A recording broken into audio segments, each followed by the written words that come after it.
We're good. Yay. Things are singing. Birds are chirping. The stream is streaming. I'm doing this about an hour earlier than I normally would because my head's exploding. Our phone magic is phone magicking. All is right in the world. Bum, bum, bum, bum, bum, bum, bum, bum, bum, bum, bum, bum, bum, bum, bum, bum, bum.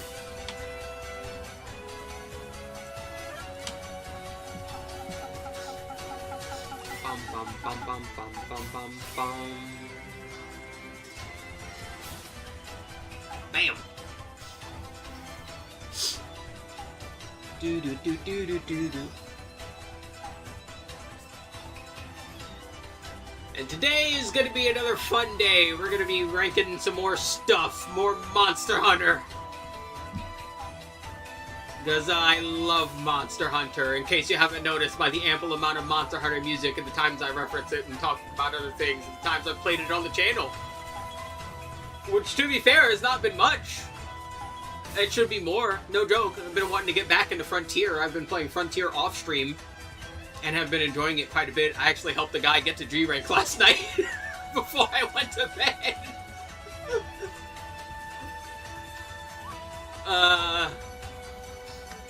But no, we've got more important, more pressing matters, alright? What could be more important than helping someone get the G-Rank? Behold! List! So yeah, got another tier list. We're ranking all these monsters. What are we ranking them on? Mostly just how much I like them, and we're talking about everything. Visual design, fight, armor, weapons, etc. All of the above. With that along, let's rename some tiers. Bum bum bum bum bum bum. His bananas are bananaing!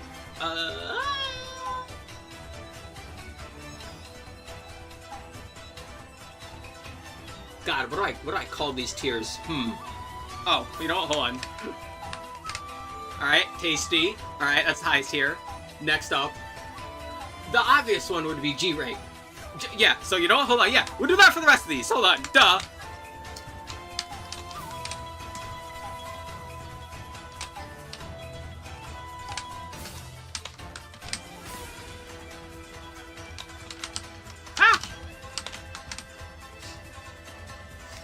Yeah, tasty, G-Rank, high rank, low rank, and...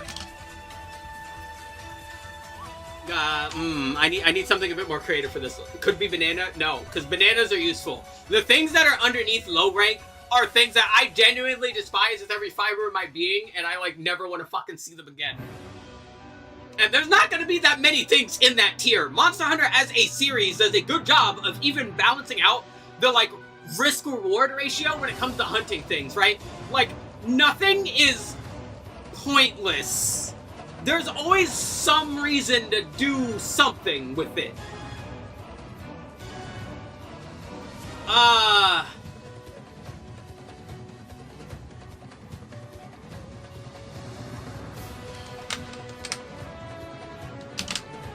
The worst part is it's not even the lowest tier. There's like one below. One has to be below this.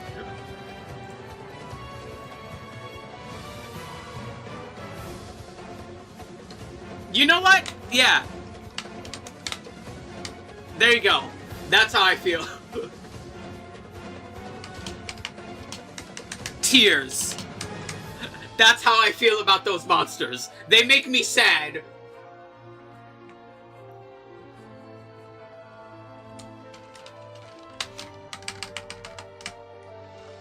Bam. There you go. I'll make this tier gray, because I just, like, fucking hate these guys. Alright. Tasty. We'll make this color. Yeah, and then we'll, like, recolor. We'll do this red. Make this one, like, this orange. And then, doo-doo. That's fine. No, go back. Go back down there. Why? Why? I've been using this blue a lot as of late. Yeah, why is it blue? You know, I don't expressly dislike them.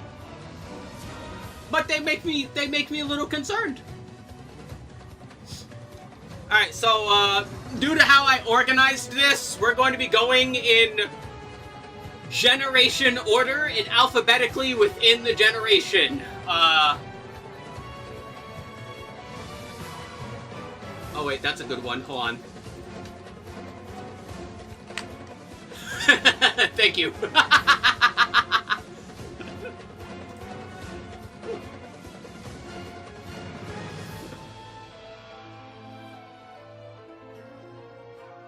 No, it fits, because it fits perfectly. Don't worry about it.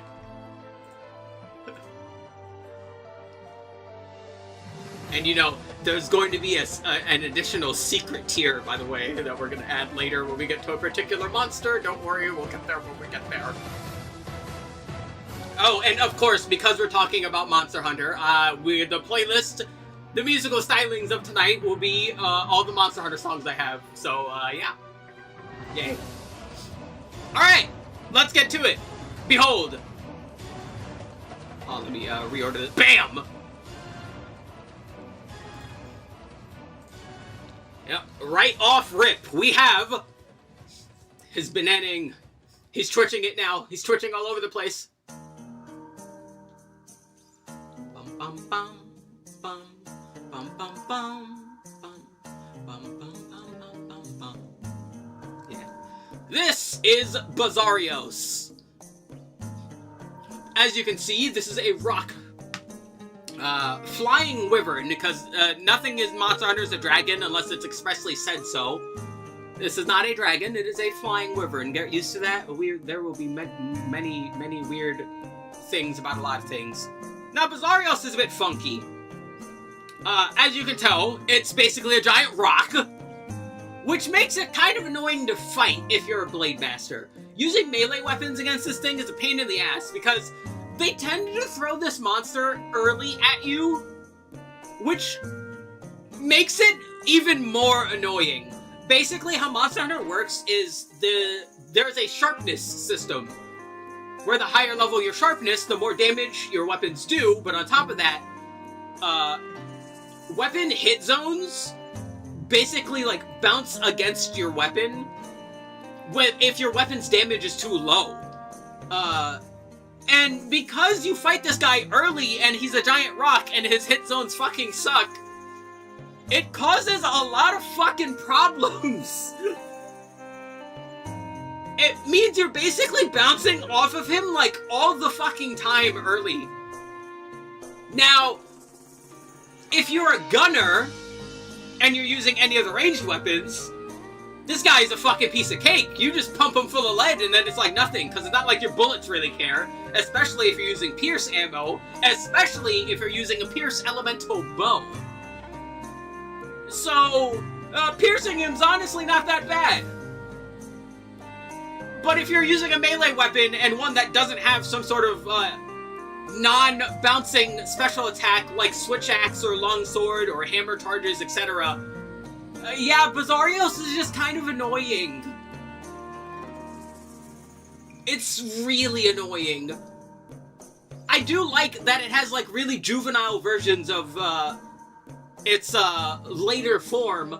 It has juvenile versions of its attacks, including its gas attacks. I like that. That's a neat attention to detail. But fighting it is just a fucking pain in the ass. It truly is. I'm putting it in low rank because of that. Like, as far as its actual movements and its actual attacks, I think they're fine. But they always give this monster to you when it's inconvenient. It's just really annoying and obnoxious because of that. Hi, Rare Candy, and yeah, we're a bit early today. I finished dinner, my head's a bit explodey, and this is going to be a long one. So we're going early. Going over all of the Monster Hunter monsters. Good old Bizarrios is in low rank, because, man, I really don't like fighting it. I want to like fighting it. I don't think it's, like, terribly designed or anything, but yeah, it's just not fun to fight most of the time.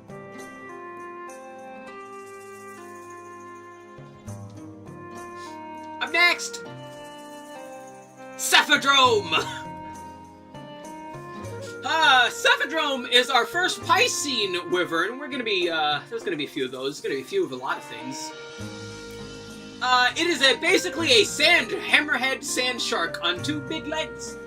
And I think of all of the Piscine Wyverns, this one is the least annoying in the right circumstances.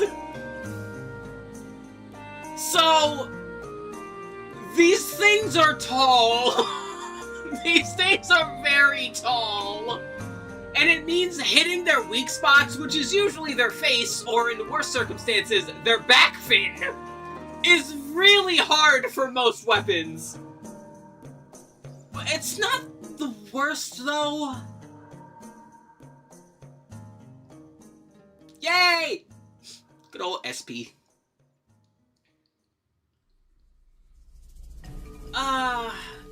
Yeah, Cephadrome. A fun thing about Cephadrome, only 7? That's honestly not that bad.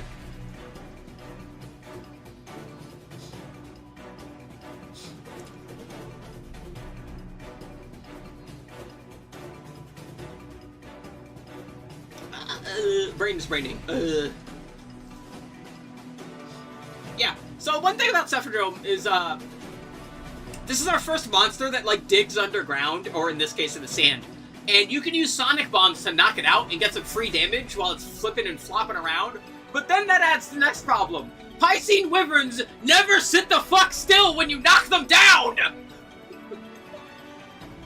Like, when you knock these fuckers over, they don't just, like, stay there and wiggle like most monsters. No, they have to fucking flip and curl and floop and flap like actual fucking fish. And it means hitting their head while they're flipping all over the fucking place. It's a pain in the ass. I knocked you over. Why are you still fighting me? I won the engagement.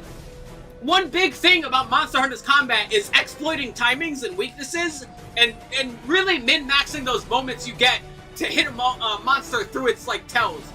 And the reward for doing so is really good. The self-satisfaction of just getting better and getting through that in Monster Hunter, it's, like, really great. But, man, is when fucking Piscine Wyverns just don't fucking follow those rules. Saw on live stream, crashed after 2 minutes, had to start the stream again. Yeah, YouTube is a bit funky. It's been funky as of late.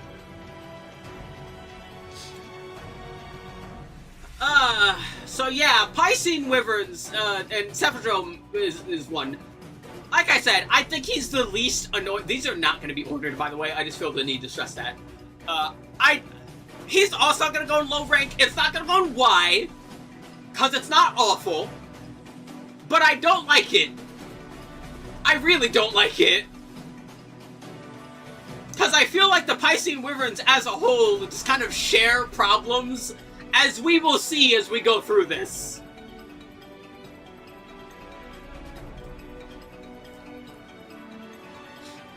Up next. Ooh, Diablos! Diablos is another flying wyvern, surprisingly, and honestly a really cool one. You're basically doing Matador the entire time you're fighting it. As you might guess, with a monster with gigantic fucking horns like that, it does a lot of ramming at you. And, there will be a couple of monsters that do this, but I think Diablos is a very good one at that. It's generally a tougher bastard, but it's a fine tougher bastard. It's also really weak elementally, and especially to status effects, which I like. Monster Hunter does like a really good job at subtly influencing the way you play against monsters.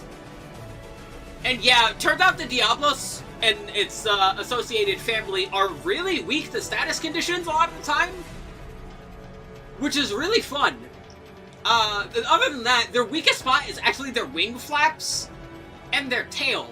But hitting their tail is not the hardest thing to do. You might, and now granted, it's not the safest thing to do, because as you might tell by looking at that fucking tail, it's a gigantic fucking hammer shape, and it will bonk you, and it will hurt.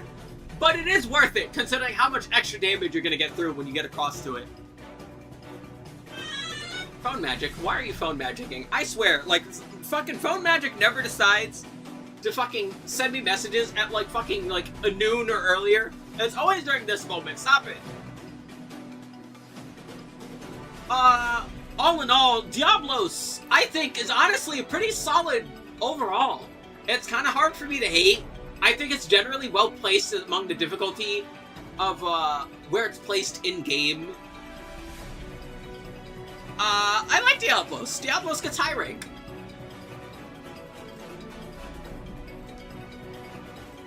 Yeah, these are gonna be silly no matter what, so yeah, I'll just do this. There we go. Next! Black Diablos. This is our first subspecies. As you might guess from a series as long tenured as Monster Hunter, some monsters are so popular and end up getting different variations. This one, again, we're still in Generation 1 Monster Hunter, so this was added in the first generation. Now, Black Diablos is neat because it's essentially a Diablos that's a little bit more pissed off than normal. Why? Because it's breeding season. Get ready for that to be a running theme for some reason. So, all Black Diablos are female Diablos in heat, and they are very upsetty spaghetti and get pissed off very quickly. Which is our first time of mentioning Rage Mode. If you hit the monster enough and piss it off enough and fight it for long enough, it'll basically go into Super Steroid Mode and become extra pissed off. Which does various effects depending on the monster, and a fun thing for the Diablos in general is when they're pissed off, like all digging monsters, you can use Sonic Bombs on them. Except when they're pissed off. Sonic Bombs don't work on them when they're angry.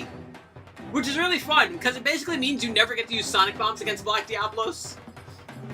Other than that, it's just slightly more aggressive and doesn't really have that many different attacks.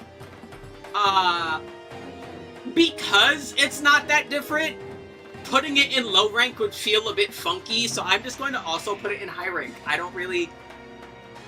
I like it just as much as the original, pretty much. It's not too different to really matter in the grand scheme of things. Especially when in later games, when they don't bring it over, they tend to give and mix the movesets between monsters, which also kind of muddies having them be different to begin with. But all in all, I still like it. Ooh, fun thing and important thing to mention as far as gear is concerned. This is going to happen sporadically. Man, the Diablos armor has served me well as a greatsword player for the most part. Now I use all weapons in Monster Hunter, but I always have that handful of favorites. Greatsword, heavy bowgun, I like me some dual blades, switch axe, insect glaive, etc, etc. But man, Diablos armor has been really good for heavy bowgun and greatsword throughout the series, so always a fan of that. Next. Alrighty, Fatalis. By the way, for most of these, I'm using the most recent render of these monsters, which, not gonna lie, I kind of wish I didn't do, because the most recent render for most of these monsters is either gonna be World or Wild, which means they're gonna be really fucking muted in color, and that kills the visual, like, just the visual quality of them a lot, I feel. I should have thought of that as I was, like, scrounging up the photos to make this. But anyway, Fatalis. Fatalis is a fucking dragon. Fatalis is a fucking dragon. Fatalis is a really angry fucking dragon. Fatalis hates people. Fatalis destroyed an entire country in one night. Not a city, not a village, not a mountain, a country! Fatalis fucking hates people. Fatalis hates people so much that if you make armor or weapons with it, it will fucking slowly manipulate you over time and take over you, and just become another Fatalis. And it's extra funny, because you might notice that this is the first real dragon that we've come across, because Fatalis is the first Elder Dragon. And, that's not something that gets thrown around lightly in Monster Hunter. If something is an Elder Dragon, that means business. Elder Dragon is not just a classification for the sake of it being, like, super powerful. No, Elder Dragons are essentially walking natural disasters that are, like, priority 0. They need to be eliminated as soon as possible, and as you might imagine, something with a fucking grudge against all of humanity is really fucking dangerous.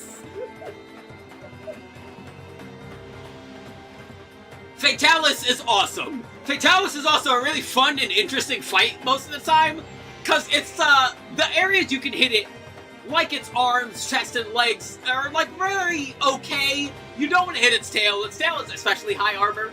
No, for Fatalis, Fatalis is essentially like the end point for most Monster Hunter games, where you better put everything you've learned into practice as far as exploiting the timings you have against certain monsters. Because yeah, in order to truly efficiently deal with Fatalis, you need to hit its head after it's done with a lot of its attacks. And man, when you get used to it and you learn it and you fight it, God, does it feel really good. And as you might imagine, for a fucking dragon, the most fucking dragon of fucking dragon, man, it's good.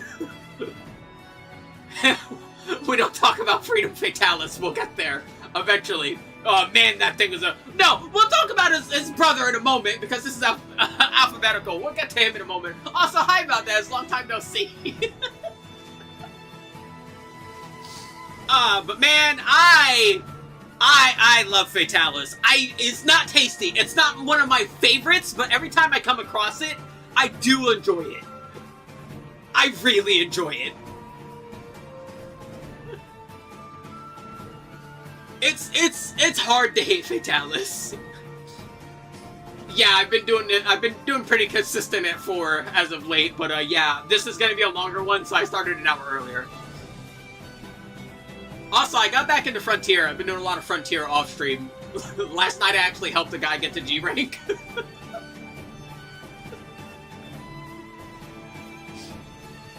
Man, you don't understand the fucking revitalization after playing fucking Wilds. We're playing Frontier. Feel like, oh my god, it feels good to play a good Monster Hunter. You're retired from Frontier now. Don't worry about it. Haven't played in a while now. Yeah, me either. I only recently got back into it.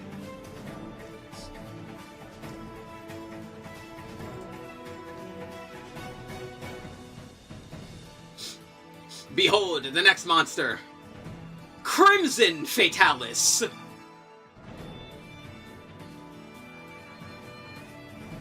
Now...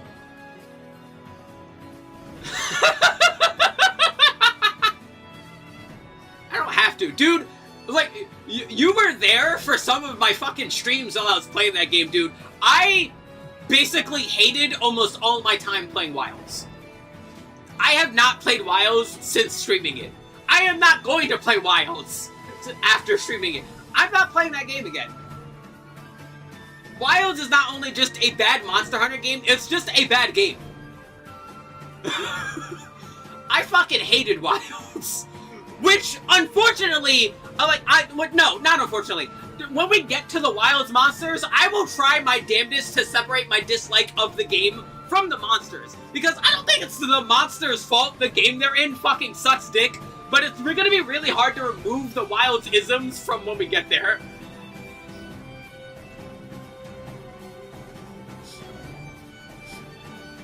Oh yeah, we'll get there too. We have every main series monsters is in this fucking every single main I mean every single main series monster is here. We will get there.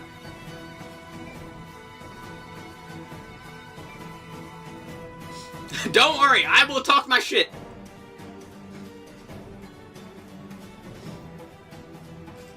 But not about those bastards. Time to talk about this bastard. Because whereas I generally have nothing but positive things to say about Fatalis, I cannot say the same thing for Crimson Fatalis solely because of fighting it in Gen 2 fucking sucks. So, you would think Crimson Fatalis, oh, it's Red Fatalis, it probably uses more fire. That's correct. But there's one other thing it does. It has armor.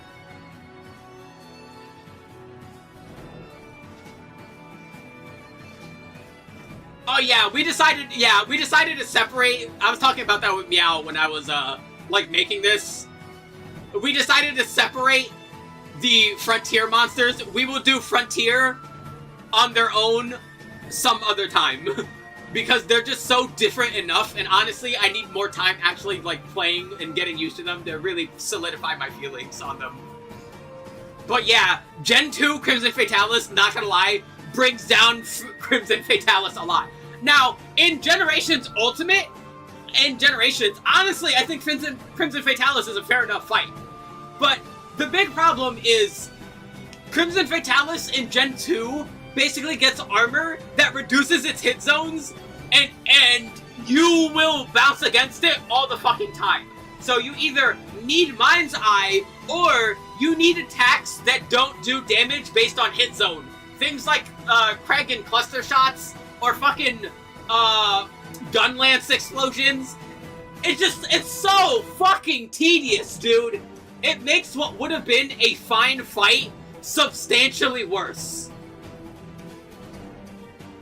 Now, you can technically get around this if you kill it fast enough, but the problem with doing that is unless you fucking fought it before and you have some of the things that you've gotten sometimes from it, you probably can't fucking kill it fast enough to ignore that armor phase. Now, its Gen 2 experience really fucking sucks, so I'm not putting it up with the regular Fatalis. I will still put it in high rank though, because again, in future versions, I think it's a great fight. Just not during those original moments.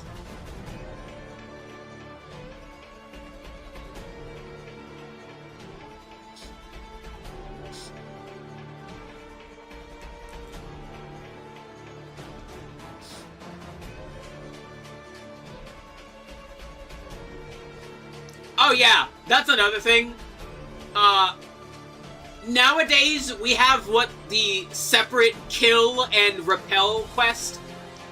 In the earlier two Monster Hunters, it wasn't really like this. Dude, sometimes the monsters just genuinely had so much fucking health for that time that you couldn't kill them in one hunt.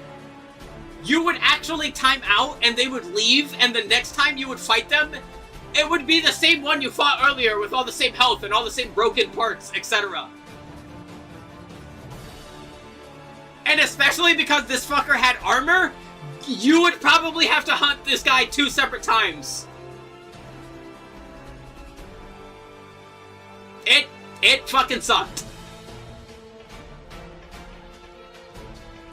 Yeah, the idea is cool because it's like, oh, that guy that you like barely scrapped it out with is back, right? And now you can finish the job now that you're stronger. But when these things are basically fucking unkillable because they decide to have armor that makes their hit zone single digits, it makes it really tedious.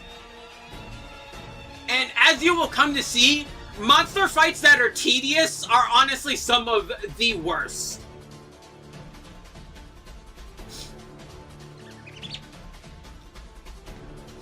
But enough about Crimson. Onto Gendrome, our first bird wyvern. Now, there's generally 2 classifications of bird wyvern, these raptor-like ones we see here, and other more avian ones that we'll see later. The dromes, Gendrome here being the first one, are usually your first introduction to status conditions, and I think they're fine in that regard. But I think the dromes are just a bit too squirrely for my taste. These fuckers move around a lot. Like, they move around a lot, and they barely sit still. Yeah, they're fine for what they are. I just think the later games do a much better job at having early game enemies that are still actually decent enough to fight, while also accomplishing the same goals that these drones did. This was Generation 1 of Monster Hunter. I can only be so negative Nancy about it. I think they're fine. I don't hate them. It's okay.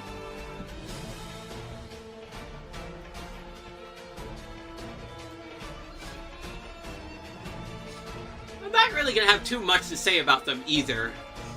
Now the later ones maybe, but not this one. Up next, ooh, Gravios.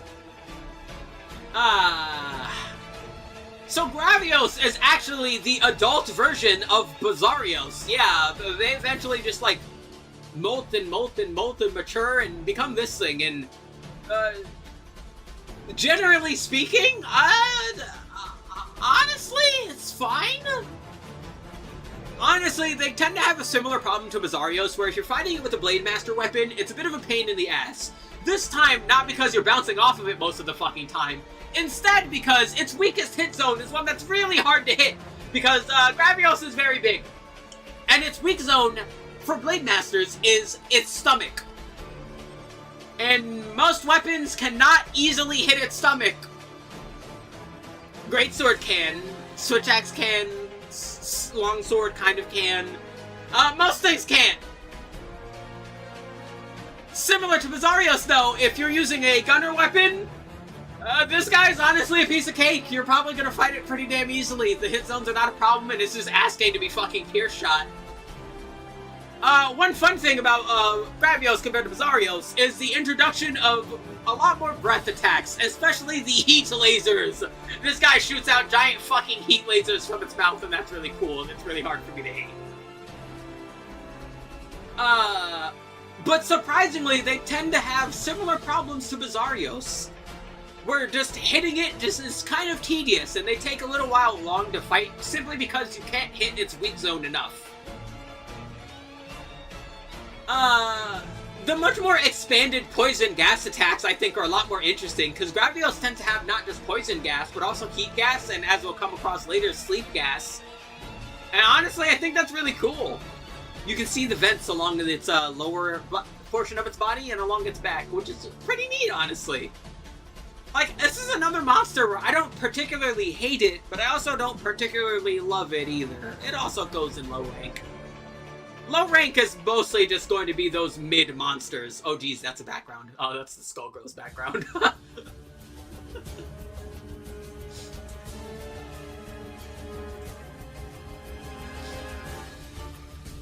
Bum bum bum bum bum.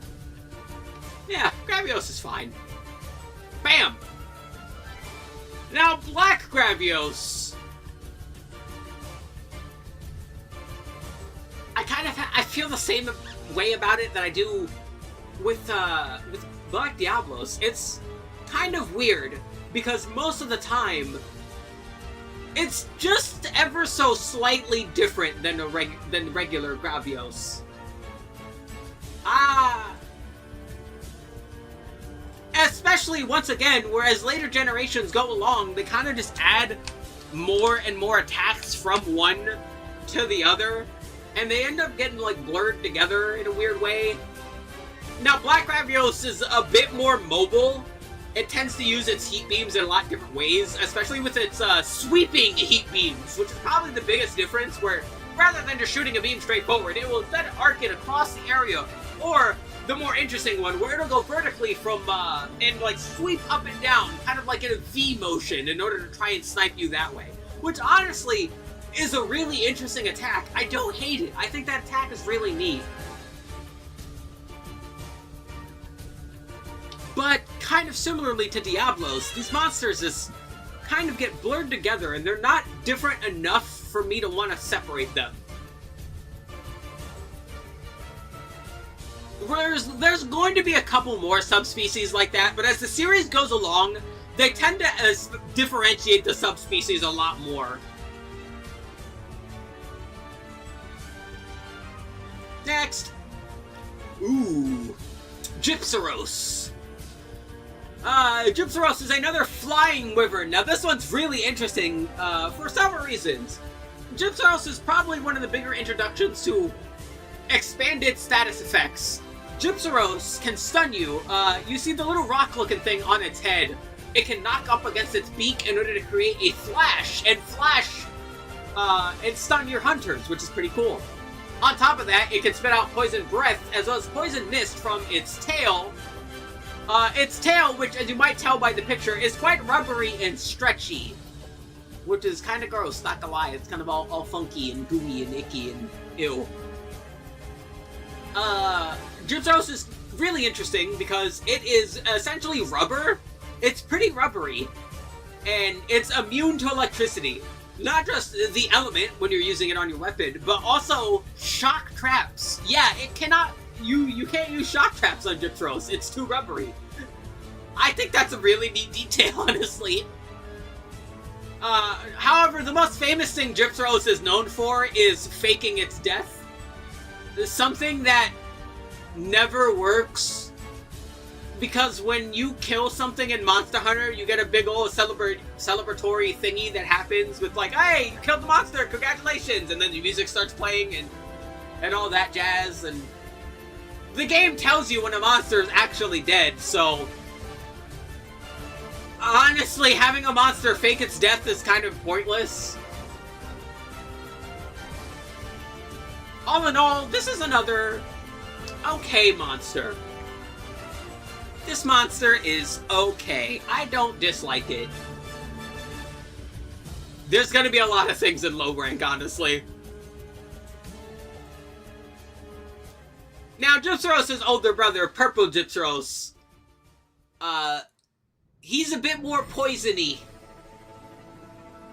So he's, as you might imagine, from the poison bellowing out of its mouth, shoots out more poison with more poison attacks, and I don't... also similar to regular Gypsyros, it's also pretty rubbery. Although, as opposed to regular Gypsyros that's weak to fire, this one's usually weak to ice.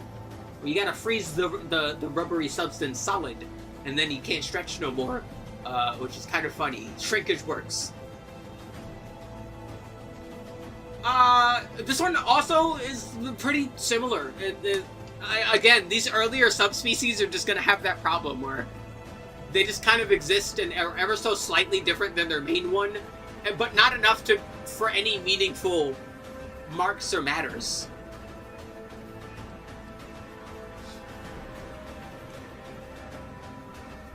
The extra poison attacks are decent though, especially because they tend to last a lot longer. Like, they'll not just like splat out and disappear. No, they'll stay, and then there will be a big old bellowing mist of poison essentially, which is, you know, neat. But it's, other than that, it's basically the same monster. Yeah, so why is he so close? Iodrome! So as you might guess by the name, this is another bird wyvern similar to Gendrome. This one harnesses poison. And those guys tend to have pretty similar move sets all in all. This one's also going to go into low rank. That will say, I haven't mentioned it with the Gendrome, I will mention it here with the Iodrome. These guys are the leaders of a pack. These guys hunt with their little guys. With their Io prey and their Gen prey and whatnot. And, those guys, it can be a little annoying. Hi, Gold Star! But all in all, a lot of these early dromes are going to be pretty damn similar. It's kind of hard. A lot of these earlier ones are gonna be like that. It's kind of hard to really make any meaningful distinction between them. They have pretty similar movesets all around, honestly. Up next, Kezu. So for some fucking reason, Japan really likes this thing. I don't know why. I mean, I know why. Dick jokes, but like... No, like, Japan, like, loves Kezu. Kezu's a pain in the fucking ass. I'm gonna be real. I hate fighting this fucking thing. So, Kezu is a blind, weird, flesh-colored flying wyvern with a, as you can see, very stretchy neck and also stretchy tail. And as you may be able to see, it's also electric.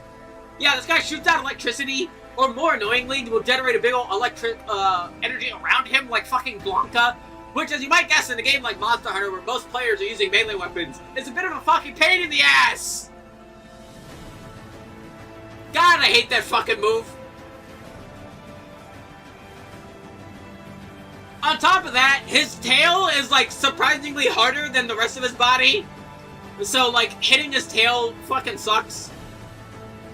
But the fight has interesting things about it. This guy climbs on walls and ceilings and tries to throw and lob lightning balls at you and bite you, and has, like, acidic saliva that lowers your defenses. It's the first time we've come across that so far. I'm pretty sure. I think later on the drones are able to do that, but I don't think they could do that early. All in all, man, Kezu is a very conflicting monster for me. Like, I hate fighting it, but, like, I get it. The armor, I will say, is top-notch for Kezu. Kezu's armor is a doctor for male and nurse for female. Now, granted, it's bizarrely fleshy and flesh-colored and very gross, but I think design-wise, honestly, it's pretty neat. I'm reluctantly putting it in low rank. I kind of want to put it higher, but no. I'm not going to. Fighting it is a little too much of a pain in the ass for me to put it any higher. Right? Like, if I don't like your fight, I can't put you higher.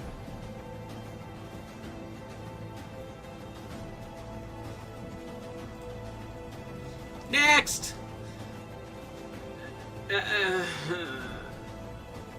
Yeah, so now it's red.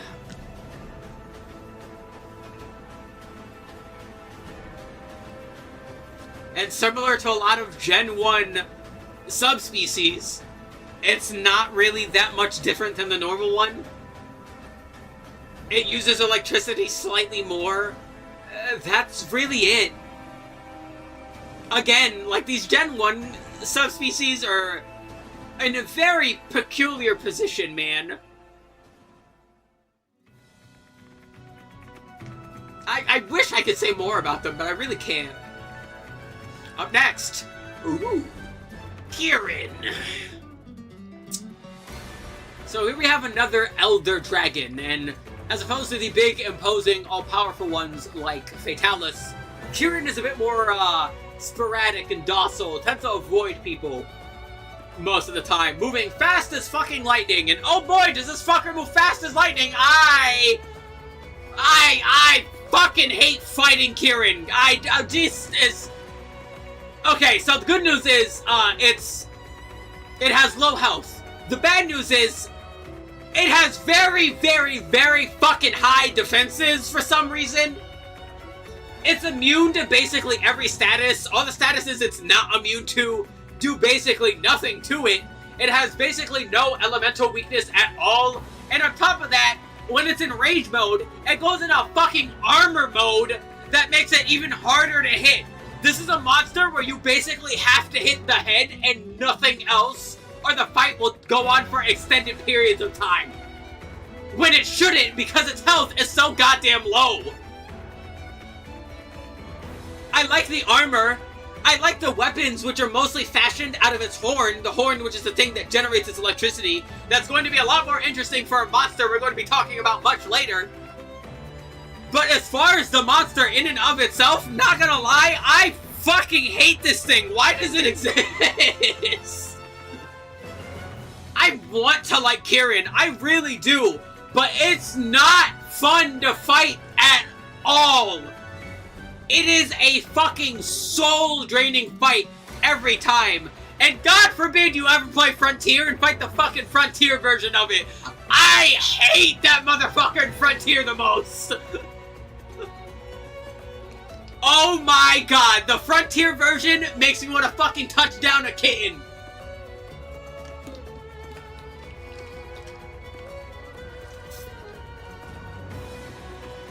Kirin sucks.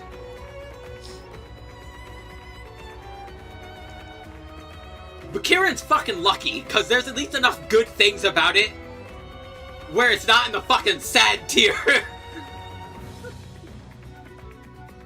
You're this close, Kirin!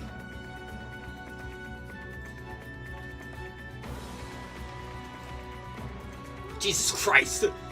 Fuck this thing. Up next, Lao Shanlong. This is technically our first siege monster.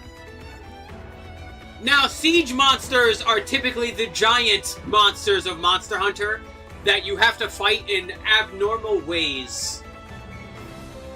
Typically using the siege equipment, things like cannons, mounted ballista, the Dragonator, etc. Lao Shanlun is walking through a valley and is trying to get to the other end. The other end, which has been fortified by our local village, and we don't want destroyed. So we have to kill this thing before it destroys the wall in the village. Unfortunately, that means taking a very fucking long amount of time for it just walking through this goddamn valley before it's killable most of the time, which is one of my least favorite things about siege monsters, which is something that they thankfully fixed with later monsters.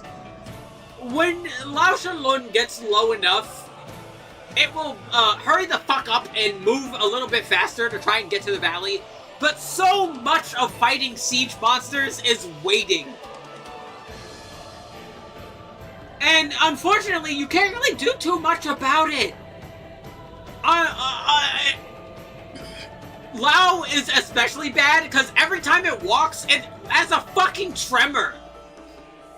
Yeah, it just fucking earthquakes every time it walks, which will knock over your hunter unless you have quake resistance, which means fighting it is extra annoying. Because not only is this fucker moving at the speed of Slugfuck, it's also making it as agonizing as possible for you to fight it. The only redeeming qualities, honestly, for this thing is its weapons and armor tend to be some of the best in the games it's in. That's the only thing keeping it out of sad tier. At least its equipment is good. Because otherwise, fighting it is fucking tedious.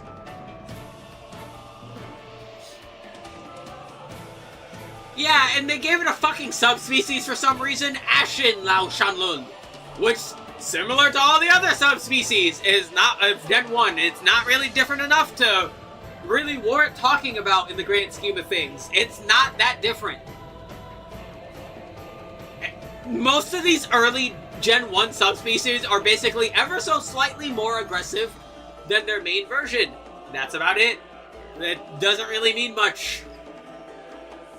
It really doesn't. I'm sad I can't say more. Monoblos. So, Monoblos is interesting. Monoblos is the final boss, essentially, of the Monster Hunter 1 campaign. The game centralizes around fighting this thing. And fighting this thing one-on-one, mano-a-mano. Which is why every time you ever fight this thing in the series, you have to do it by yourself. Which I think is honestly really neat. But other than that, it's basically just a Diablos with one horn.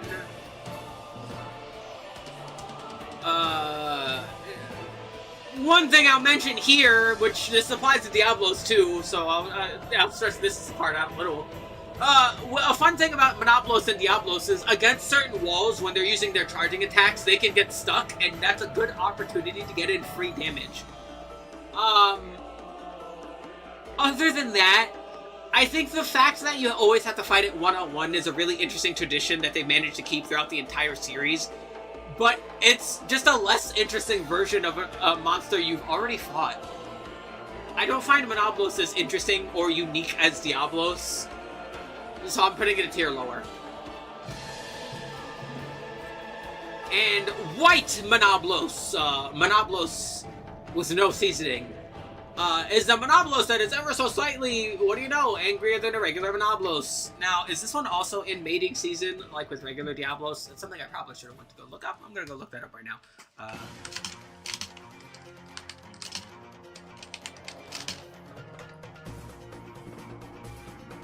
Boop!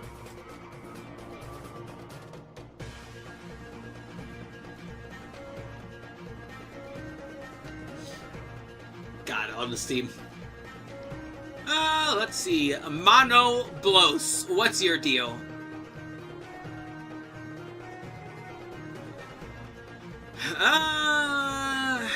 No, it's basically the same. I figured. Yeah, but what do you know? Gen 1 subspecies. Sad. Next! Oh boy. Oh, Plesioth, you motherfucker.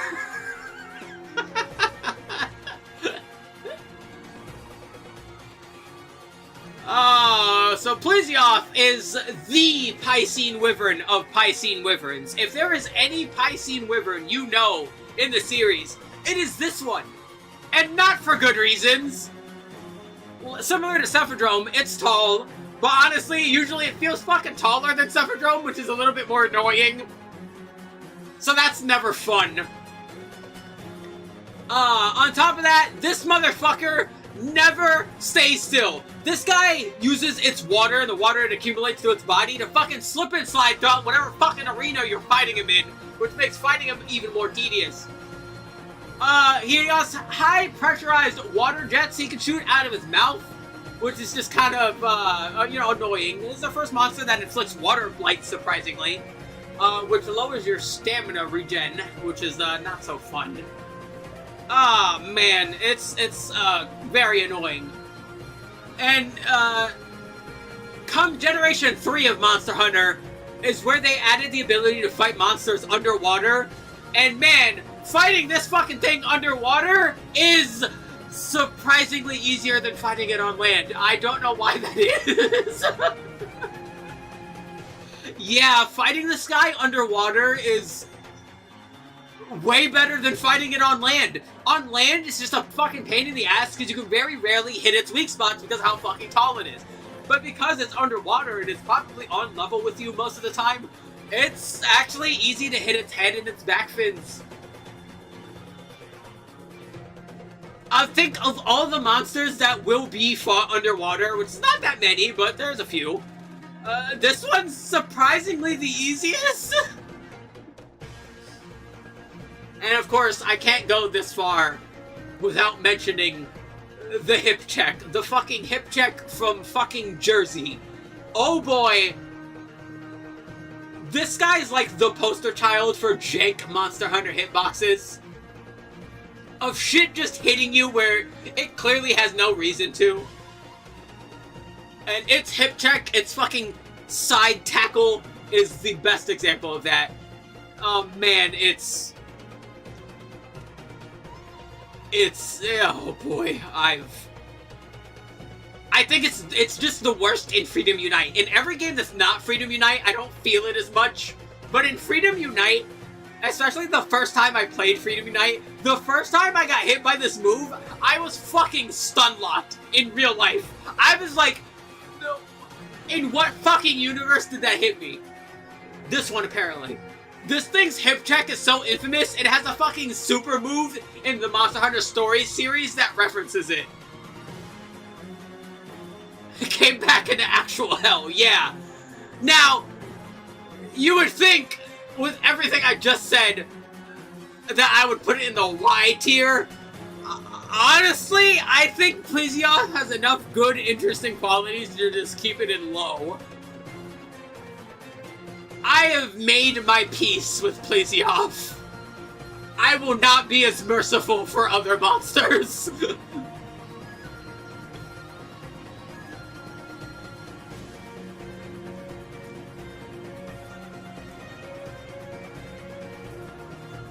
Yeah, like, this is a monster where, as the years go on, it's just more tolerable due to the better system changes and mechanics changes. But yeah, that Freedom Unite version fucking scarred me for life, and I played it as an adult.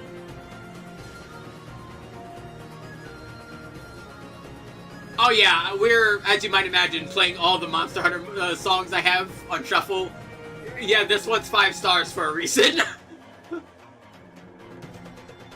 Up next, Green Plesioth. And surprisingly, the first subspecies I get to talk about that actually has some amount of differences to the normal one, because Green Plesioth does not just attack you with water, it attacks you with narcoleptic water. Yeah, Green Plesioth's attacks will put you to sleep if you get hit by them, which is very dangerous. 3 Michelin stars, yeah. No, I made a separate playlist of my songs that all the ones I have 5 stars that are 6 stars, where I gave them essentially an extra star. This is one of them.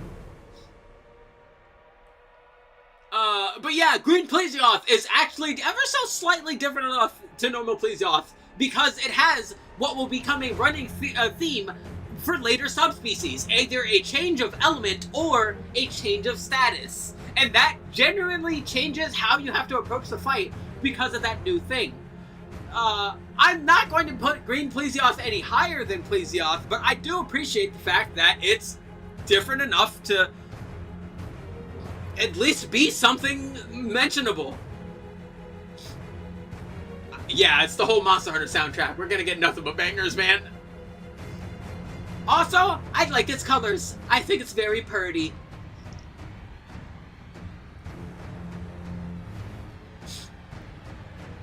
So yeah, good job, Green Plesioth. Up next, the mascot of the series, Rathalos. And honestly, again, I wish I didn't take the most recent introduction or renders for these guys, because man, I like the vibrancy of the older ones so much better. If there's one thing I can't stand about the more quote-unquote realistic Monster Hunters, it's the fucking desaturation. I hate that they just fucking drained the color out of Monster Hunter. Yeah, now, old gen Rathalos is very fucking annoying, because yeah, it spends a lot of time just flying and never fucking fighting you. But again, this is a monster that gets better after time. Way better after time. Especially around the 3rd generation is when they really nailed down like how they want the Wraths to behave. And I think that honestly, I think they're, in a bizarre way, like Rathalos being the mascot of the series is like really emblematic of their improvements as they go along. Like Rathalos and by lesser extent, or say a similar extent, Raytheon, are really good, like, next step up monsters. They're next up, like, mid-tier monsters to introduce more mechanics to try and make you utilize more things about Monster Hunter. Things like traps, things like the bombs and various equipment you can use, trying out various statuses and trying out various elements, impacting certain points on their body to affect their attacks, because their tails are poisonous, so are their claws. But if you cut their tails off, they can't reach you as easy, so those attacks tend to end up missing. If you break their wings, they end up flying a lot less. Things like that. I think the Wraths, all in all, are really well-designed monsters and are really emblematic of teaching you, of being that next step up. I love them as tutorial monsters, and them getting better as the series goes on is like a really neat touch. It's... yeah, you know what? Tasty. I think, like, it's hard for me to love a mascot for a lot of series because of how pushed they are. I can't really feel that for Rathalos, because I feel like Rathalos is like a poster child for them learning, for the developers and the players learning from past experiences. Like, I don't think you possibly could pick a better mascot for the series overall.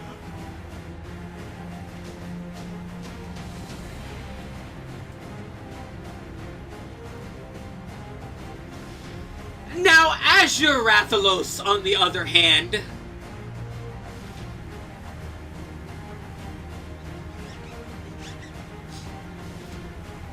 I'm not going to have as many positive things to say about Azure Rathalos. As a matter of fact, I'm going to have mostly negative things to say about Azure Rathalos. In the earlier games, Azure Rathalos amplified the worst aspects of Rathalos, which was it never fucking fighting you and being in the goddamn air most of the fight. It got better with that in later generations, but generally speaking, its behavior is basically a Rathalos that spends more time in the air than it does on the fucking ground, which is a pain in the ass. But it's not different enough to make me want to say anything more than that. Aside from that, it's basically Rathalos, but worse. It's the worst aspects of Rathalos, and as we'll see later, it's not different enough for me to actually like things about it, to say things that are positive about it. Not gonna lie, this is our first fucking sad monster. Why? Like, actually, why?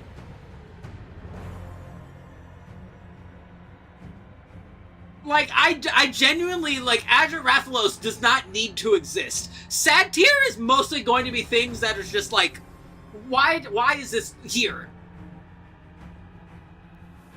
Actually, you know what? Matter of fact, Hold on.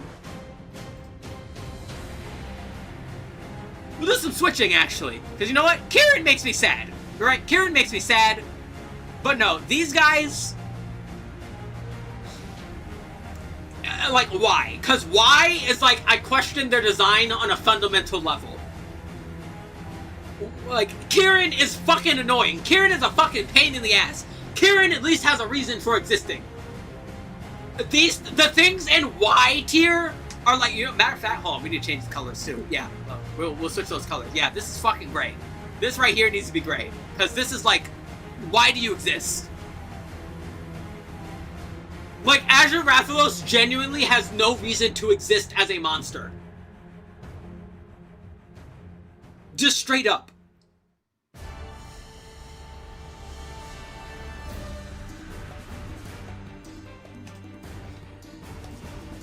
Now, Silver Rathalos, on the other hand...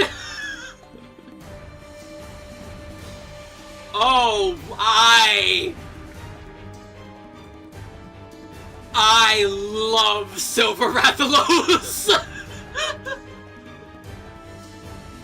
Silver Rathalos is typically an endgame version of Rathalos you end up fighting later.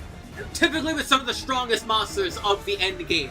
And it is actually different than regular Rathalos. Its elemental weaknesses are much different, but more importantly, its body is a lot tougher, forcing you to use different elements, or perhaps more importantly, focus on breaking its body parts in order to utilize its weaknesses, because its head is very resistant to damage until you break it, and then it becomes a much, much squishier target to amplify damage on, which I love when the series does that. I love when the series rewards you for breaking monster parts.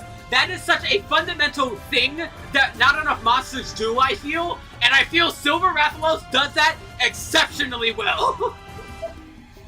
Because its head weak point is massive.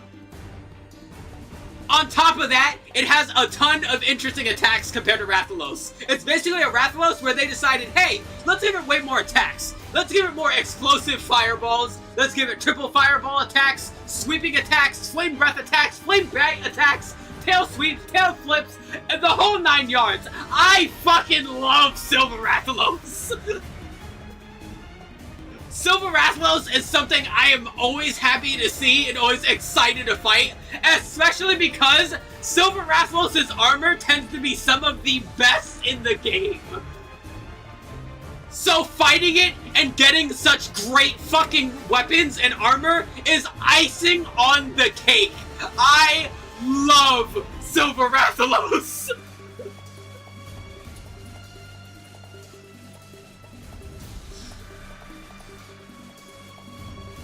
God damn, it is truly hard for me to put into even more words than I just did how much I enjoy seeing and fighting this thing every single time. It's fun.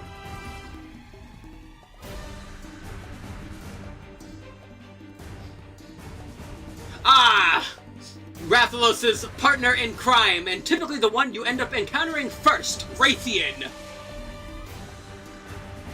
As mentioned, I think Rathalos and Raytheon are the perfect next step up monsters, and pretty much everything I have to say about Rathalos applies to Raytheon. As the years have gone on, though, they've been differentiated in particular ways. Whereas Rathalos tends to attack more with its fire, Raytheon tends to attack more with her tail. On top of that, they end up having different attacks, whereas Rathalos tends to attack more with fireballs, Raytheon tends to attack more with flame breaths and flame bites, which I think is really neat. On top of that, I do appreciate that the render here from Wilds is not so color drained that you can't tell how pretty it looks. It's such a pretty green. I like Raytheon. It's hard for me to dislike Raytheon. I don't like Raytheon as much as Rathalos, because this is just a grand meta thing, I don't like its weapons and gear as much. I feel like they tend to give Rathalos much better weapons and armor.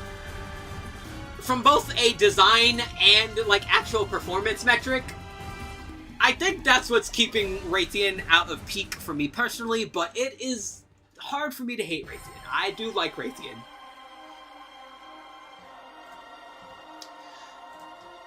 The Pink Raytheon, on the other hand,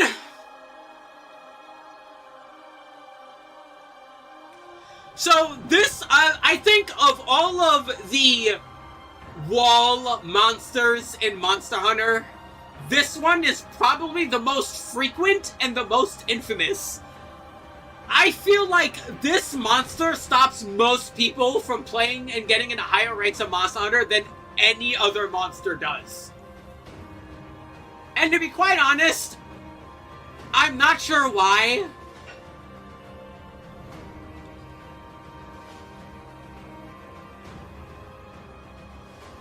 Like, I get that it hits a little harder.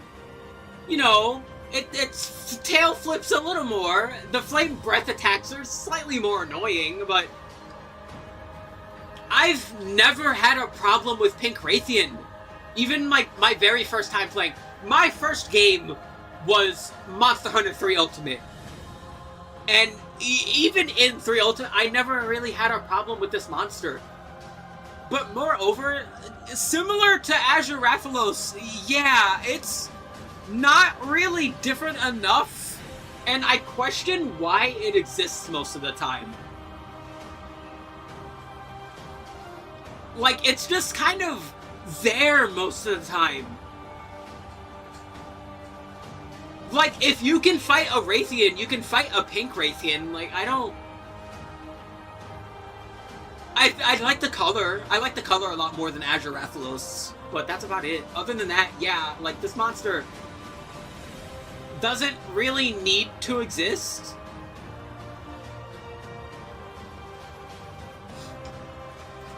Now Gold Raytheon, on the other hand, I do like quite a bit more. Similar to Silver Rathalos, it adds on top of Raytheon's attacks just a little bit more. More tail flips, more tail spins, including a double tail spin, which is extra fun. The fire chomps are perhaps going to be the most annoying on this monster, but also similar to Silver Rathalos. Man, when you break its face and start wailing in and piling up the damage, it feels really good. But similar to Raytheon, what's holding it back is its weapons and armor. Its weapons and armor just are not as good as Silver Rathalos. Especially because they tend to give it this armor skill luck, which gets you extra rewards at the end of a quest. But who the fuck needs that? I get the theming. I don't dislike it. I just kind of wish there was more. It's just, I don't like it as much, even as regular Raytheon, to be quite honest, because of that.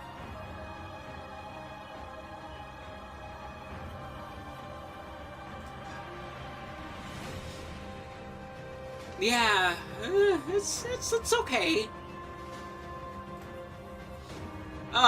Velocidrome, the first drome monster, typically ends up being one of the first monsters you fight in the game. And oh god, is this fucking thing annoying. I hate fighting this thing. I really fucking hate fighting this thing. It's another monster that just gets by on, like, never sitting the fuck still. And I can't stand that. It doesn't have any interesting attacks. The enemies you fight it with are, like, really fucking small and boring and usually die in one hit. Where is that son of a bitch? I know it's here, it's just finding it that's gonna be the fucking problem. I don't know why the... Like, dude, Tier List Maker, I specifically named and ordered the files so that they'd be easy to find. I love that it just decides to be like, fuck you, and, like, shuffle them around the place anyway. Where is that motherfucker? Hold on. Like, actually, where did he go? Oh, there he is. Wait, is that him? No, that's Baggy. There he is. Yeah. Yeah, this one's just a fucking, like, just a low rank. Like, I don't... Honestly, I feel like, no, no, low rank is fine, because when we get to the other, like, intro monsters, I'm gonna have much more positive things to say about them. Like, I don't hate it. It's a simple monster. It gets the job done of being a simple monster, but it's just kind of fucking boring, all things considered. Oh boy. Alrighty, so this is a little interesting. This is Yankutku, except it's not. Specifically, this is, yeah, Yankuku, Yangaruga. But in, Monster Hunter Freedom, you fought this one Yankutku, which was the scarred Yankutku. Yeah, for some reason, they basically just had, like, a Yankutku, like, DLC, for lack of a better term. Excuse me as I make sure that I double check the files here to make sure I'm using the right image for this. Cause, yeah, it's not really all that different. Okay, it's that one. Yeah, I call it Yankuku again. Man, this thing is a really random monster. I will talk a bit more. You know what? Matter of fact, we'll hold off on talking about him. We'll wait until we get to Gen 2's Yankutku, I keep saying that, Yangaruga, where it's actualized as an actual monster, to mention it just a little bit more. For the time being, we'll put this here, because it's just kind of there. It's a weird monster.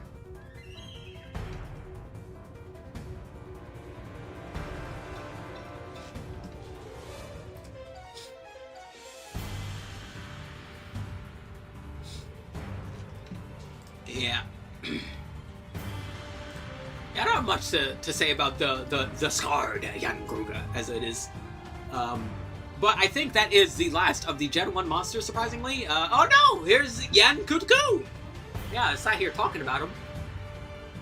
Yankutku is a bird wyvern, and it's quite an interesting bird wyvern, to be quite honest. As you might see by those big old ears, he got big old ears.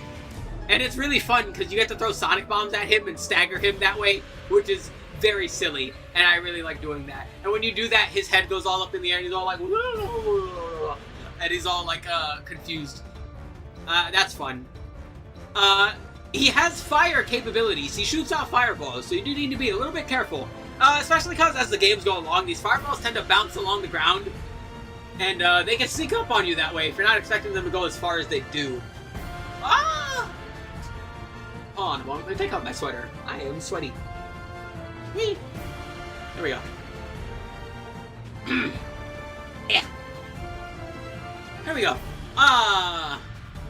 One fun, interesting thing about Yangaruga is... Yangaruga, I'm going to do that a lot. Yankutku, bleh, is, some of its attacks involve a small monster called Khonshu. Now, we do not have Khonshu because this is a big monsters only list, but don't worry, if we did have small Khonshu on the list, I would have invented a tier just for them called fucking Satan tier, because I fucking hate Khonshu. The small monsters in Monster Hunter are some of the biggest fucking nuisances you will run across while playing the game. You will hate them.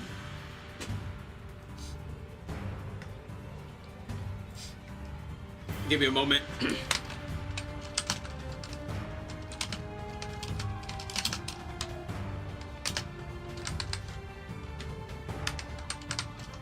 Ah! Ba, ba, ba, ba, ba, ba, ba, ba.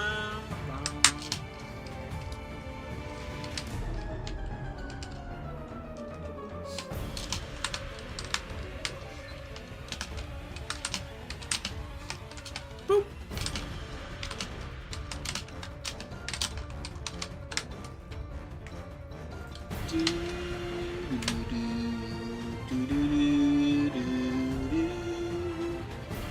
Alright, there we go. So yeah, Yankutku, I think, is a alright early level monster that you run across. It's fine. And then there's Blue Yankutku. What do you know? It's another Gen 1 fucking subspecies that's barely different from the main one that doesn't really warrant mentioning it over fucking anything else. Like, listen, this is probably gonna be the last one of these. Like, you will not hear me say that any more often. Alright? Be thankful. And I think that is the last of the Gen 1 monsters. Yes, it is! Because now we're in Gen 2 where things heat up a little bit with Actor! When I fight Actor, right now, behold, a Cantor. I really like fighting a Cantor. I think a Cantor is a very fun fight. You typically fight him in like unique lava environments, and he's pretty neat. Now, unlike his more annoying brother that we'll come across later, I don't think when a Cantor is underground that it's as bad, because he tends to pop up pretty fast and he doesn't tend to use attacks where he's just chasing you underground. No, he typically goes underground in order to move, in order to do some kind of special attack. Most famously, his like dragon breath, which is like this weird like dragon roar that causes a whole bunch of energy to fly about and inflict Dragon Blight on you. Dragon Blight does all kinds of things in the series to the point where mentioning it is kind of a pain in the ass. But he is a very interesting fight. He's really fucking big, which is another fun thing to talk about. His weapons have an interesting quality where they tend to have extraordinarily high raw numbers, but extraordinarily low sharpness, which sometimes is fine, and sometimes it ends up being overpowered, like in the case of the Gen 2 bow, but most of the time they're fine. The armor is not that much to scoff at either. Honestly, I like this guy for the fight more than anything else, so I'll put him in high rank. Because I honestly do like fighting it.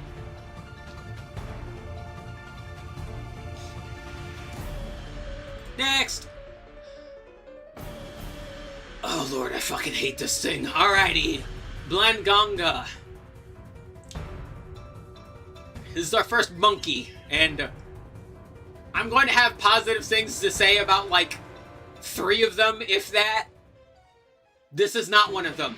I hate this thing. I hate this thing a lot. Of all of the monkeys, this one is the most annoying. And one of them burps and farts on you. This guy is really fucking squirrely. On top of that, some of his attacks cause tremors, and as you might imagine, him being a Arctic monkey, you typically fight him in cold environments. Cold environments that, coupled with his ice breath and some of the attacks he uses that launches rocks at you, which are ice rocks because you're in an ice environment, he tends to inflict ice blight, or even snowman, where you just get encased in fucking ice and you can't really move around all that well. Ow, this thing is a fucking annoyance. On top of that, this guy literally summons his goons. Now, a lot of the monsters that summon groups of monsters that they fight with have been, if the minor annoyances at best.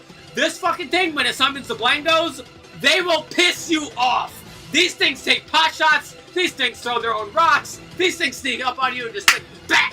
And oh my god, those fucking things are the worst. And this guy summons them very quickly.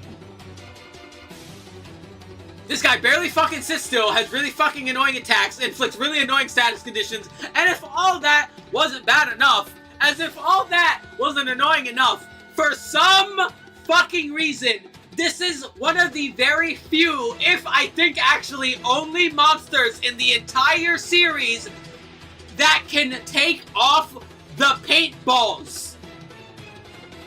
He will literally shake the paint of your paintball off and go somewhere else. Why would you punish the player by having a monster that gets rid of the thing that they use to track monsters? Especially one that they tend to introduce early. This thing fucking sucks. I hate it.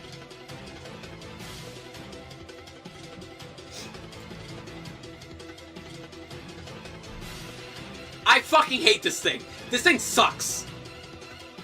Its armor suck, its weapons suck, fighting it suck, its minions suck. The only good thing about it is the fucking music when you do fight it, and that's only because those games tend to have good music in those areas, so that's not even a quality of his own.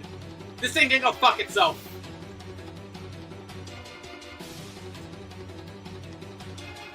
And now it lives in the fucking desert. This is a copper Blagonga. The good news is, it's not as annoying as the regular one, because sand does not have the same properties as ice. I know that's a, monumental thing to teach you. But because sand is not as annoying as ice, it doesn't inflict as many annoying status conditions. As a matter of fact, I find the fight substantially more tolerable because of that. It still shakes off paintballs. It's still very squirrely. It still summons its goons. Aside from that, it's not that bad. Especially compared to the regular one. The problem is, this guy has literally only been in the 2nd generation and nothing else. They have never brought this guy back. I'm not sure why they never brought this guy back, because he's substantially less annoying than the regular one. On top of that, he's, even has, like, good weapons. Like, really good weapons. Like, some of the best weapons in its game. I'm not sure why.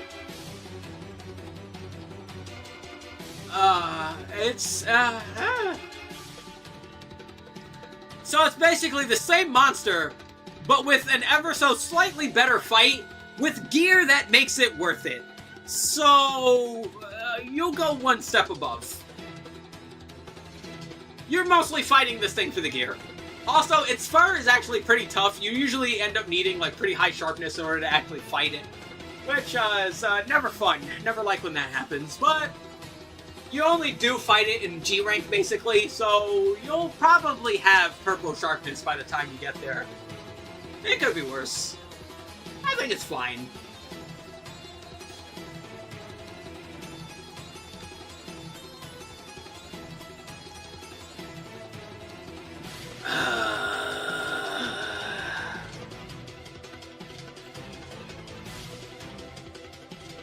This is Bulldrome. They never sit the fuck still. This thing basically has one attack and one attack only. It will rev up and ram you. That's it. It's really boring. It's really, really, really boring. On top of that, and the thing that makes it worse is, of course, not it, but the minions you fight with it. The Bullfango. Because, oh boy, I want you to imagine if the boss does nothing but just target you and then ram into you. Imagine having 3 little minion shitlets doing the exact same thing. The entire fight.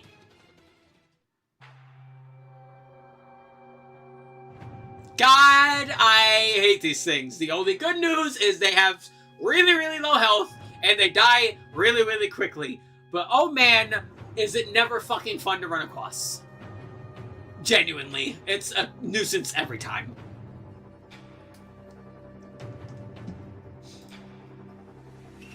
Oh yay, finally I get to say good things.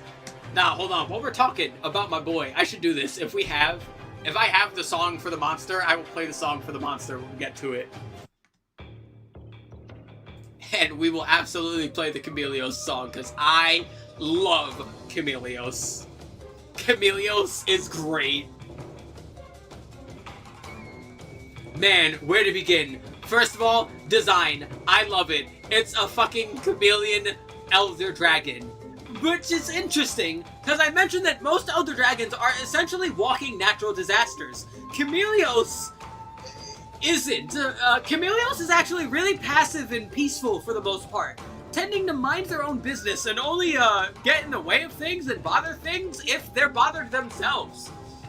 The main thing is the areas that they're in tend to end up with poison because they attack with poison, both out of their mouth and with big old poison mist and sweeps and bowls and bombs, and that's all neat and all, but again, they don't tend to attack unless attacked. On top of that, as you might guess, because it's based on the chameleon, it can change colors, but it does even more than change color. It decides to turn completely fucking invisible and move around.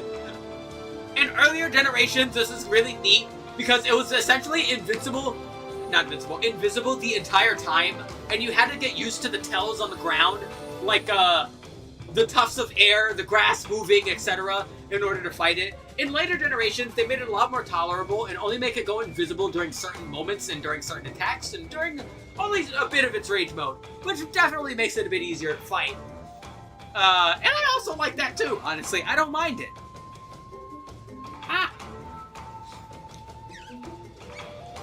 This thing also has had a tendency to give out a variety of status conditions as you fight it throughout the years. One of the most interesting I find is, silence.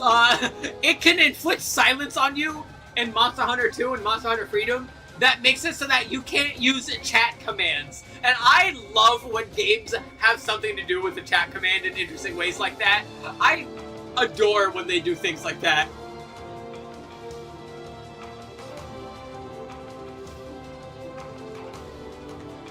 Oh, man. His missed attacks that he can use also inflict defense down, a status condition that you're probably used to by now. That is relatively easy to cure if you know it's coming up. All in all,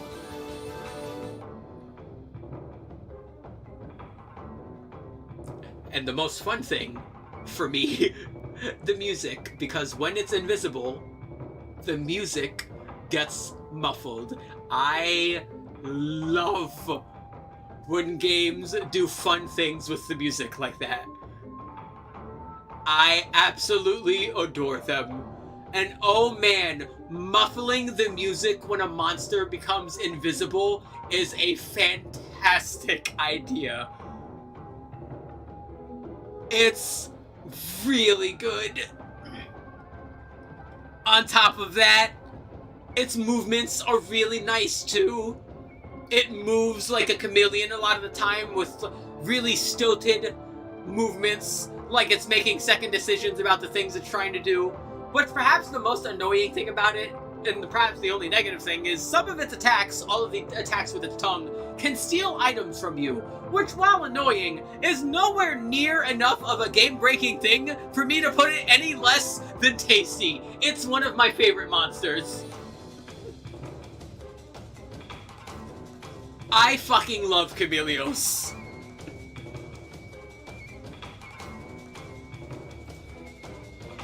And its weapons and gear are also really, really good. Having high amounts of poison, good amounts of sharpness, a large amount of slots, and the armor giving you very good skills, typically like status up and especially earplugs, which is always nice to have. I love this monster. Next! Conga la la la la la. Here we have our next monkey, and yeah, this is the one that burps and farts all over you. Now this one also fights with a swarm of minions called Conga, but they're nowhere near as annoying. Now Conga la la is kind of interesting. It is essentially a hippo ape. It has actually a really unique set of attacks. Its face is its weakest point. You can break its mohawk so it's not as fun and frilly anymore. But you can see it has a mushroom in its tail. This thing can get different types of attacks depending on the color of mushroom it eats, giving its breath attacks different elemental properties, and applying different status effects on top of that. However, the status effect that will happen the most is the soiled status effect, where if this thing farts or burps on you, you will become smelly, and you can't use consumable items. You will need to get rid of the consumable items in some way, shape, or form in order for you to use them again, typically through the item deodorant. All in all, I think this monster is fine. I think it's A-okay. You get a low rank.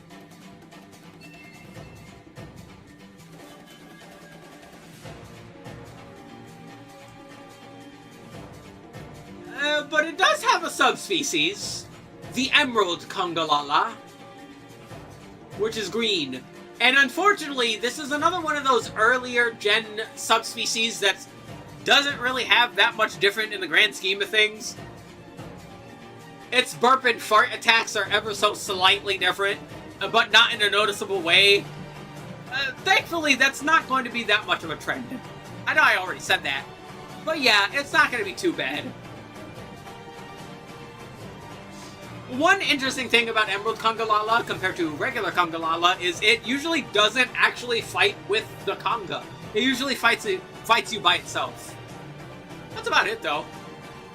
Otherwise, it's pretty much the same as a regular Congalala. Bam! Up next, yay! Crab! Daimyo Hermitar! Daimyo Hermitar is our first Carapacean, which is a crab. Now, the crabs are really neat, actually. As you might imagine, it being a crab, it can spit out a whole bunch of water attacks, which it does. But, more importantly, it attacks you with those big, meaty claws. And a fun attack it does is it'll essentially protect its face being its weakest point. Well, second weakest point. We'll get there. With its claws, and as it does this, its claws actually become tougher and become a lot harder to break. Which is really neat, and that makes you want to attack other parts of its body in order to make, you know, get a bit more damage in there. Other parts of its body, like its legs, or as you might tell, the gigantic fucking shell it has on its back. This being a Monopoly shell in this particular instance. One thing I would like with the Carapacians, as we will come to see, is them in their various shells that they use to protect themselves. Very cool detail.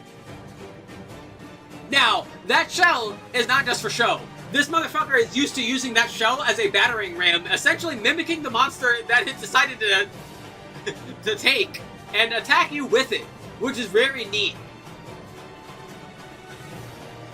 But there's a very big reward if you break it. You see, it has a very tender, very squishy little butt, but you gotta break the big shell in order to do that. Something that is not easy and is usually a fruitless endeavor because it can get a new shell relatively easily. But this is a monster I don't mind encountering. It's usually an early to mid-tier monster, and it's a nice step up.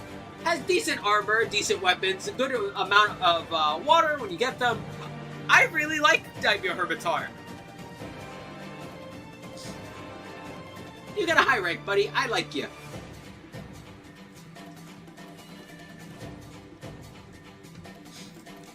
Now, Plum Daimyo Hermitar is kind of interesting. It's only been in the Gen 2 games. It's just not one that's been brought around often.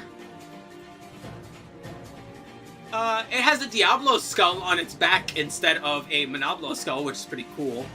It's weak to a different element. The shell can be broken.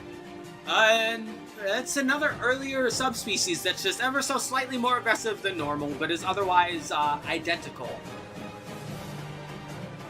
Oh, it was also in 4U. Yeah, that's right. It could appear in the fucking, brain is forgetting the name of the place. Everwood. There we go. It could appear in the Everwood in 4U. But yeah, this thing's... I'm gonna not be as positive to the subspecies from this point onward, because we are starting to get to that point where there will be differences. And because this thing is just not any near different enough, I'm gonna dock it points for not being different enough. Next! Giaprey. Yeah, so... similar to Velocidrome and Iodrome and Gendrome, they decided, with the new Snow Mountain that they added to Gen 2, to make a drome that lives in that area that attacks with ice attacks. Otherwise, it's just like every other fucking drome. Like, these guys are just not interesting. That's honestly the biggest problem. Are they fine as early monsters? Yes. But the series does a really good job, especially as it goes along, of having much more unique, much more interesting early monsters that are much better at teaching you fundamental things about the game. They're just really boring and uninspired, is what it comes down to. Oh boy, Hypnocatrice. So... Monster Hunter Frontier was an MMO. It's still playable nowadays thanks to various fan servers. Thanks, Rain. But when Frontier was around, they decided to add some of the monsters from Frontier to the main games in Gen 2. Hypnocatrice being one of them. And not gonna lie, of all the things they could have added to the main series, they chose a rather uninteresting one. Yeah, Hypnocatrice is a bird wyvern. It's a bird wyvern that, as you might guess by the name, inflicts sleep on you. But it's not really all that interesting. Which is especially sad, because in Frontier, where it has its own subspecies and rare species, especially that fucking rare species is a hell of a fight. It's really weird to just have the regular one just be a regular, roughly early mid-tier bird that is just kind of there. Frontier had a lot of interesting monsters even at this period, even though it was relatively early in the game's lifespan. Why'd they choose this one? Yeah, it's fine. Like, it's not that it's a bad monster or anything, it's just... There was much more interesting monsters they could have chose to give. Cause they gave us this one, and oh boy, the other one they fucking gave us... I'm going to have some fucking words for that one. Speaking of having words for him, this is King Shakalaka. This thing only exists in the Gen 2 games, and thank fucking God that it does, because this thing is really annoying. So, for some reason, there were two monsters in Monster Hunter Freedom Unite that they decided to have, which were the leaders of, like, a smaller group of monsters, the typically ones that didn't have one before. In the Shakalaka's case, it was the Shakalakas, as you might imagine. And what makes the Shakalaka King annoying is, in order for it to even appear, you have to kill a large double-digit number of Shakalakas in the fucking area where it is. So a good first 3-4 minutes of the fight isn't even fighting this thing, it's fighting its fucking minions. And then when this thing actually does get to appear, and you do get to fight it, guess what happens? He's really fucking small, he's really fucking fast, he's really fucking annoying, because one of the few attacks he does is just a constant, like, fucking barrage, where he's just wildly swinging and moving towards you like a fucking crack addict trying to swat a firefly. And it's hard to hit him at all during that attack, but when you add on Gen 2 hitboxes on top of that, oh man, this thing is just not fun to fucking fight. Why does this thing exist?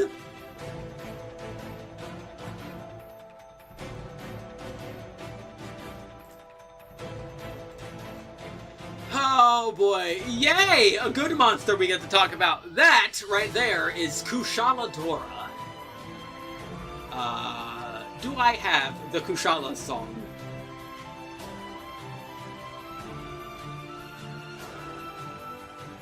I do not. Sorry, Kushala Dora. I do like your song though, but not enough. Kushala Dora is another Elder Dragon. This one is a big ol', mostly wind and ice dragon. As it flies, it summons just big old blizzards to attack enemies, and that can cause a lot of damage, and you end up fighting it, and it causes some problems. Now, the main thing that makes this thing a pain in the ass is the wind pressure. Which has not needed to be brought up until now, but oh boy, does it fucking need to be brought up now. So, Kushala Dora, when it goes into rage mode, fights with a big fucking cyclone around it with a massive wind pressure that will knock you on your ass and usually lets Kushala Dora get a free hit on you. When it's in rage mode, that wind becomes black like it's fucking Magus or something, and then the wind pressure becomes even stronger. Now, for most Elder Dragons, this will become a running theme, and I didn't mention it with Chameleos, but I should have, but now it's a good amount of time to mention it. When you break their horn, their central power becomes weakened. This is a big dragon mythology thing where most of their magic is focused on their horns. Makes sense. But hitting its horn is an interesting ordeal because it is an interesting show of skill. The better you get at the game, the more easy it becomes to snipe its head in order to get those headshots to break its horn as early as possible. It is an interestingly satisfying experience where that I think is another one that's just like emblematic of Monster Hunter, where the more you fight it, the more you get used to it, the more you just passively get better at fighting it, and you end up enjoying fighting it more now that you have the skill and understand the monster's moveset and where to exploit its openings. And in that regard, on top of its generally very good weapons and fantastically designed weapons and gear, I might add, with such fucking beautiful silver, like, very heavily, like, Greek-style statues for the weapons and like Greek statue, like classical Greek like faces for the armor. It's really good. Where is he? Let's see. Kushala. You windy motherfucker. Where you at? There you are. You get a G rank. I like you, Kushala. You're not my favorite, but I don't mind fighting you. I quite enjoy fighting you. It is a nice test of skill.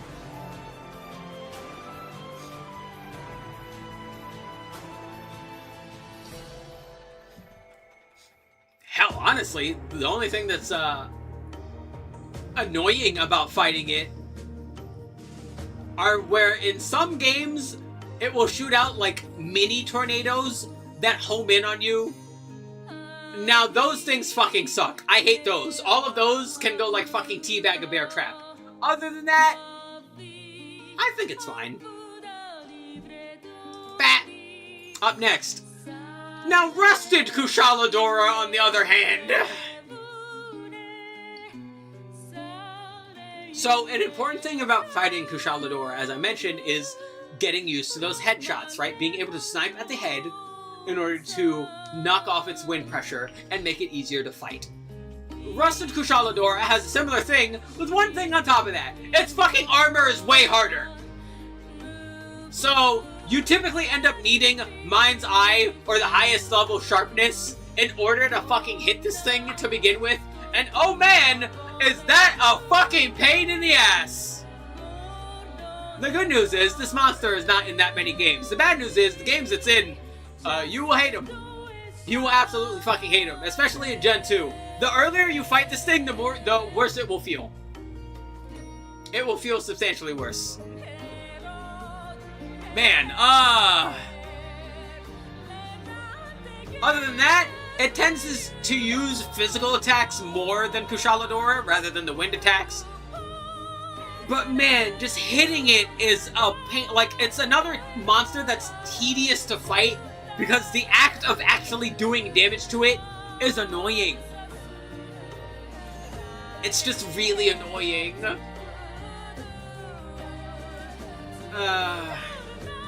So, because of that, Rusted goes to fucking low rank. It doesn't make me sad. It's using the skeleton of a very good monster, and that's all that's saving it from sad tier.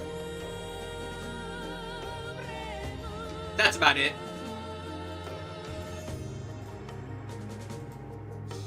Oh boy. Where's this motherfucker? Where are you, you son of a bitch?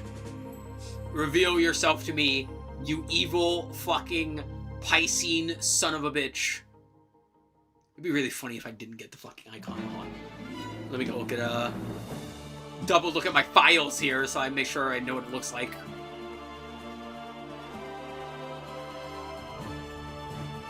Okay, there it is.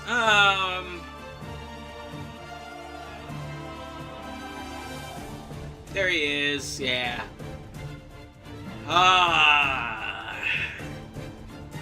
You don't get why. The only reason it's not in Y is because I understand the variant, right? I get why they wanted to make a lava version of Plesioth, right? That sounds cool. A lava fish that swims through lava, that's really neat. However, Lavazioth, which is our monster here, or as Japanese name, Volcanos, which is honestly pretty cool, has an interesting problem. Most monsters in the series get better as the series goes along, right? Fighting them becomes a bit more tolerable because of newer mechanics, because of tighter hitboxes, etc., etc. Lavazioth is the only monster in the entire series that gets worse the more games it's in. They keep adding mechanics to it that make it worse. So, first things first. This thing is tall as fuck, just like Plesioth. That means hitting its weak point is annoying. That also means, because it's a Piscine Wyvern, when you actually do knock it over, it's flipping and flopping all over the goddamn place. Now, because this thing is in the fucking lava instead of the water, you can't fucking chase it when it goes in the goddamn lava, which is extra bad. However, you might not want to, because this guy is shooting fucking lava rocks at you the entire goddamn time, and when he flops back onto the solid ground from the lava, a bunch of fucking lava rocks will come and splash out, like this guy was like part fucking, I don't know, Torterra or something. Like, it is genuinely already an annoying and tedious fight, and as if they didn't like it, as if they wanted to make this thing the absolute fucking most annoying monster in the series, when they added it again in Monster Hunter World, they gave it lava armor. So now, if you don't hurt it fast enough and break the armor, if it's on land too long, the armor hardens and it becomes harder to fucking hit.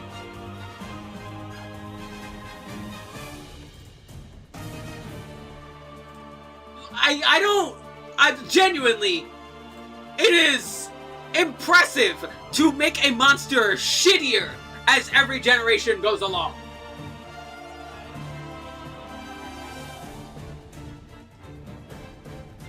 The worst fucking thing, too, is that it has the most health of the Piscine Wyverns. It takes the longest to kill, but it spends so much fucking time running away from you.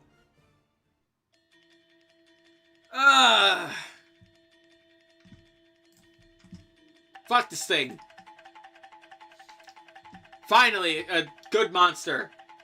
This is Lunastra. Lunastra is another Elder Dragon.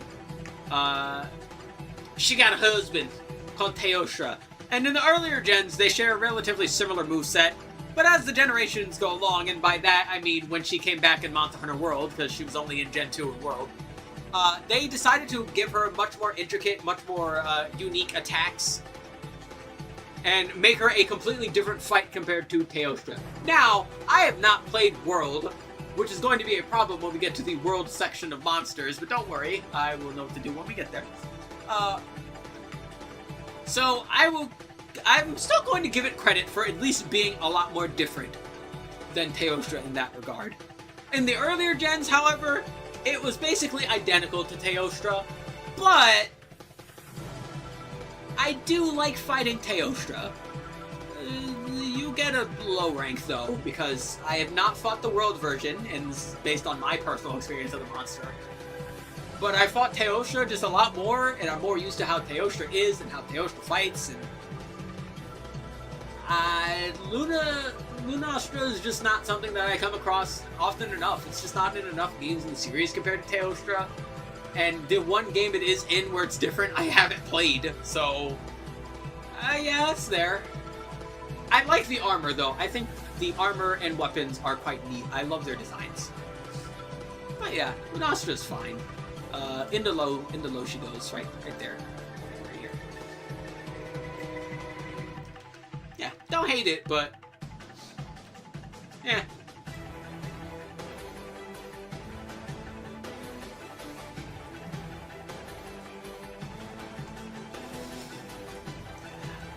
I mean, come on, were you expecting any less? It's fucking Nargacuga. This is like a top 5 fucking monster for me personally. Nargacuga is basically like a fucking steel fucking winged panther bat cat thing guy. It's so fucking cool. And you bet your ass I'm gonna play its fucking music now. Where is it? There it is.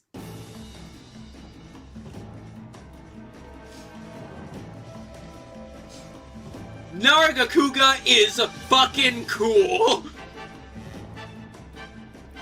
Now, the monsters that don't fight you with a particular element are kind of hard to rank because there's only so many different ways you can make a monster that fights you with bites and tail swipes and whatnot. Nargacuga, they managed to do a really damn good job on. As you can see, its wings are razor sharp. Really fucking sharp. and that's really cool. So when it does its arm stretches at you to try and claw and paw at you, reaching forward, it'll hurt. The fun thing is, if you break its wings, those attacks will become substantially weaker, and during certain attacks, it'll topple over because it doesn't have the support it used to anymore, which is really cool. I mentioned before, I like when monsters' attacks change, or when their patterns change when you break their body parts. That should be a fundamental thing. One other example of that is its tail. Its tail houses hundreds of spikes and spines that it can shoot at you. It can launch these with various tail attacks, including its most famous one, where it'll jump up and really quickly do a 180 and slap you with the tail, which does a ton of damage, and shoots out some spikes in later games, which is really cool. And if you cut the tail off, guess who uses less spikes now? Yeah, as opposed to a lot of other flying wyverns that we'll come to see, this one mostly tends to fight with agility. Quick movements, really quick movements. Movements that are so quick, it's actually really good practice for dodging. I think this is one of the best monsters in the game to practice dodging with. On top of that, when it goes into rage mode, its eye becomes glowing red, and that's just cool. You can force it into rage mode by using a sonic bomb, by the way, which is also another cool thing. It's almost as if the game is punishing you this time for trying to use some auxiliary tools, right? Where some tools are good on some monsters and some tools aren't good on other monsters. Here's an example. This one will fucking piss it off. Don't do that. And while it's in rage mode, it can't be trapped by certain traps. And while it's not in rage mode, it can be trapped by other traps, which is really cool. I fucking love Nargacuga. Definitely one of my favorite monsters in the series.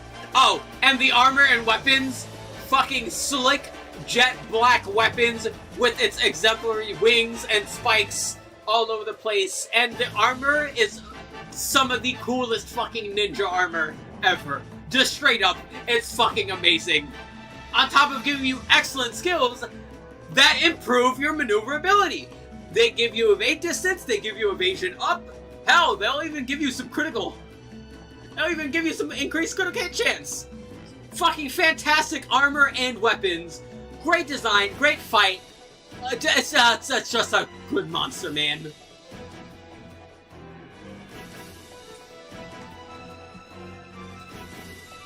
Oh, man.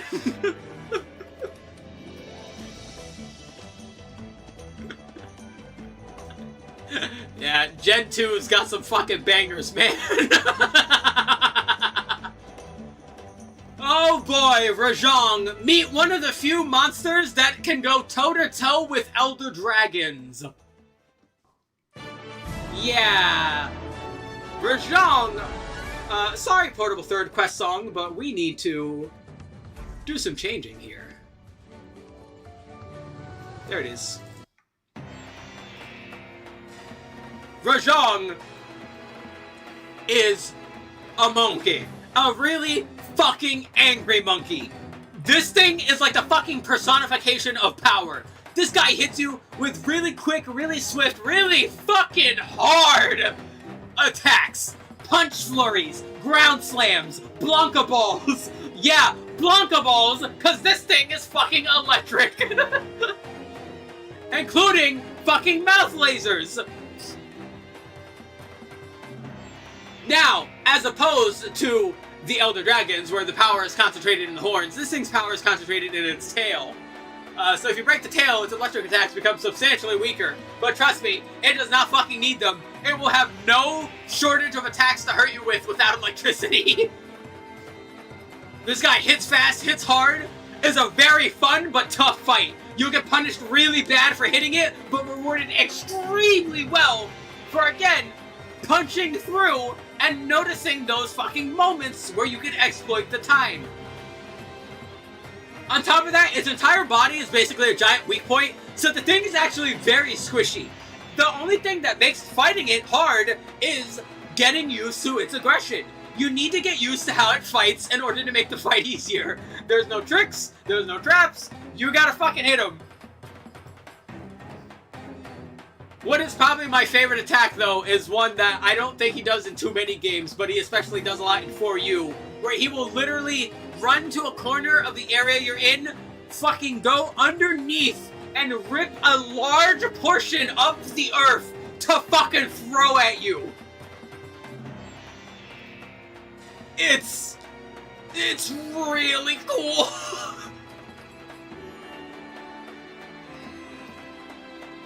And on top of everything I just mentioned, when he becomes pissed off, he becomes furious. Yeah, the guy actually goes fucking Super Saiyan when he's pissed off. Now, believe it or not, this is not just an icon of a Rajang in Rage Mode. This is Furious Rajang, which is considered a separate subspecies of Rajang. And this one pretty much fights with a lot of similar movements, but is more aggressive, and has a lot of, mix-ups, let's say, to its attack patterns. Otherwise, it's pretty much the same fight. The same fight that I love. I don't hate it. I love Rajang.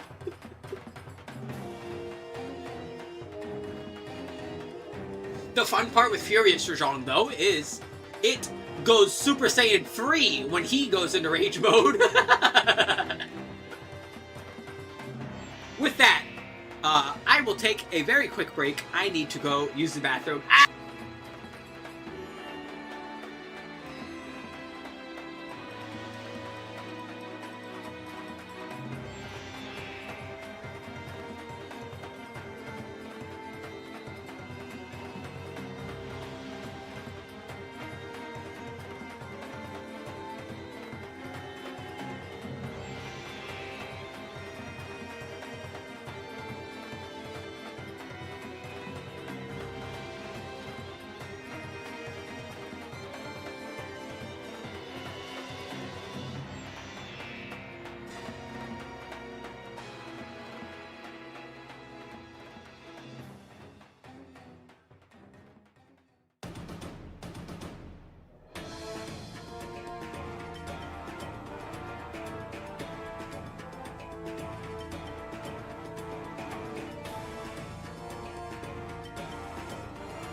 You know, I'm starting to think I'm sick again because,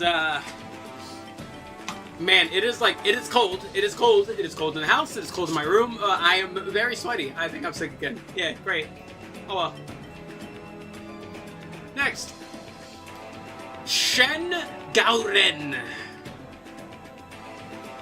Now, Shen Gaoren is, as you might tell, very fucking big. How big is it? That's a Lao Shanlun skull on his back! Now, Shen Gaoren is another siege fight. But it's a siege fight I actually like. You see, because you don't spend most of the time, sieging against Shen Gaoren. No, most of Shen Gaoren's fight is actually trying to fight it. The main method of fighting it is, as it's walking along the valley, you try and hit its legs. Its legs, which cause very heavy tremors, so you might want the tremor resistance in order to make that a bit more tolerable. But, as you fight it and break at its legs, they will progressively turn redder until they get, like, super sore and tender. Now, once they're sore and tender... hold on. Boop. Yeah, there we go. Now, once they're sore and tender, Shen Gaoren will then fall over and get closer to the ground, which leaves you ample opportunity to hit its face, or, more interestingly, you can go in between its shell and its body and hit its tender back point instead. So yeah, this is a siege monster that actually has a solid enough strategy in order to actually fight it. Now, you can't just, hit one leg and then break off. You have to make sure to apply enough pressure to the leg in order to break it completely. Because if you, hit one a little bit and then move on to the other one, the tenderness will go back down. So you gotta essentially hard focus one leg at a time in order to make sure you do enough damage to it for him to topple over and get in and do that damage. On top of that, the guy hits with a variety of attacks. You might guess for something that big, him just landing on you can do a large amount of damage. It will. Be careful.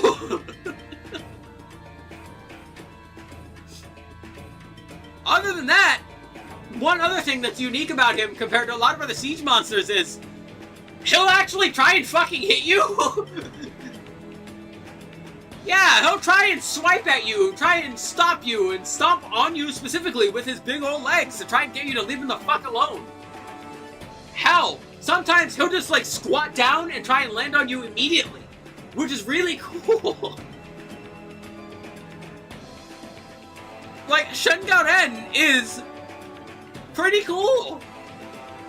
It's honestly pretty neat, and I kind of wish it was in more games because I think of all the siege monsters, it's the one that actually puts up a decent enough fight and isn't just there to waste your fucking time. I really like Shen Gaoren. Hey, he's not a bug, he's a giant crab.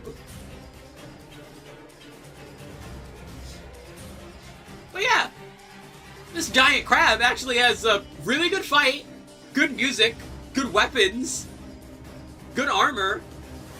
I wish all the other siege fights were like this. Yeah, Shen Gaoren is pretty cool. Shogun Sienitar is a little less cool, but it's okay. So this isn't a monster that gets worse as the games go along. It just becomes slightly more annoying as it goes along. Shen Gaoren, as you might tell by those giant ass fucking pincers, will cut you. And as the games go on and as they added new things, those cuts will now cause bleed, which is a very annoying status effect to deal with, not gonna lie. You have to eat a particular item in order to not get in order to not bleed out, which is not fun.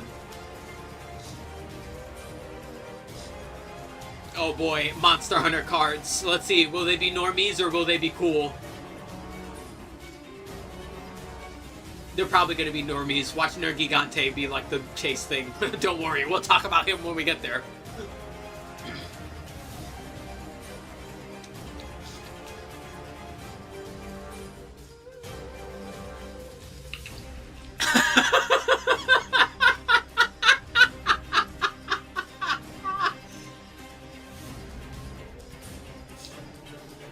Oh, yeah. Yeah. Now, Shogun Sienitar, aside from its claw swipes, which it has a large fucking amount of, I feel the need to mention, I like Daimyo Hermitari because its attacks are tolerable and they make sense. Dude, Shogun Sienitar moves around a lot. This motherfucker be moving. And he moves in such awkward angles too because he's a fucking crab. So he'll fucking crab walk towards you, moving fucking sideways, fucking side to side to try and fucking swipe at you with his claws from a weird ass fucking angle. It's a pain in the ass to hit this guy. Other than that, one really cool thing is he'll fucking climb walls by just jamming his fucking claws into the wall and climbing along the ceiling and then go onto the ceiling. It's honestly pretty cool. The shell he has on his back is a Gravios back, and that which he can shoot out pressurized water jets from, which is neat. Again, I don't hate this monster, it's just kind of annoying to fight. Thankfully, its armor and weapons do tend to be pretty good, so it is worthy to fight. I just kind of don't like it. Yeah, now, Terra Shogun Sianatar. Well, it's a little more aggressive. It lives in the volcano now instead of typically beaches or dark caves, wearing a black Gravios skull instead of a regular black Gravios skull. It's just unfortunately similar to Plum Daimyo Hermitar, another one of those that is just really similar to the original and not really different enough to warrant any further discussion.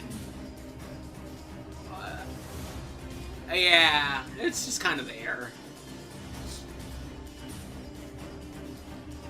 Now, Teostra, on the other hand, oh boy, we will pull up his music. Once again, if I have the monster's music, I will pull it up. Capcom ever wanted to do crossovers of Monster Hunter, Godzilla Universe, Play the Contenders. The Godzilla monsters are too big for Monster Hunter. Which, believe you and me, when we get to a particular monster, will be a problem. This is not a series where you want to fight giant monsters, per se. It is really obnoxious and annoying. As evidenced by the fact that of the giant monsters that I've mentioned so far, being Lao Shanlun and Ashen Lao Shanlun, they're in the fucking Y tier. Monster Hunter is just not that kind of game where you want to be fighting monsters of that size. It really drags the fight on in the worst ways possible. Shit.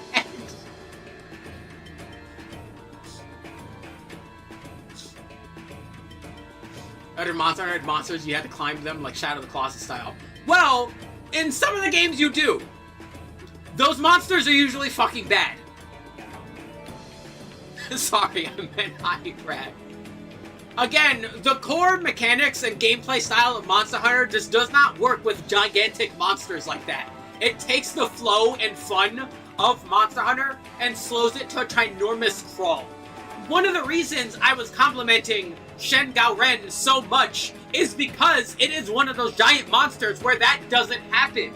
Shen Gao Ren is a very active fight that doesn't feel that much different than any other Monster Hunter fight, which is why it's a much better siege monster than a lot of the other siege monsters we will encounter.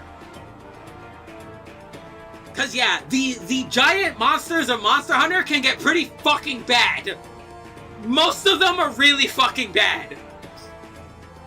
This series just doesn't do too well with gigantic monsters.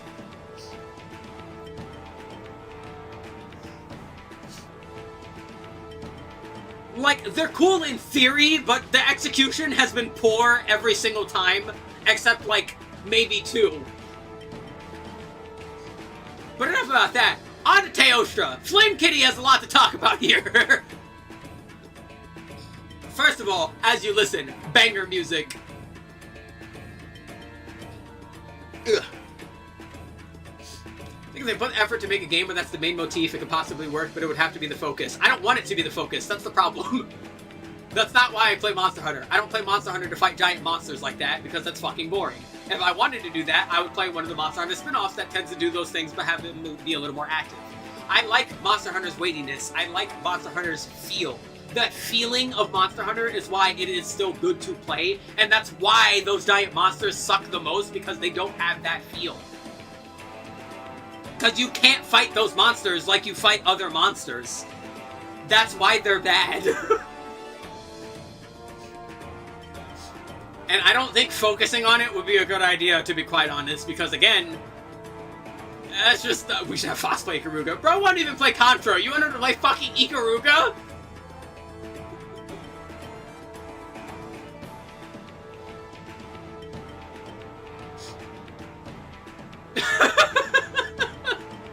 You're not a good friend.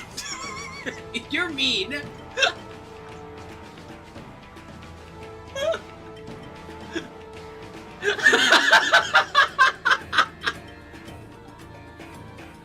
It's character development. Oh, Lord. Anyway, enough yapping. Teostra.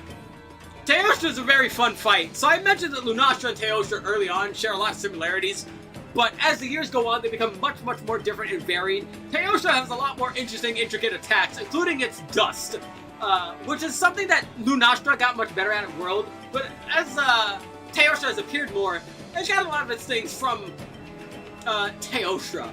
Teostra attacks with explosive dust and flamethrower. Its various attacks coming from its wings or its claw swipes will spread around this dust that it can detonate by clacking its teeth together, which is really cool. We will have this loop really quick since we're still talking about Teostra. On top of that, Teostra is flammable pocket sand. Yeah, flammable pocket sand that he can summon pretty much whenever. On top of that, he tends to go up and attack with flamethrower attacks. On top of that, these flamethrowers have really interesting arcs that are like pretty fun to dodge, honestly, though. This is one of the monsters where positioning will is starting to get stress tested against you, because good positioning will save you from getting attacked by that flamethrower attack 9 times out of 10, as well as lead you in a perfect position to start hitting his head when he's done with it, which is really good. All in all, with that, with the music, with the gear is also pretty damn solid. A body made of American military during Vietnam. Yeah, pretty much. And don't worry, we'll get into more intricate bombing runs later, and more don't stand here, the floor is lava later. But yeah, Teostra is always pretty damn solid fight. His most devastating attack is the Supernova. After he goes into rage mode, after a certain amount of time, usually it's around 80 seconds, he will then jump up in the air and cause a supernova around him, which usually does enough damage to one-shot people. But if it doesn't do enough damage, it will do a large chunk of damage and guaranteed stun you, so you better hope you're not the only one there, otherwise he will attack with a follow-up. And oh boy, the amount of hunts I failed because I started to warn my other hunters that he was about to explode and they didn't listen to me is more than the amount of fingers and toes that I have. I have lost many a hunt because people are really bad at reading the room. But hey, that's not Teostra's fault, because Teostra is a pretty damn good fight. And a really fun monster.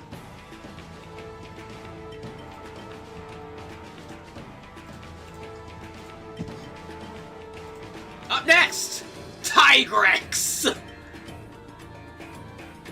After the PvP game mode where one player can control a monster against a team of hunters, I believe there's some way to do that in one of the older games. It was really funky. It was before they realized what worked and what didn't.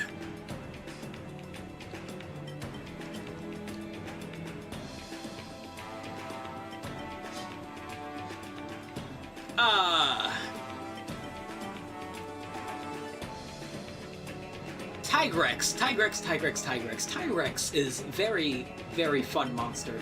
Tigrex is a monster that basically never fucking stops charging at you. But unlike Bulldrome, I actually like it. I find the charging pattern to be a lot more tolerable. Most people don't. Most people really don't like fighting Tigrex because of his ceaseless aggression. But honestly, that ceaseless aggression is exactly why I like fighting it. I like Tigrex.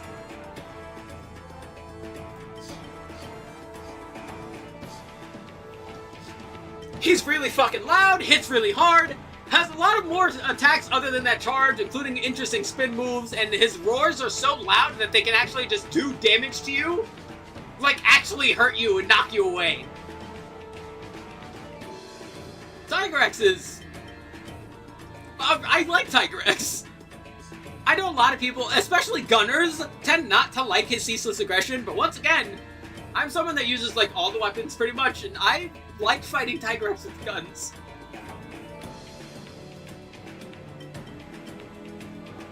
Hate when fights in games evolve into do mechanic deal damage. Yeah, that will be a problem with some of the later guys. I'm still gonna mention them, but I'm not gonna have too much to mention because they're from games I have not played. But yeah, let's just say the later unique enemies get a bit too gimmicky for their own good.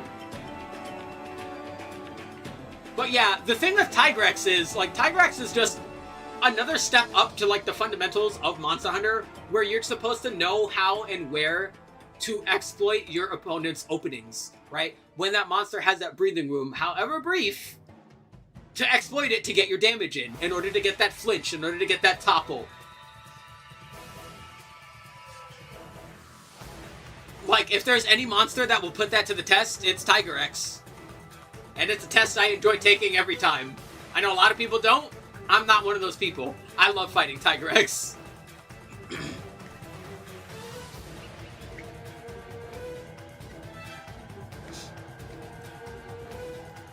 Yeah, the danger zone is, like, not that much of an issue when it comes to Monster Hunter. Like, yeah, things that are dangerous will be clear most of the time. Oh boy, great. So this is Ukanlos. This is a Cantor's brother, and whereas I had positive things to say about a Cantor, I fucking hate Ukanlos! Now, these are two monsters that fight pretty similarly, but the differences are just big enough to fucking piss me off. He looks like he should dig. You're right, he does. The problem, he never doesn't fucking stop digging. This motherfucker will go underground and spend like 80 fucking years under there.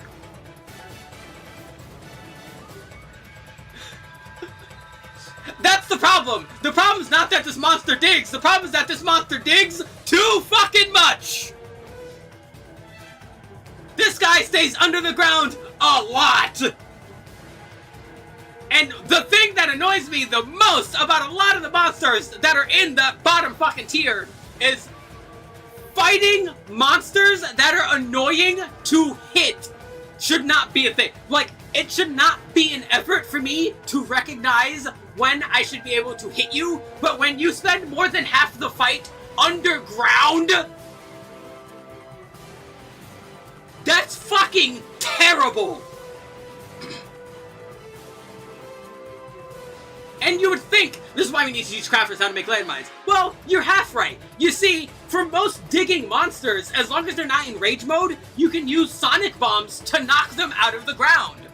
That works for Diablos, that works for Monoblos, that works for Cephadrome, that works for, hell, even the other fishes that aren't explicitly in the ground, like Plesioth, like Lavazioth.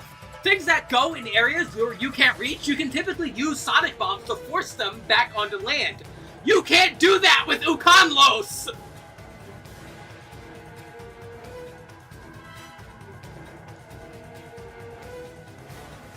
So yeah, I'm glad you mentioned that, because that's something that the game basically teaches you. If a monster is underground, hey, you can use auxiliary equipment to knock it out of the ground. Except this one, because fuck you. For a game like this, the Trapper style build or weapon would be fun, using things around the environment to control and kite the monster. Yes and no. Environmental things is something that's just really fucking obnoxious with Monster Hunter. They're always more of a, oh hey, yay, this thing happened, rather than a thing you intend to try. And Monster Hunter in general is not a series where more support-oriented roles is really works. Because at the end of the day, killing the monster faster is better than having someone who's there to be like a bit more support-oriented. There's a handful of exceptions, most notably Monster Hunter Frontier, where what you described is actually a very useful thing because of how strong the monsters can be in Frontier. But in the main series, that's just not a useful enough thing.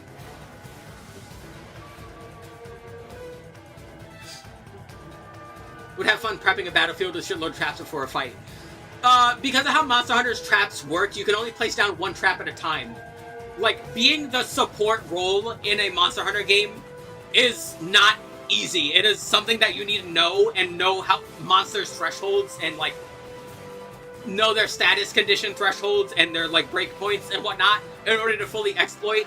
It is both a hard and seldom seen role, because it's just not that useful in the grand scheme of things.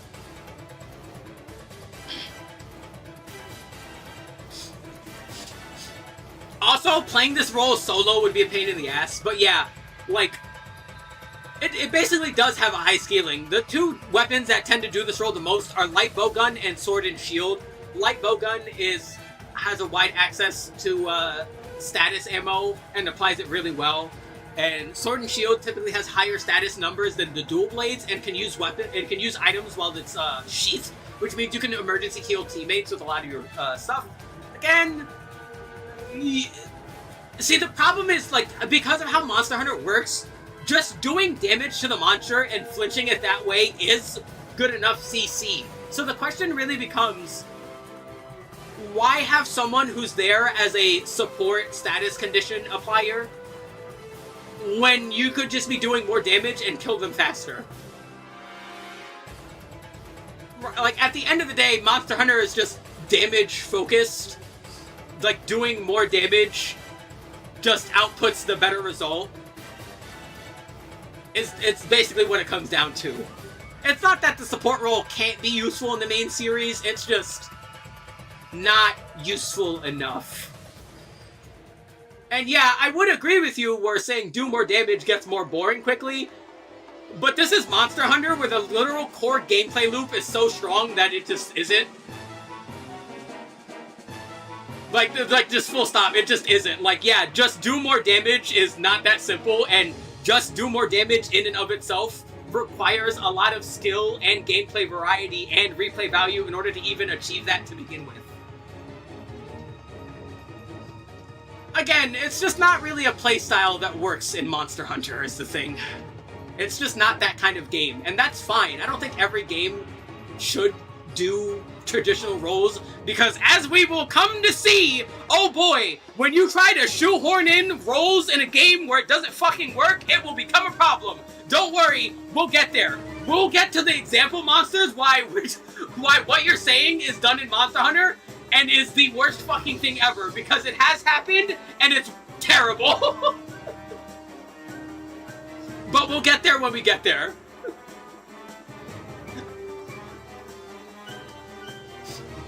Now, also, mind you, like, you're talking to someone who is a support player in MMOs. I love playing support.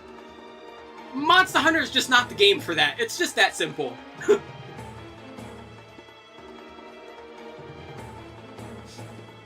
Like, hell, I've been playing Blue Protocol Star Resonance, and I've been playing a beat performer. This is a supporter that attacks with a fucking guitar and buffs their teammates and heals their teammates by attacking and using luck procs in order to amplify their damage and healing, which is really fun. I love playing support in a lot of video games. Oh, in Final Fantasy XIV, I'm a scholar. I love scholar in Final Fantasy XIV.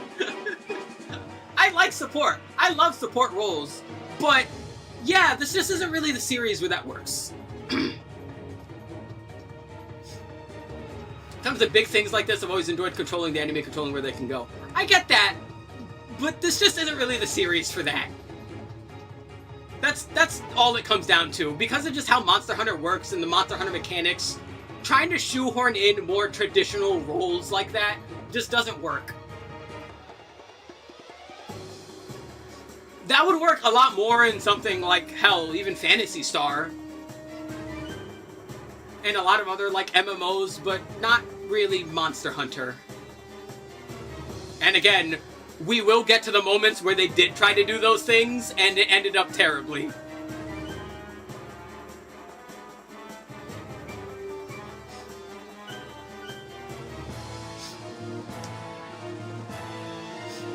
Yeah, that's another thing. Like, when Monster Hunter, when you finally, like, get Monster Hunter and Monster Hunter clicks for you, it changes so much. Like, if I made this list, like, even 5 years ago, I would have, like, many different, like, thoughts and positions.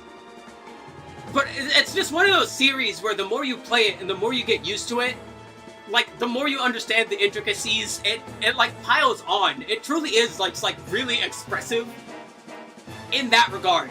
Like a lot of Capcom games.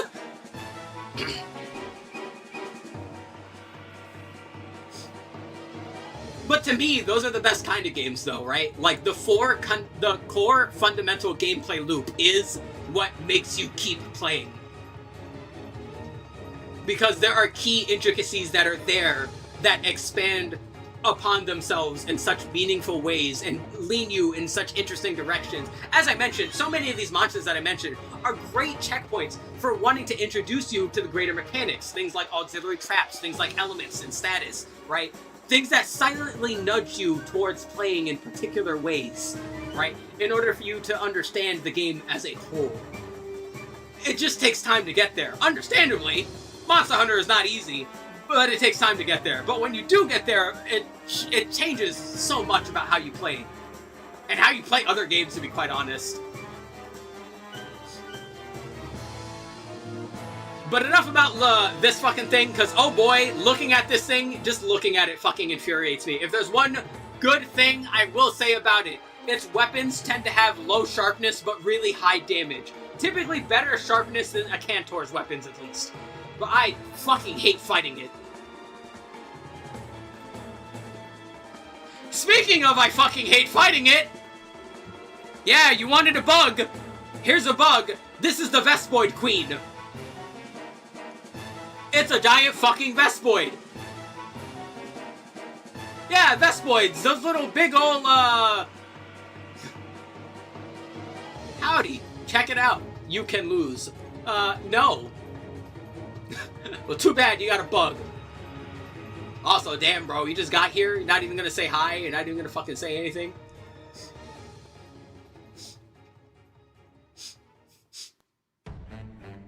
Like, bro got here and told me to check out some other thing. Like, what the fuck? Hello? Howdy's not good enough. Howdy's not good enough. Bro was like, hey, hi are there. Like, bro basically went into the fucking meeting pitch immediately.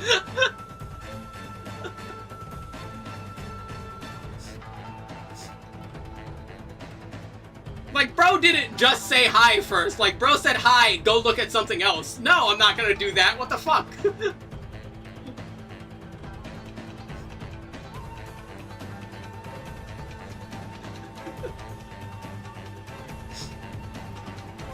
God, you gotta lead better, man. You need better marketing.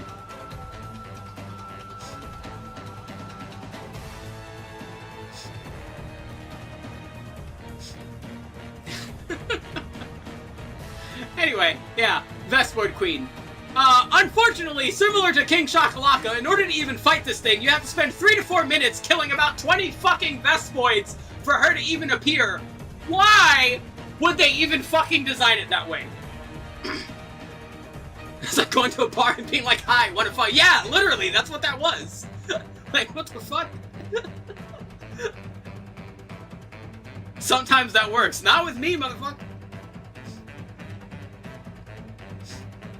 I like to call it you can lose at Ukanlos. See, there you go. we gotta teach sequencing, you know what I mean? Sequencing is hard.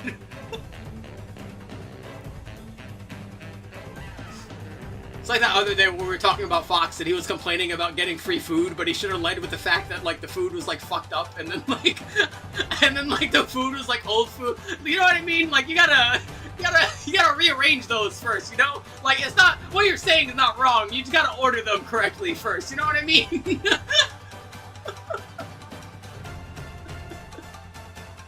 Yeah, but free is free though. Yeah, but it was like one of those things where like as he went on to explain it, it like made more sense, but like man, you should have like started with the problem first and not the fact that you got free food, you know what I mean? Like it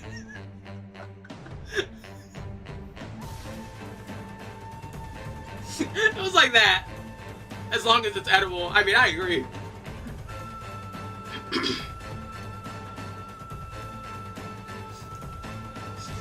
But yeah, Vespoid Queen is like, the fight itself I think is just a little bit better than Shakalaka King. That doesn't really matter though. It spends a lot of time just in the air being unhittable, which is not great. So it's not hittable for a different reason than King Shakalaka is. It also does like these really fucking annoying like sweeping attacks. It's fucking bad. I'm where the fandom can't read, but I forgot about this lesson. In this case, my dang phone's autocorrect. Hey, I can't read because I play Monster Hunter. I can't read because I play Yu-Gi-Oh!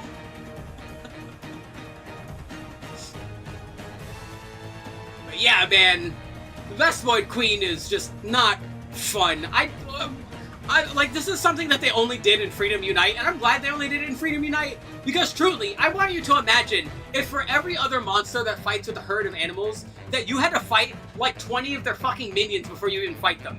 Imagine if you had to fight 20 like fucking Iodromes, or Ioprey before Iodrome pops out or something. Or like fucking like 10 Conga before Congalala appears. You know how fucking tedious that would get? That would get so annoying so fast if like every other monster did that. I don't know why these ones did either. But they haven't been seen since Freedom Unite, so... yeah, it could be worse. Anyway, dyslexia and autocorrect aside, how are you doing, Coles?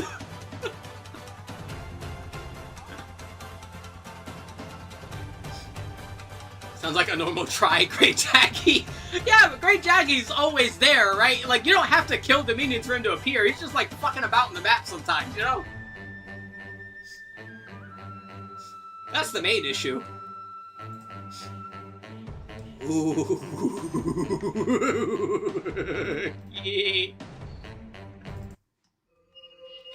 I get to play this song now. Because this is White Fatalis, now known as Old Fatalis. And oh boy. Oh.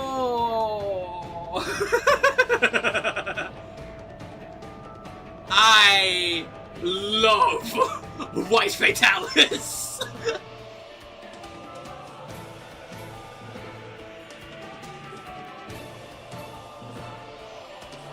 Head looks a little bit too big for the body. Kind of, but it's like a really... you can't see the neck. It's like a big serpentine dragon neck. Let me go back and show you, Let me go back and show you regular Fatalis so you get a better idea for the body profile.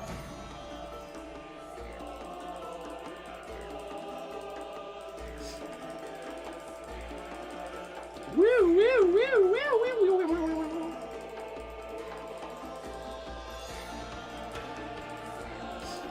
Unfortunately, Fatalis is all the way at F, so this is gonna take a bit of time.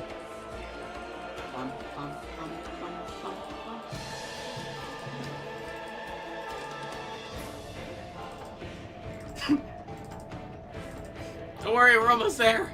Gravios, Gandrome, there you go, yeah.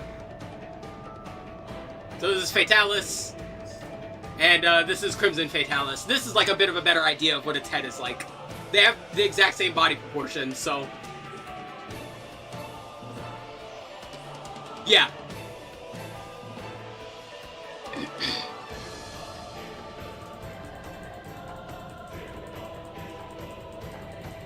Now, as I scroll on back, let me talk about White Fatalis real quick. White Fatalis is an older, wizened version. I think I won't text much or all that fast. My phone is going to add a triple X word to the last comment. Don't worry. People have been sus on my channel before. What's the worst that could happen?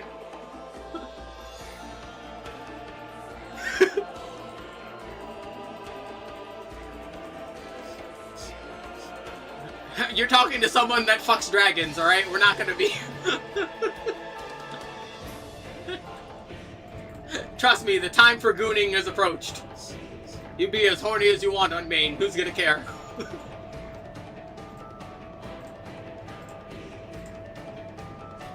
Back to White Fatalis.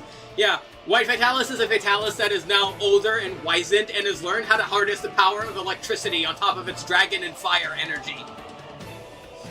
Which is really cool.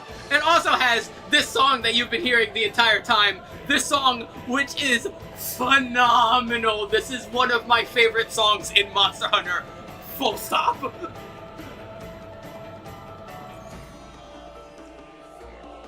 So yeah, it attacks. It's not November for some people.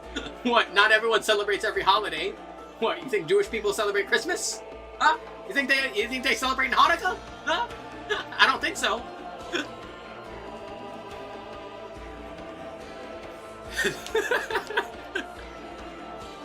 So yeah, similar to the other Fatalis, the main key is learning when and how to snipe that head. White Fatalis gives you much fewer opportunities, so it's much more important to learn those patterns. But God, is it satisfying when you do. And oh boy, the Frontier version is on crack. We're not talking about Monster Hunter Frontier in this. We'll leave the Frontier to the other ones, but man, the Frontier version of this fight is insane in the best way. It is just a fucking glorious monster and is just a great fight.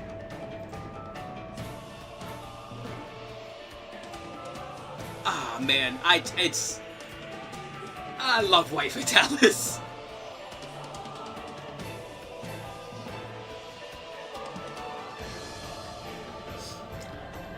Now, for the opposite fucking end of the spectrum, this is Yamasukami.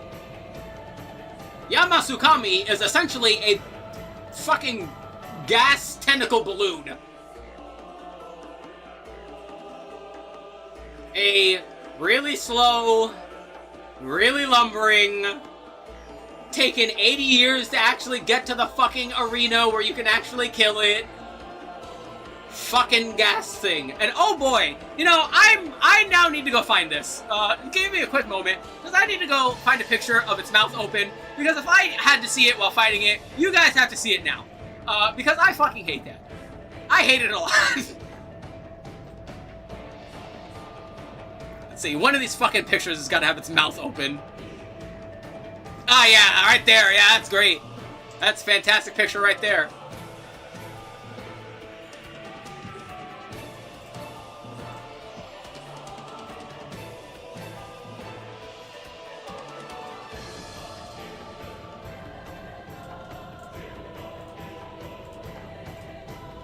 Yeah, I hate this. I hate everything about this. This is fucking gross. We're just gonna, hold on real quick. We're just gonna, alright, there we go. Alright. Oh, man.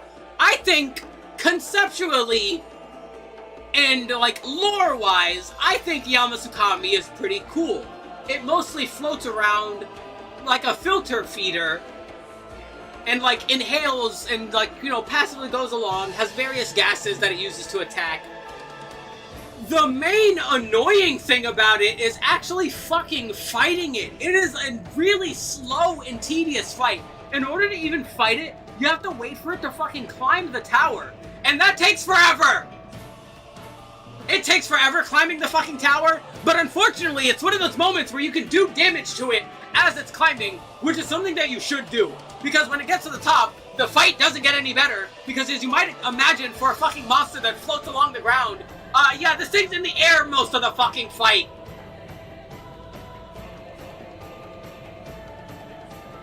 I said before, and I will say it again, monsters that are annoying to hit are among the worst.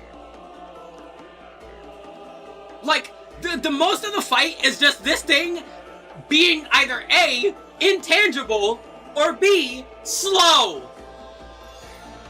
And when a Monster Hunter fight feels like it's wasting my fucking time, I'm not having fun. And oh boy, does Yamasukami feel like it's wasting my fucking time. I hate this thing.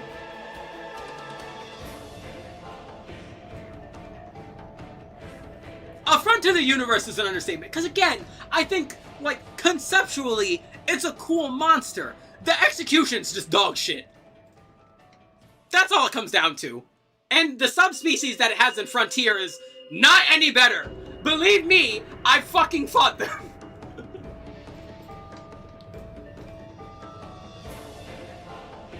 Like, yeah, I think it's an interesting monster, but it's just not fun to fight. And it's not satisfying either, right? Because there are some harder monsters. Like, Rajong is a hard fight, but Rajong is a satisfying fight because of the output that you get when you understand how it works. I don't even like the concept. I think genocide is warranted. Maybe. I get it, honestly. I don't hate it that much. But yeah, it's just a fucking just tedious fight. Like, it needs to be redone. Like, if they ever bring this thing back, first of all, don't, because like Wilds is out right now, and we don't want that. So that's one thing. Two, like it needs a rework. It's that simple.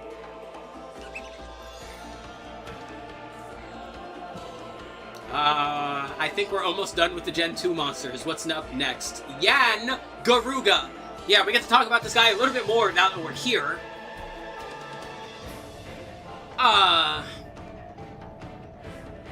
The flying forest, so yeah, it shows up in the background sometimes. Like, again, I think it's a neat monster, conceptually. It's just fighting it that's annoying. That's all it is. Like, the fight fucking sucks. It's one of the worst fights in the series.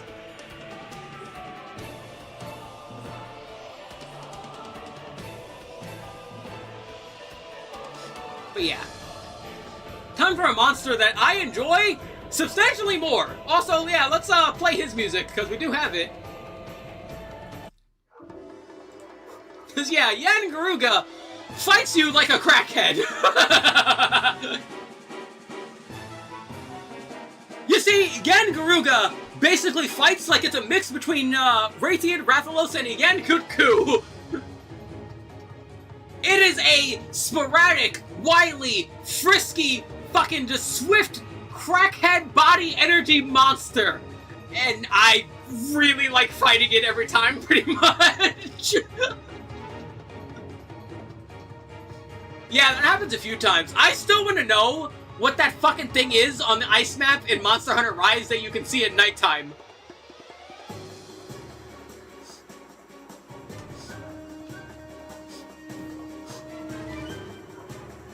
So yeah, Yen Garuga is basically what happens if you take, as I mentioned, Raytheon and Yen Kutku, smush them in a blender, and give it some crack. And I mean that, because oh boy, does this thing's movements are like frenetic as all hell. This guy doesn't sit still, but in an interesting way. Just watching it move and wobble about like it's like a fucking panicking as it's fighting you is great. Like, it doesn't fucking know any better, but it's getting by regardless just because of the fucking strength it has as it's panicking. It's a really interesting fight. I really like the music. Its weapons are pretty fucking good. The armor can be pretty handy on occasion, too. Now, I will say, this is a monster that generally gets better, except in Monster Hunter 4 Ultimate. This thing in Monster Hunter 4 Ultimate fucking sucks. Undo Clementine when you're done streaming. I will probably lay down afterwards. I can feel my throat sore again already. I'll be available tomorrow, though. Yeah, now that we're back on a regular schedule. But yeah, I really like Yen Garuga. I like Yen Garuga a lot.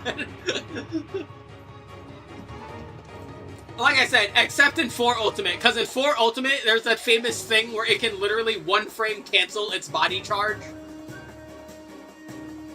Like, it can one frame cancel its tackle into something else. It's the most ridiculous fucking thing ever.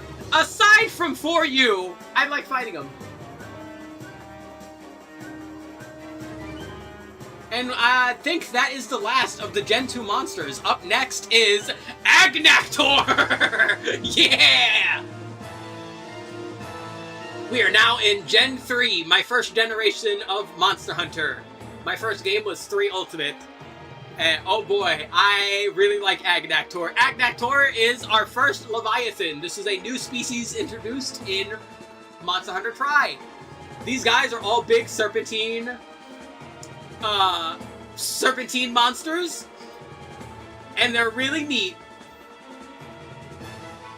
And yeah, Agnactor is a very fun fight. Now, Agnactor has lava armor. However, as opposed to Lavazioth in fucking World, where they made it worse, Agnactor's lava armor is actually great, because he actually goes in and out of the lava enough times where it's not an annoying mechanic. On top of that, his mechanic works properly. If you break the lava spots while they're soft, then they break and they can't come back, and you can keep on hitting that part no problem, which is really cool.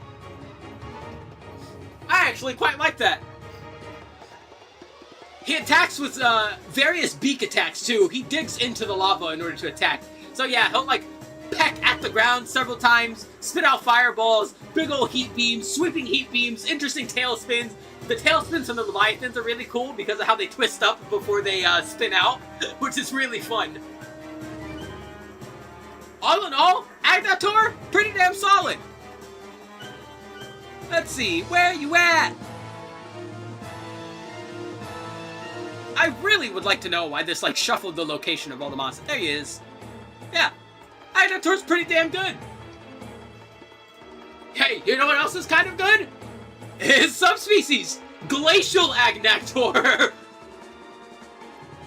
Yeah, remember when I was talking about how a lot of the earlier subspecies are really fucking boring because they're just the same monster? Yeah, the third generation is basically where that stops being a thing, because now... yeah, now we have Agnaktor, but in glacial environments, and this time, his ice works in reverse to the lava. They're actually harder to hit, and they can bounce off your stuff, but when broken, they work the exact same. And instead of reheating when he goes underground, they get cooler when they go in the ground this time.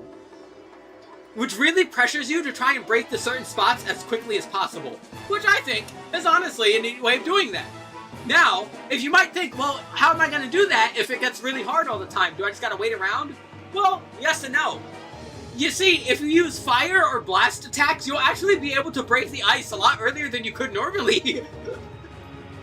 As opposed to Agnaktor, where you want to be doing with water. Makes a lot of sense.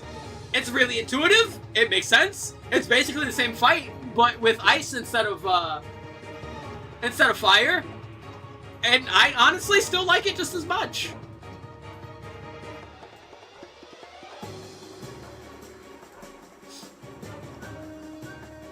Also, really good weapons. I'm not a fan of the armor all that much, because it's kind of funky looking, but the weapons are usually pretty damn good. That's another thing too, their digging tends to be a little predictable. Generally speaking, with digging monsters, you can tell sometimes where they're going, with the ground puffs that happen when they move. Sometimes yeah, sometimes no. Most of the time it's yeah, but with these guys, yeah, they're almost always, like, do particular attacks that are, like, really easy to get the hang of. So yeah, Glacial Agnaktor, pretty damn solid. Also, really quick, hold on, I need to check something.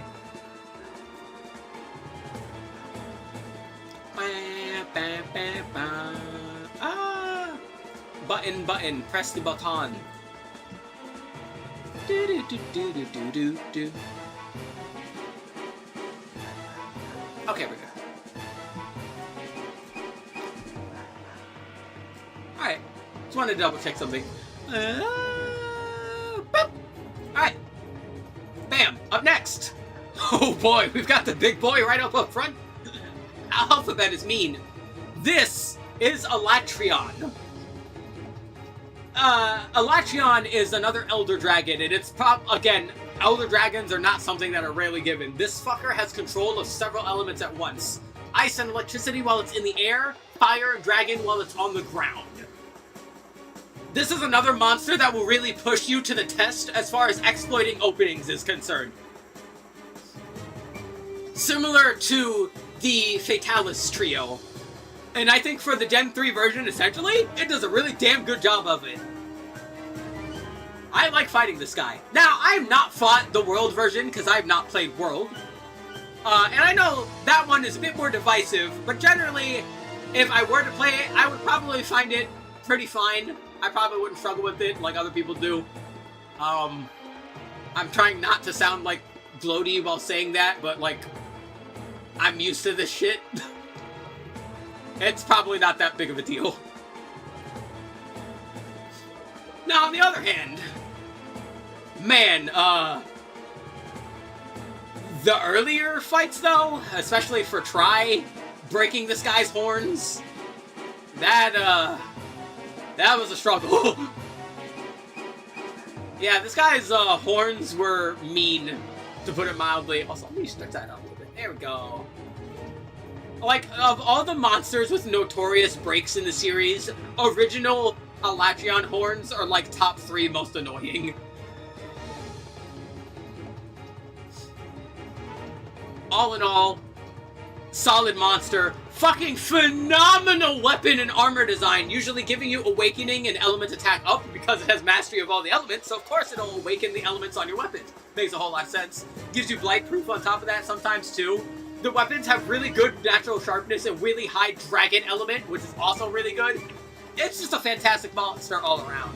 I don't love it like I do The others, I'll put it in high rank. I like a lot of other ones more than this, but I do like it.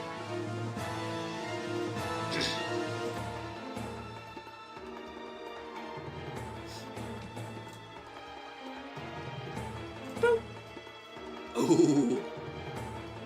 Speaking of I like it, Amatsu. Oh boy, another Elder Dragon and the final boss of Monster Hunter Portable 3rd. As you might be able to tell, Amatsu is a gigantic floating, essentially Asian dragon that focuses on extreme weather, flooding the area with torrential rain and disastrous tornadoes and hurricanes. On top of that, how it leisurely fights and floats around the area very gracefully with fun, intricate attacks. Tornadoes that aren't annoying, surprisingly. It's a fun fight. It's really cool.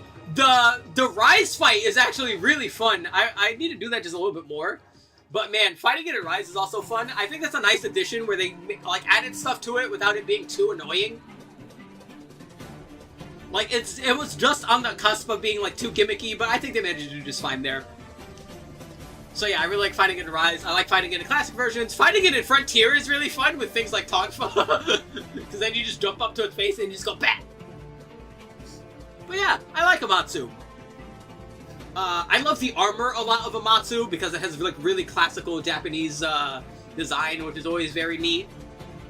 The weapons are also really neat, based on mostly Shinto priest iconography and design, which is also really cool. I kind of wish they were a little better, not gonna lie, as cool as the weapons are. Yeah, as cool as they are, it's kind of... Yeah, the weapons aren't the best. The armor can be good, though. All in all, similarly, I like Amatsu.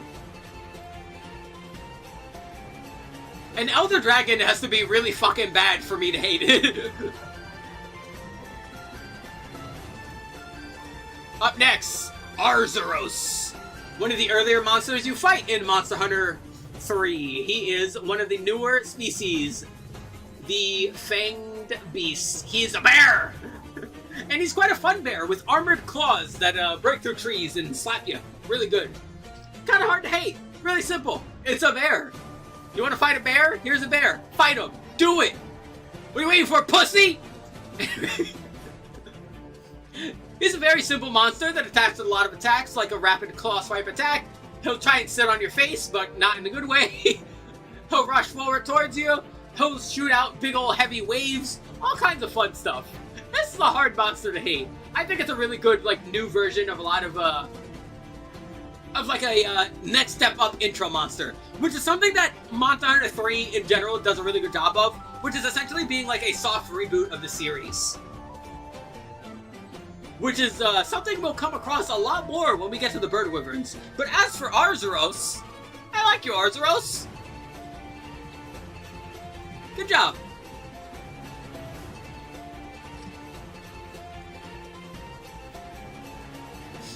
Oh boy, Barioth! We have a new flying wyvern, essentially a ice ball shooting, ice skating, tornado surfing cat saber-toothed tiger dragon.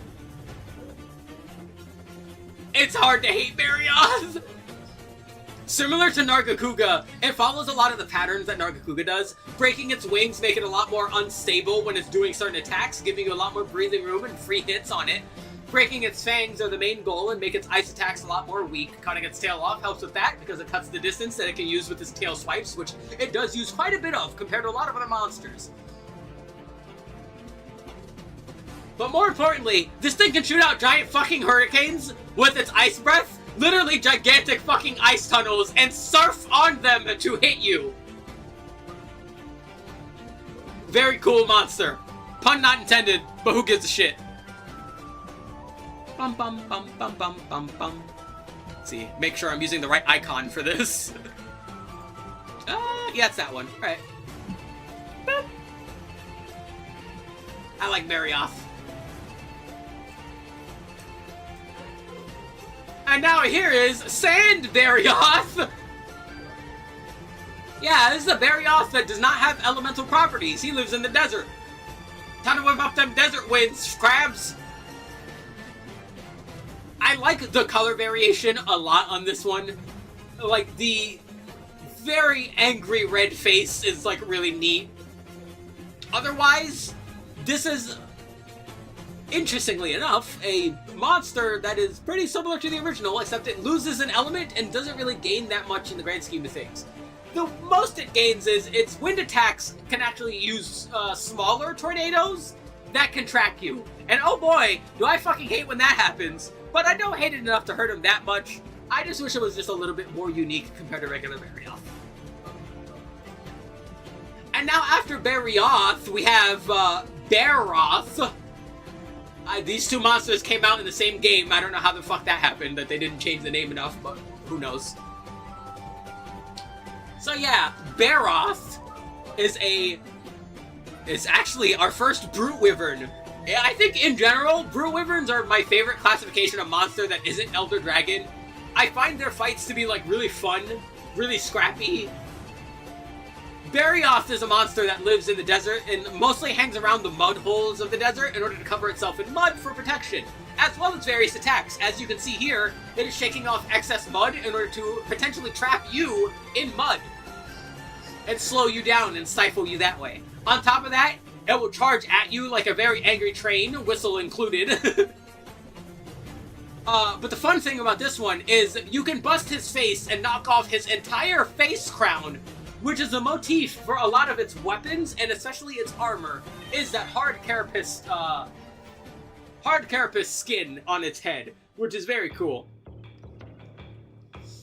Oh no, Barioth, you're alright. I like you. Where are you at? There you are. You're neat.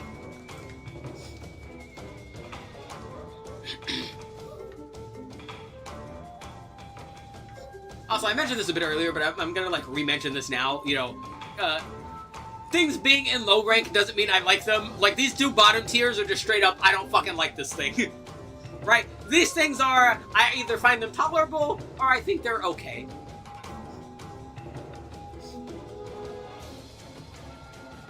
Now, Jade Barioth. There's a lot of species involving desert and snow counterparts for some reason. And we have one here. Yeah, Jade Barioth, as you might imagine, covers itself in snow instead of mud. And has much more vibrant green skin instead of reddish orange.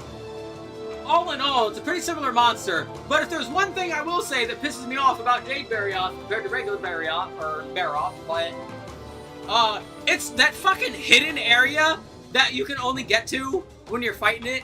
Like, the monster is fine. It's a similar fight to regular Baroth. Like, if you fight a regular Baroth, you can fight a Jade Baroth, but man, when you want it to go to its fucking sleeping location and it's just like fucking dilly-dallying, God, that's annoying. It's really annoying.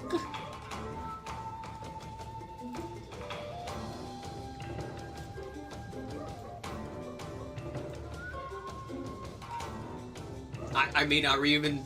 do I need to explain that one? It's fucking Brachydios. If there is ever anything to come for Rathalos' crown as mascot of the series, it's Brachydios. Brachydios is as awesome and as fanatical as a design as you could possibly get. An obsidian-shelled, green slime, exploding, boxing dragon. And yeah, he boxes, chain punches, swipes, uppercuts, swifts, pivots. He's got them all. Genuinely, Brachydios is one of the best designs of Monster Hunter. I don't think anyone is going to be shocked that I'm saying that or even disagree. Like, it is fantastic on, like, every regard. It looks great, its armor is great, its weapons are great, its fight is great, everything about it is fucking great. Easily top 5 favorite monster in the series.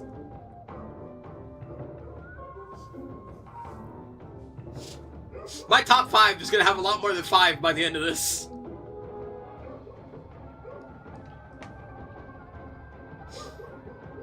Like, I'm trying to think of more to say about Brachydios, but I can't. Like, everything about it, like, every fight in every game feels good for the game that it's in. Its attacks are really neat, really nicely telegraphed, so they're all fun and fair. Its slime mechanic is really unique and interesting, and gave birth to what is now known as Blast Blight, but was originally called Slime because it was the only monster that had it. Which is a new status effect that was really needed. Like, I can't... it's fucking Brachydios. Like, what do you want me to say? Oh boy, Brute Tigrex. Yeah, they gave Tigrex a subspecies in Monster Hunter Portable 3rd. Now, what makes a Brute Tigrex different from a regular Tigrex? Well, that's easy. He doesn't shut the fuck up. Brute Tigrex has much more amplified vocal cords and screams at you like a motherfucker. Yeah, this guy has way more sound attacks than the regular Brachydios. Regular Brachydios, regular Tigrex. I need to lay down. It's only been, Jesus Christ, it's been 3 hours and we're not even halfway? Holy shit. Yeah, Brute Tigrex is fine. Sound attacks aside, it's not really that much different from regular Tigrex. Where the fuck is the icon? Goddamn. Tearless Maker fucking sucks. Alright, as always, let me go over here and make sure I know what the fuck it looks like. Oh, that's why I'm not fucking finding it. I would have never guessed. It's right there. It's that color. What the fuck? Yeah, Brute Tigrex gets a low rank. Because I do like the regular Tigrex quite a bit. That's all it's saving it here.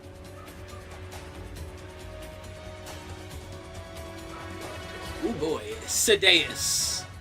The final boss of Monster Hunter 3's campaign, who you fight deep underwater and in a unique cavern. Which, I gotta say, you think that would be kind of annoying. Not really. I think of all the monsters, Sedeus, and as I mentioned earlier, even Plesioth, are some of the more tolerable monsters to fight underwater. I find that their grand, big, sweeping attacks works a lot better. I think they utilize that underground arena a lot better, right? Because it doesn't feel cramped and there's lots of maneuverability, so it feels fine. Sedeus is a really neat monster. Just this big-ass fucking underwater whale dragon, essentially, with his very vibrant beard and horn. It's a nice monster. It is a very nice monster. Honestly, more than anything, I think the fight is a little too easy. Like, I don't hate Sedeus, but, yeah, it's a bit simple for an Elder Dragon, to be quite honest. I think, honestly, like, the underwater is kind of pulling it back in this particular instance. But, like, how else are you gonna fight it, you know? Don't worry, we'll get to an Elder Dragon I think utilizes the water a lot better. And it's not this one, despite the much prettier appearance. This is Goldbeard Sedeus. Now, I've mentioned a lot that for a lot of subspecies that are basically the same thing, they get, like, slightly more aggressive. This thing gets a lot more aggressive. This thing will use its most dangerous attacks way more frequently than regular Sedeus, to the point where it is an actual noticeable difference in how you have to approach the fight, which I think is pretty neat. But is it neat enough to bump it up? Oh, if there's one thing I will say, one thing I like about the design, Goldbeard Sedeus is blind. As you see here, its horns have actually completely covered its eyes. Meanwhile, if you go back to regular Sedeus, you can see the one eye right there. But Goldbeard is completely blind now. That's really cool.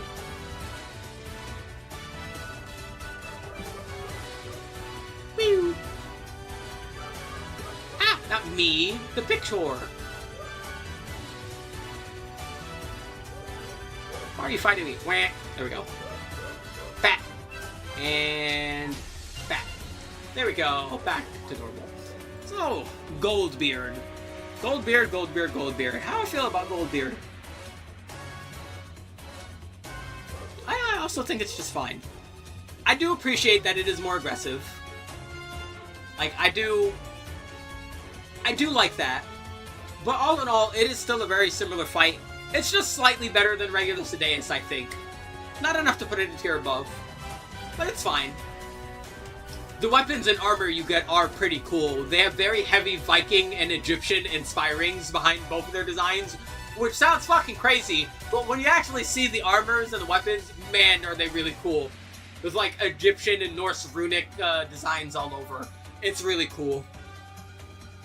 Oh, especially with like debatably one of the most busted like armors for early G rank ever. Considering you get like basically all the skills to make the Kelby deer shot ridiculous.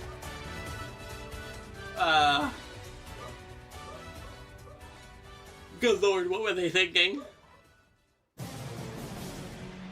Oh well. Up next, oh boy. Devil Joe. Another Brute Wyvern, and still to this day, my favorite invading monster. What do I mean by that? Well, in Monster Hunter 3, and from 3 onwards, there will be certain missions where the area will be unstable and a wide variety of monsters can appear. Devil Joe is among the ones that are really dangerous. Devil Joe has a shit ton of health, is very big, has very strong attacks with very strong dragon breath, very strong bites, tail swipes, and slams, a giant step that can tremor the earth, which can cause some problems, and he'll even try and eat you and chew on you, and you do not want to fucking get bit by him, because that saliva will inflict defense down. Yep, the pickle. And oh boy, is it hard to hate the pickle. On top of that, the armor has fantastic design, because it makes you look like fucking biker gang, which is always cool, and the weapons tend to have like really good stats on them, especially for the points you get them. Devil Joe, all in all, is just a very solidly designed monster. Yeah. It's the pickle. It's hard to hate the pickle. Let's see. Which of these pictures is Devil Joe? I think that one's the other one that we'll talk about in a moment. Gotta double check here. Oh, no, it's not. Alright, that one is normal. Alright. But yeah, Devil Joe, you get a high rank.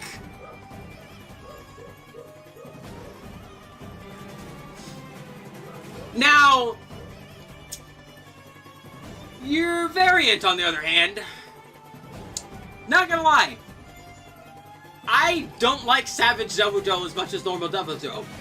Savage Devil Joe is almost the same as Devil Joe, except the new attacks that it has are substantially worse and more annoying to fucking deal with. Including, and the one I hate the most, the fucking pin attack. I have been hit by this pin attack from like fucking Jersey so many times. I hate this thing's fucking new attacks. Like, I just hate it. Now, I think a lot of the attacks other than that are fine. I don't love them. I don't hate them. I think it's just, But God, that fucking pin attack is like from hell. He can reach you from hell with that pin attack. I fucking hate it. I hate it. On top of that, when this one goes into fucking rage mode, his body becomes harder to hurt. Yeah, he just gets more fucking defense because his hit zones change, and I hate when monsters do that. Let me hit you. That is the fundamental rule of Monster Hunter, alright? Let me hit you, and then I try and dodge and don't die. Yeah, this one gets fucking low rank. Genuinely, I hate this one a lot more than just regular Devil Joe. Like, I don't like fighting it. It's not awful. But man, it's just like, they took what was a good fight and just made it worse.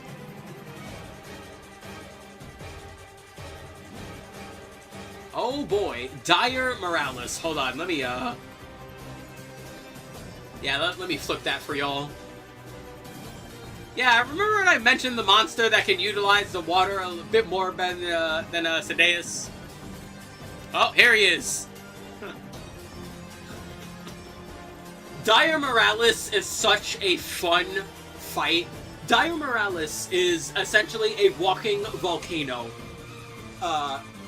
With gigantic, as you see, gigantic fonts for lava to pour out of its back. Just fucking amplifying the temperature of whatever water body it's in. But it will not only just fight you in the water, this fucker will get on land and fight you on land too, which is really cool. A big aspect of fighting Dio Morales is to try and break as many of the lava points as possible. The ones on its tail, the two on its back, the one on its chest, the one on its head, in order to get all your carves and fun stuff. The armor is absolutely sick as hell and has the introduction of one of my favorite skills, Unaffected, which gives you quake resistance, wind resistance, and earplugs all at the same time. I love that skill. It's probably my favorite quality of life skill. I wish it was on more armors, to be quite frank. The weapons are really neatly designed. On top of the fact that they have absurdly high number of element. Like, we're talking 1,000 plus element in a main series game. Like, we're putting up frontier numbers with those fucking element damage on this guy's weapons. I really wish Dio Morales was in more games. I don't know how they would do it, but if there's any monster I truly wish to see in more games, it's Dio Morales.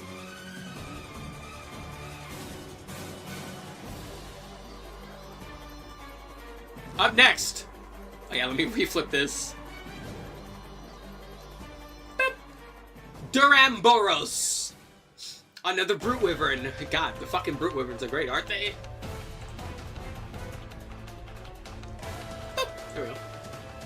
So, Duramboros is an herbivore. As you might be able to tell, it is a rather gentle giant. Until you fucking piss it off and it will use that big-ass hammer of a tail to fucking bonk your skull in.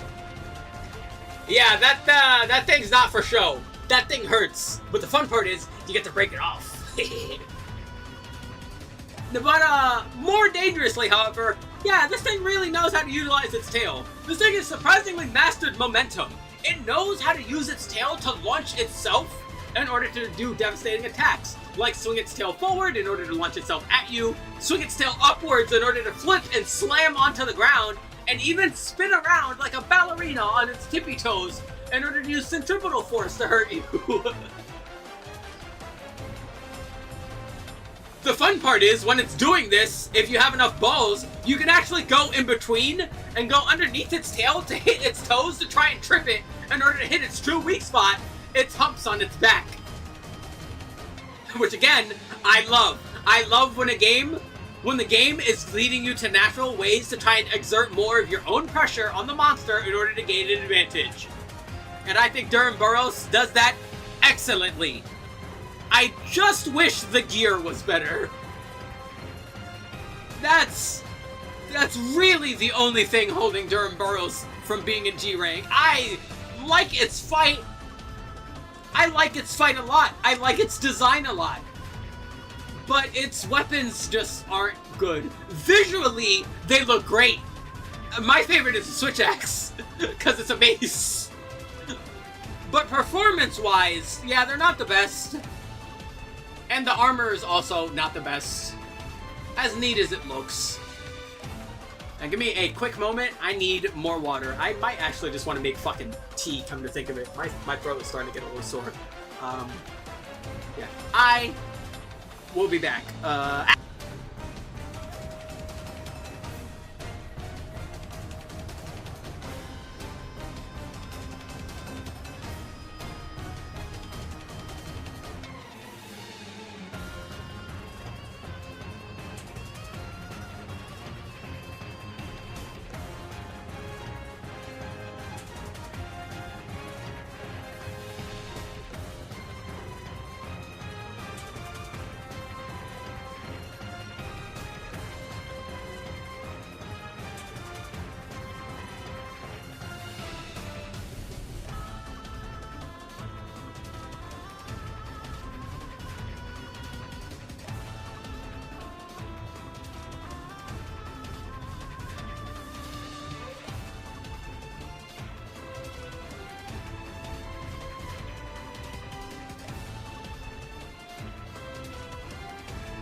Alrighty, while we wait for my tea to be all bubbly, onto our next monster, Rust Duramboros.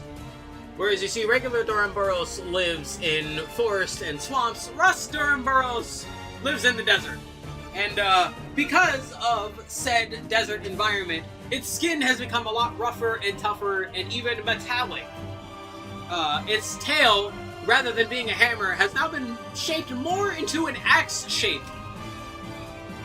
Otherwise, this is pretty much an identical fight. It's not all that much different. Well, except, well, a few things. It tends to quake a bit more with its attacks, but that's about it. I said before, I'm not going to be as kind to subspecies that are barely different, and I wasn't kidding. Like, no matter how much I like the other monster, the whole point of a subspecies is to be a variation of said monster. And when you're not different enough from the regular monster, why are you there?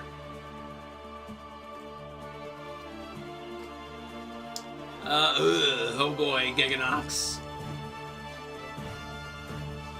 Gotta go. Bye, Colt! Yeah, Giganox. Oh, do I hate fucking... I hate parasites. Parasites genuinely disgust me. Like, there are not many things that upset me in that way. Parasites absolutely fucking do. I hate parasites. Guess who attacks with their own parasitic fucking babies on their back? Guess who literally launches their own fucking parasitic big-ass leech babies at you? God, I hate it!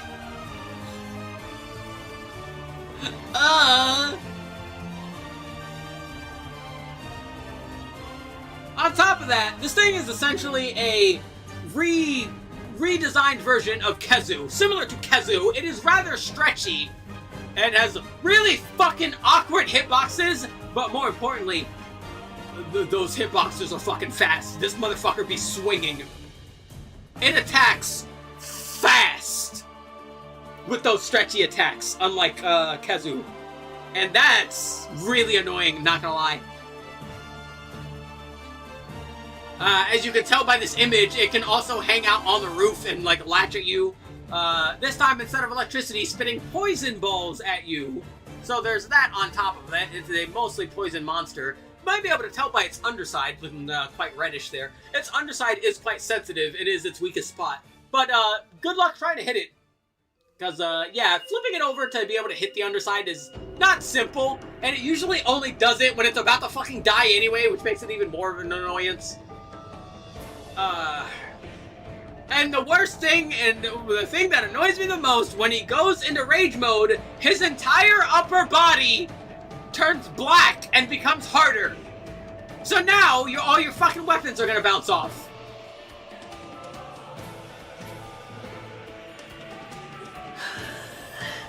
The only, and I do mean only thing keeping this out of sad tier, its weapons and armor are very good. The weapons and armor make you look like, essentially, evil priests or nuns. And the weapons have, like, make it look like you're about to fucking fight Dracula or something. Like, they're really fantastically designed. Especially the hunting horn, which is a fucking coffin. That's really cool. You're lucky your fucking weapons are good. Alright, let me check my tea.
Alrighty, tea done. Tea acquired. I wish I had some honey, though.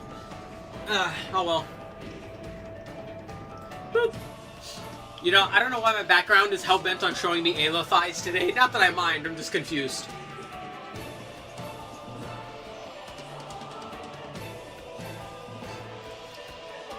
Alrighty, I hope you like Giganox, because it has a subspecies, Baleful Giganox. Whereas Giganox attacks you with poison and a whole lot of poison, Baleful Giganox attacks you with electricity and paralysis. It is definitely a swap, but it's a fucking swap for a monster that I don't like, and I don't like at all.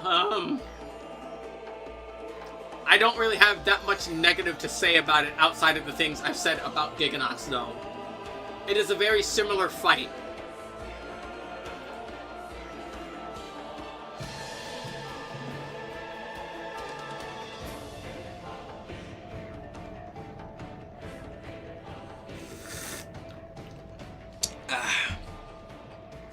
God, tea sucks. Fucking British fought a war over this shit. What the fuck's wrong with them? Next.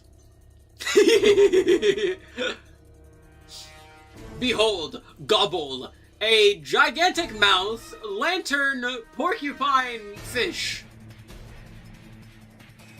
Yeah, Gobble is, has, it's a lot of mouth, as you, can see. Now, said spines inflict paralysis, and, said lantern can be broken. It is possible. You do mostly fight him underwater, but he does go on land sometimes. This is an underwater fight that's a bit annoying because of his hitboxes being a bit funky.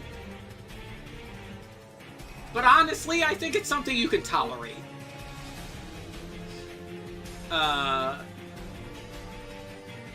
One annoying thing about Gobble is where you fight him. You fight him in the fucking swamp. And the underwater areas in the swamp are really fucking dark and murky. And I hate fighting under there just because of that. On top of that, they're actually very fucking small areas. Like, you don't have that much maneuverability in the underwater areas of the swamp. Which extra sucks. Like, I can't really put that against Gobble too much, but like, it's really the only place you fight him, so like, what else do I do?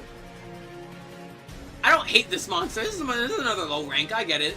You know, I kind of fuck with it. But man, those... I just wish you could fight it in like any other underwater area. Because, again, I hate how murky the swamp is.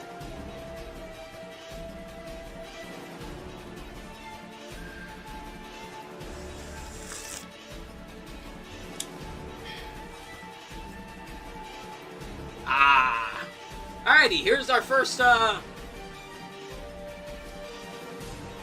re-envisioning I mentioned earlier. As, I said, Gen 3 is essentially a soft reboot of Monster Hunter.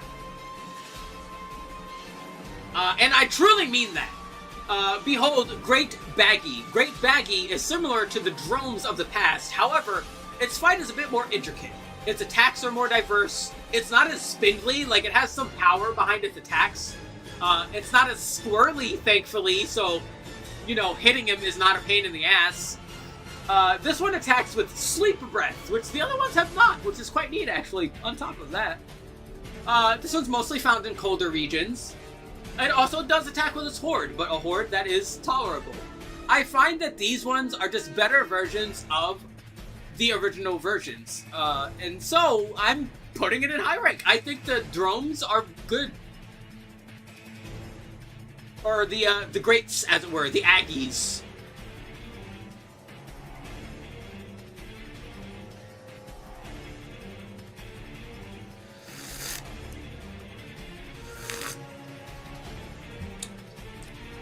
Oh boy, that's hot! Oh, I should put some ginger in there, since I don't have honey. Oh well. Speaking of the Aggies, here's the first one you meet, Great Jaggy. Again, I think that they just serve as like much beefier, much more less spindly, solid tutorial monsters that the drone, with just like nicer qualities that the drones didn't have. They're not as spindly, they have much more heft, again, they're not as squirrely. I just find them much more tolerable. I think they do a much better job at introducing you to the different things.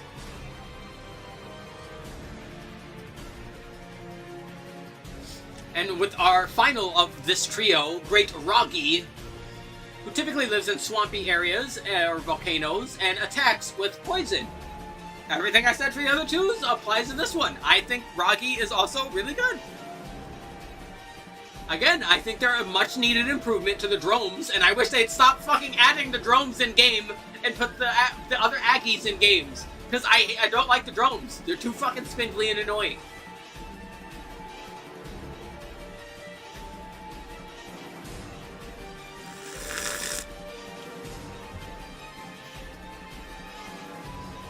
Next. Jen Moran. Yeah, so you wanted a example of a monster that you could climb on in order to hunt. Here it is. This is Jen Moran. You fight him in the Great Sand Sea, and when he attacks your boat during certain attacks, you can actually jump onto his back. Alternatively, you can use the binders and bind him to the boat for a while and hop on him that way. Most of the time, you're not going to be attacking him. What you're going to be doing is mining his back, because his back has several unique ore spots with high-value minerals on them.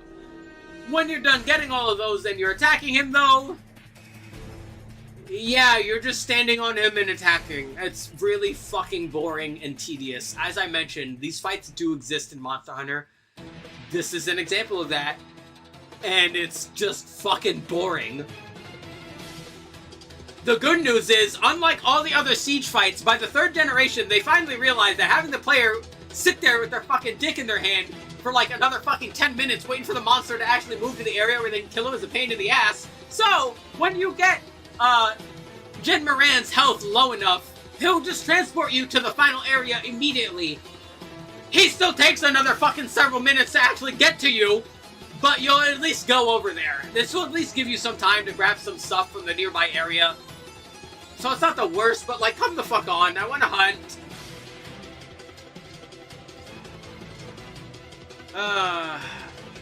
I'm gonna give him a bit of an improvement compared to the other Siege monsters like Lao Shanlun and Ashen Lao Shanlun.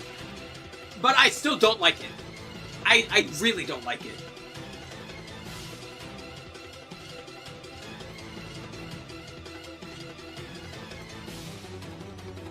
Now, Hallowed Jen Moran is a Jen Moran that has been exposed and has much more rare minerals on it. Once again, this is a monster who has a more aggressive variant that is actually more aggressive. Like, you will notice it. You will notice it quite a bit. A bit of it, I'm being quite honest. Like, it's honestly like an actual fight. Like, you're not just dicking around for the most part. You have to use the defenses on the boat much more actively and much more intently in order to actually deal with it. Way better than the normal Jen Moran. I'm still not in love with it, but it is definitely better than the original. On top of that, one thing I must say for both, their weapons and armor are very good. Very, very good. Making you look like a shogun, which is very cool, with classical Japanese-style weaponry.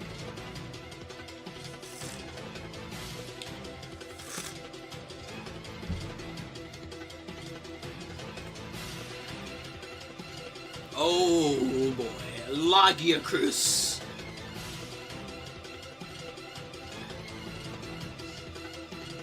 So Lagiacrus is the poster child for Generation 3 of Monster Hunter. This is an electric fucking crocodile. And a really good one at that. Lagiacrus is a great fight, both on land and in water.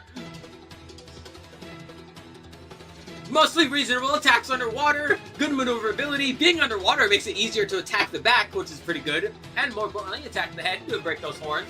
I once had to fight like 81 of these motherfuckers to get a fucking horn, so that was fun. Grudge aside, solid weapons, solid armor, fantastic design, great fight, really good monster, but just barely not one of my favorites.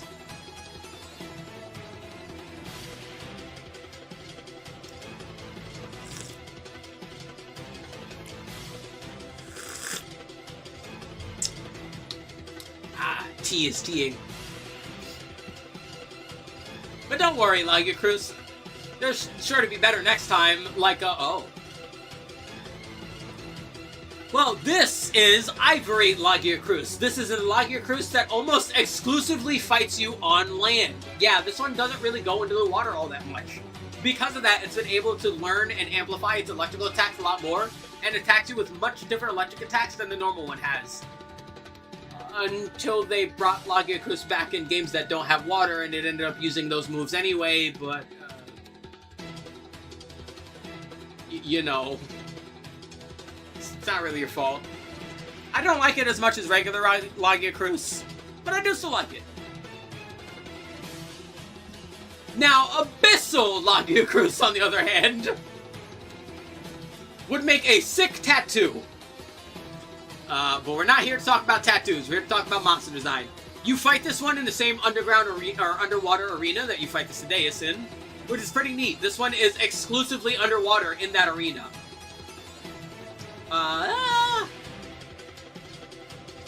But this is one of those fights where I feel like it being underwater is kind of annoying. You see, underwater in 3 is not really all that well balanced. And what I mean by that is some weapons perform exceptionally better than others for seemingly no reason. Basically, any weapon with a shield is going to be doing exceptionally well underwater, except the sword and shield, because for the sword and shield, they removed 2 of its attacks in its combo. So now you're just doing less damage every time you have to fight underwater, which is not really fun. Meanwhile, the Lance and Gun Lance basically perform the exact same, but having the shield actually amplifies their stability underwater, like, way more. It makes dealing with, like, attacks from odd angles much easier than trying to dodge, because yeah, dodging underwater can be a bit finicky sometimes. You might accidentally go up or down when you meant to dodge up or down, or backwards or forwards. It's not the best feeling. And not gonna lie, of all the monsters that are in the water, this is the monster where those kinds of issues become the worst feeling. Like, I want to like this thing more. Its armor is cool, its weapons are cool. I can't. I just can't. It's just... the underwater is really holding that monster back.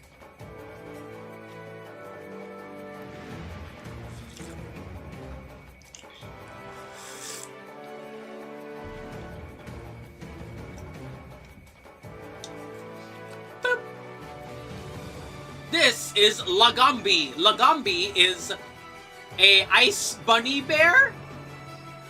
It's very neat. It mostly attacks with similar attacks to Arzuros, with things like claw swipes and whatnot, but also can slide along the ice on its stomach, which is very fun. On top of that, it's actually strong enough to just straight up lift and throw and roll big ol' ice balls at you that get bigger as they travel along, which is a really fun attack. The armor is very nice, looking very nice and fluffy and pleasant. And I love the weapon designs on top of that, too. Very nice, cozy design. Cozy is a weird weapon to use, or term to use for weapons, but they look cozy. I like them. All in all, I like Lagombi. Lagombi is fun and friend-shaped. Bum bum. Hey! You're looking a little familiar. Well, at least I hope so, because this is Green Nargacuga. This is a Nargacuga that is very similar to the original, but it's with one major difference. Its tail attacks, especially the spikes, cause a guaranteed stun. Other than that, are there any differences? I know it mostly lives in the swamp, hence the green coloring helps with camouflage. I don't think there's actually that many differences aside from that.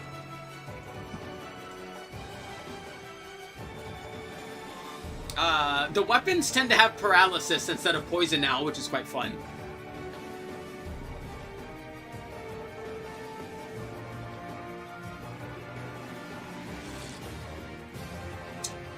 Green Nargacuga was the introduction of the double tail slam, which, again, I mentioned that, like, subspecies are weird, because when they just add attacks that the subspecies had to the main monster in future games, it's like, why does this exist? And honestly, I feel that way about Green Nargacuga. Just in general. Like, it's fine. I'm not so questioning of its existence that I'm gonna, like, put it in, like, a Y tier. Because it's not awfully Y, it's just kind of there.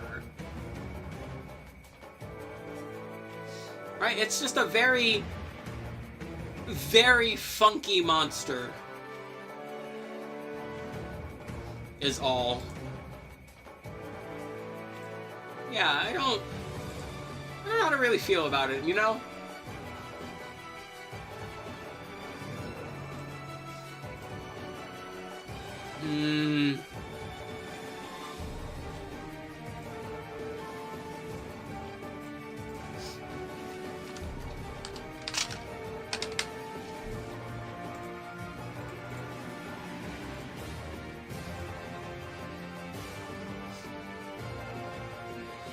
Yeah, Green Nargacuga is just kind of there. Boop. Now, Lucent Nargacuga, on the other hand. So, this is a Nargacuga who has much, much better control of its poisonous abilities. You see, Nargacuga could do poison sometimes, but this one? Yeah, this one is fully mastered poison. On top of, being so fucking fast it can be invisible.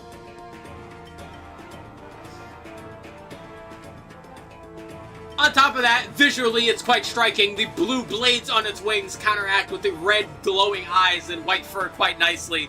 It is a very, very tough, skinned monster. But again, by the time of the game you find it at, you'll probably be able to deal with it. Lucent Nargacuga has a bunch of unique attacks. A massive tailspin shoots spikes out everywhere. Like I said, much stronger poison. True invisibility on certain moments. It's genuinely a very fun fight.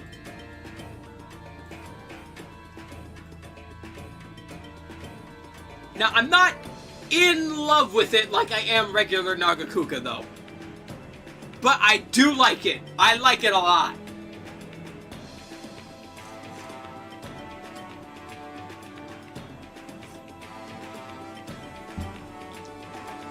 Ah.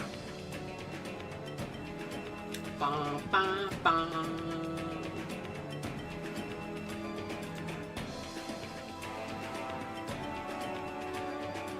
Bam. Alright, there we go.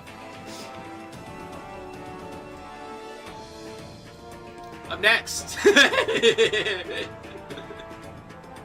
This is Nibblesnarf. Yes, that's its name. I didn't sneeze. I didn't say anything funky. That's actually its name. What's its Japanese name? Hold on. I'm curious.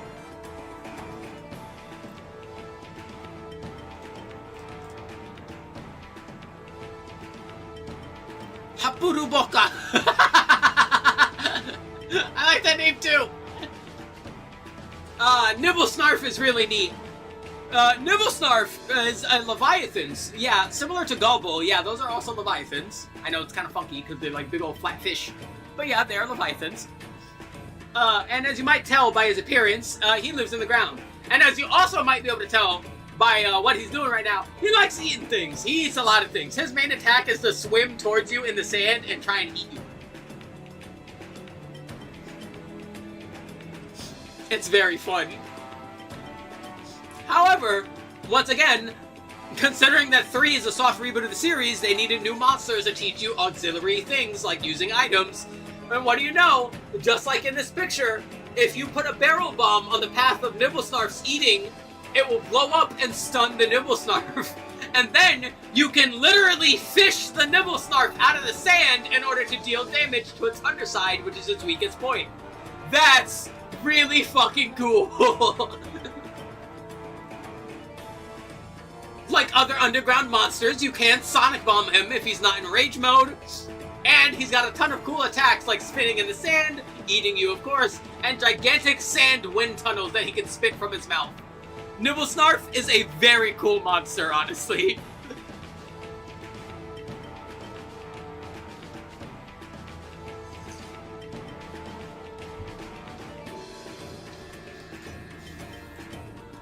Up next, Carapeco.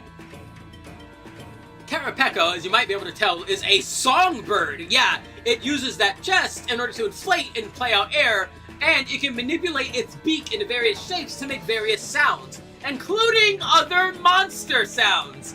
Yeah, this guy can summon other monsters if you're not careful enough, the most dangerous of which being Devil Joe. Yes, it will literally try to make Devil Joe cries in order to summon a Devil Joe to fuck you up as it runs away. Not gonna lie, it's really cool. But hey, another teaching moment. You can use Sonic Bombs to disrupt his songs. Not only does that disrupt his songs, it also stuns it for quite a while. Again, fantastic design. Have monsters that lean in particular ways that make you use various elements of the game. Good job. Carapeco is really good. On top of that, it is a decently sized bird wyvern, not too big, not too annoying. Breaking its beak will ruin a lot of its songs, which is quite, harsh, but fuck him. The more annoying thing about him, honestly, is his wings. What's so bad about his wings? Well, you see the tips of his wings there? Those are flint stones. Yeah, he can clack them together and do a bunch of fire attacks, which is not the hard part. The hard part is that they're literally the hard part, and you're very likely to bounce off of those when trying to hit him sometimes, which is really annoying. This is a relatively early monster. It's, kind of a pain. That aside, Carapeco is a very good monster. You know what else is a good monster? His variant, Crimson Carapeco. This time the Flintstones are spark stones using electricity this time. Otherwise, this is a very similar monster. And again, I did say I was going to be harsh, and I mean it. An element change isn't really all that much in this particular instance, because other than the fact that it uses electricity instead of fire, it's basically the same fight.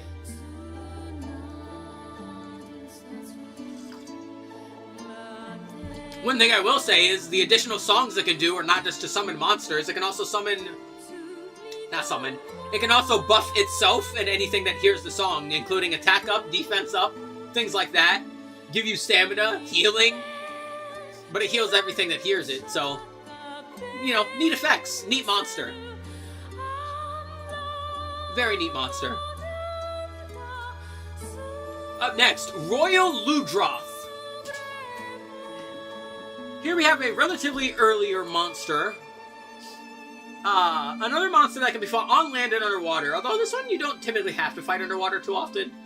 That giant, squishy mane it has are actually sponge-like organs. Yeah, those are basically filled with water, which it uses to attack. Which, fun fact, when it becomes exhausted, it deflates and it has to go find water in order to reinflate those, which is kind of cool. It is the pack leader of a harem. The smaller Ludroth will attack you while trying to deal with it, but honestly, Ludroth aren't that bad. I find them big enough to be noticeable enough that they won't just sneak up on you, but them being big enough also means they're pretty easy to hit and not, squirrely, because they're basically like big monitor lizards.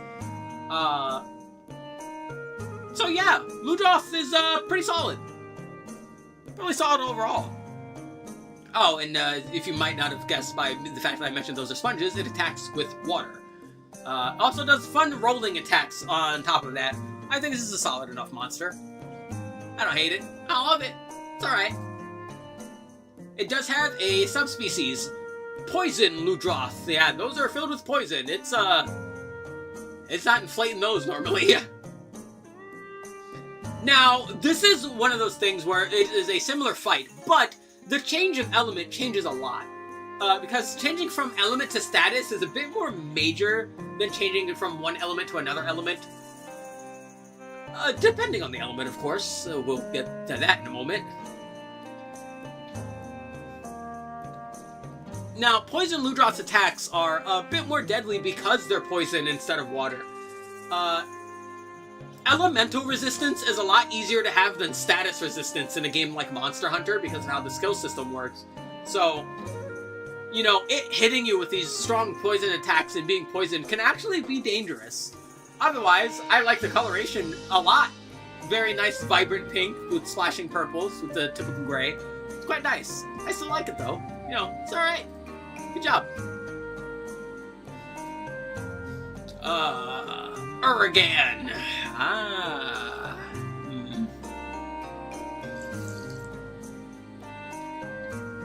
I don't know how to feel about Uragan, quite honestly.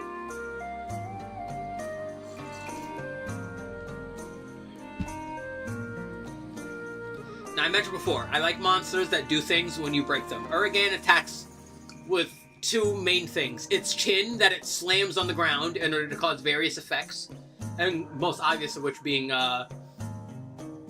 earthquakes, of course. You know, them chins don't slam for nothing. But the other one is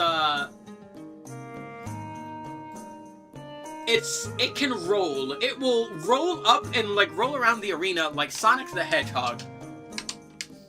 And I'm dead ass. I am not kidding when I say that. Like, it will literally roll around, and there's even one area in the volcano map in 3 Ultimate where it will literally roll up and down hills like Sonic the fucking Hedgehog. I'm being dead ass, and it's quite cool looking. I like the monster visually, right? The spatterings of color from the mineral on its dark body is very cool. One other thing, too, as I mentioned, breaking. I completely forgot about that. You can break its chin in order to expose its weakest point on its body, and you can cut its tail off, which will make it stagger whenever it tries to roll now that it doesn't have enough weight to counterbalance its rolling, which is really cool. I guess overall, I do like Uragan a bit more than I dislike it, but all in all, it's just a kind of there monster. You know, I don't love it, I hate it, but I don't love it.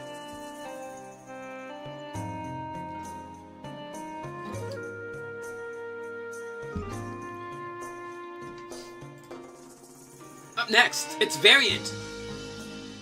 Steel Uragan. Yeah, much more vibrant blue color on it. The iridescence on the minerals on its back are very pretty. I do like that. Bright red chin. Similar fight, except for one thing. One attack I failed to mention when talking about Uragan, because it wasn't really relevant, is sometimes it can shoot out rocks. Well, Steel Uragan's chin seems to be infused with certain minerals of some kind, because the attacks that make rocks now have gaseous rocks that can inflict you with soiled, the same condition that can stop you from eating. On top of the fact that some of them blow up. Oh yeah, also Uragan can expel gas from its body. Both of them can. I forgot to mention that too. It's honestly, it's an attack I forget they have because it's like really easy to tell when they do it and then just dodge. You know. All in all, yeah, I don't same thing with Uragan. I don't really feel a particular way about it. It's fine. Alright, Monster 100, Volvidon. Here's another one of our fanged beasts. Wait, this thing is a bear? Well, no, it's an armadillo, but yeah, essentially yes. This guy is typically found in desert environments, and as you might guess by that picture, and by its shape, and by what I just said, it mostly attacks by various ball attacks. By rolling around, bouncing itself on walls, hopping and hipping and hopping and trying to squash you. On top of that, it has a really long anteater-like tongue that it can use to attack you, as well as spit out poison. I think I like this one just a little bit less than Lagambi. Where did I put Lagambi? I put Lagambi in high rank. Yeah, I'll put this one in low rank then. I do really like it though. You know, it's okay. Up next, Zinogre. Oh boy, Zinogre. This one's a lot of people's favorites, and it's really easy to see why. A fucking wolf dragon that charges itself with electric bugs in order to amplify itself is a really fucking cool concept. Zinogre in general is also just a really solid fight, pretty much every time. Very nice telegraphed attacks that become stronger when it's in rage mode. Very nice and satisfying to knock it out of rage mode when you finally learn those tells and are able to knock it out of rage mode by doing enough damage to it, which is always satisfying. Very nice coloration, very nice armor, again, like classical Japanese armor. Very nice weapons. The skills on the armor are also tend to be pretty good with the introduction of latent power on its armor, which is not always a great skill, but is a decent enough skill to have around. Yeah, Zinogre? Zinogre's pretty damn good. Not one of my personal favorites, though. But it is good. Now, Stygian Zinogre, on the other hand. Yeah, Stygian Zinogre is not electric, not traditionally. This one attacks with dragon energy. Now, I mentioned before that swapping the element needs to be, like, a massive thing. I liked it in the case of Agnactor and Glacial Agnactor, and I like it in the case here, because going from electricity to dragon is quite a change. And for you, the dragon element removes your weapon's elements, meaning you now do less damage when you're matching up element correctly, and you should be matching up element correctly. You're trying to kill something. Do your damage. Use your free damage buttons.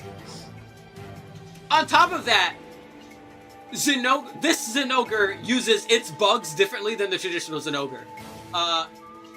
The Dracophage bugs are a lot different than the Great Thunder bugs in that they're a bit smarter.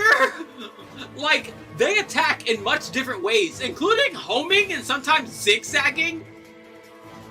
It's quite fun. A lot of the traditionally thunder attacks are, of course, now dragon. We can't forget about the XK2 rock out right on time. The XXS tricky attack that it does. Now amplified with dragon energy. Same thing with Zinogre in later games. They made sure to give him that attack too. Very satisfying attack.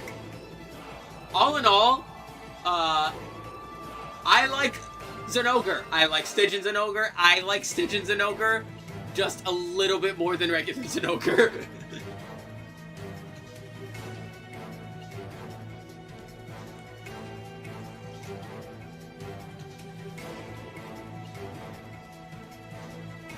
Alright, yay, this is cool enough for me to swallow all at once. I'm gonna do that.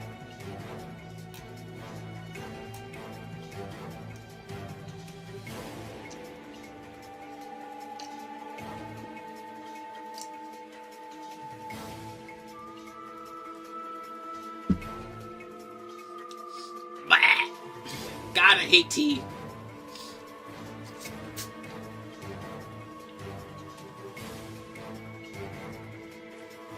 Up next. Oh, that was the last of our Generation 3 monsters. Because now we're at Gen 4, and this is Atal Ka. But sadly, I have to make a new tier. I'm going to be fair here. Because it's not that I dislike Atal Ka or anything, but I must simply be fair. And hello?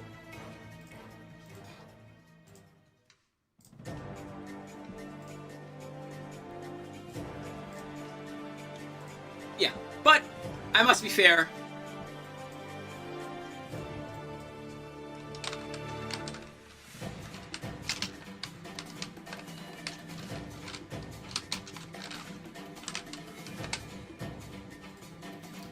Yeah, this is haven't fought enough.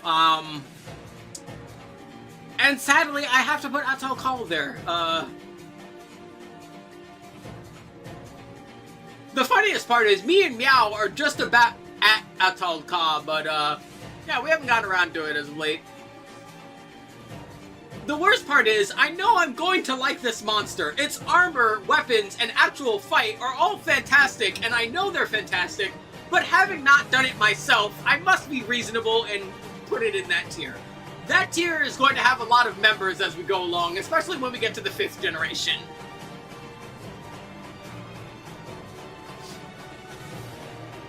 Now you might be wondering, well, it's a giant praying mantis, how unique could it be? Oh, that's easy! It fucking makes its own weapons! Yeah, this thing uses an intricate silk system in order to literally make fucking war machines.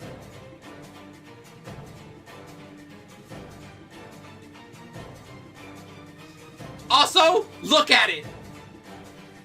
It's a fucking Egyptian praying mantis! Don't tell me you don't want to fight it! But yeah, I haven't fought it. I gotta be fair. Now, Astalos, on the other hand, I have absolutely fought enough. Astalos is one of the 4 newer monsters added. I forget their names. What were they called? The Great Kings or something? In Monster Hunter Generations. And Astalos is a classical electric flying wyvern. Really cool iridescent bug-like wing pattern, which is awesome. It's electric energy focused on its horn, so much so that it can literally make, like, light swords out of its horn in order to attack you. Very cool. It can also shoot them out of its tail with very intricate electric patterns that fan out in very unique ways. Every time that fucking attack happens and I'm not close enough, I always get hit by that fucking move. I still have no fucking idea how to dodge that attack. But Astalos is a very fun fight.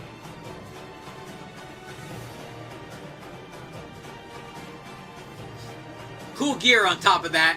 Again, the iridescent wing pattern on a lot of the gear, and even on some of the weapons, is very neat, with good stats.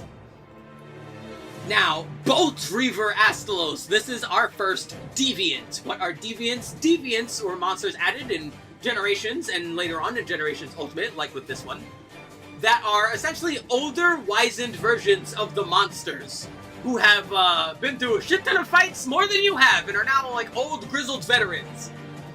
And have managed to amplify their abilities because they've lived long enough to be able to use them in new, intricate ways. Very similarly to Atto Call, though, however, I have not fought Bolt Reaver and must be fair and put it in the have not fought tier.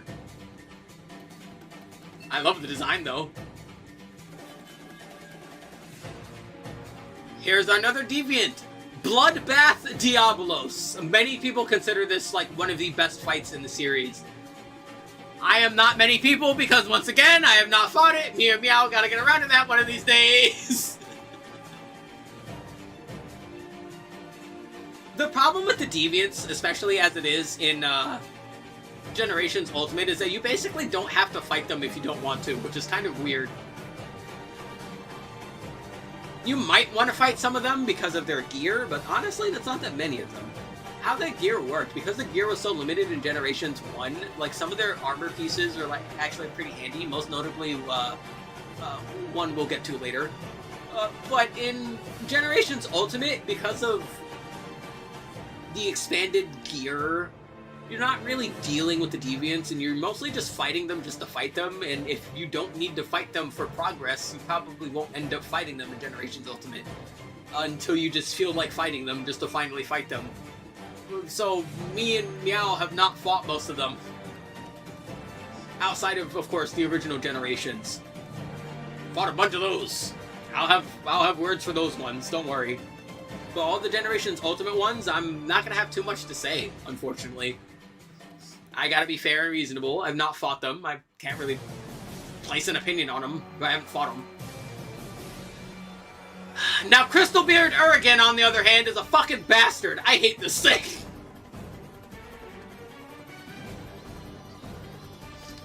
Yeah, so this is the Deviant of Urigan, who, as you might guess by that name, now has crystals growing out of its fucking face. Why is that annoying? Guess what? Those crystals are really fucking hard! And it makes actually hitting the fucking thing a pain in the ass. Have you noticed that I don't like not being able to hit the fucking monster? I don't like it one bit.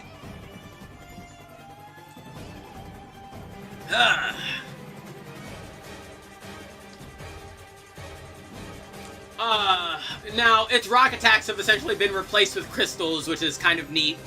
It can fling up more rocks with its chin than it could before. But yeah, the big problem is just how fucking hard its chin is in order to break. It's just not fun. Ow. God. I slept on my neck funny last night. I'm like, my neck hurts.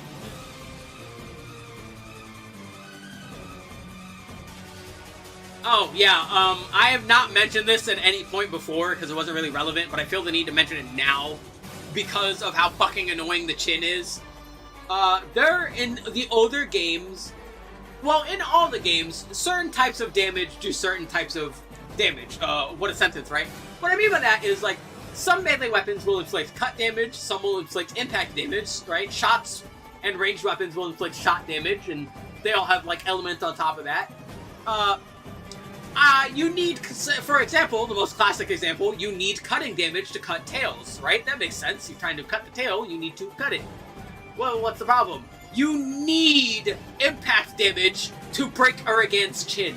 And you want to break that chin. It's the softest point on its body, but more importantly, that'll hamper its fucking crystal attacks, which are really annoying. Except if you're not using a impact weapon, too fucking bad.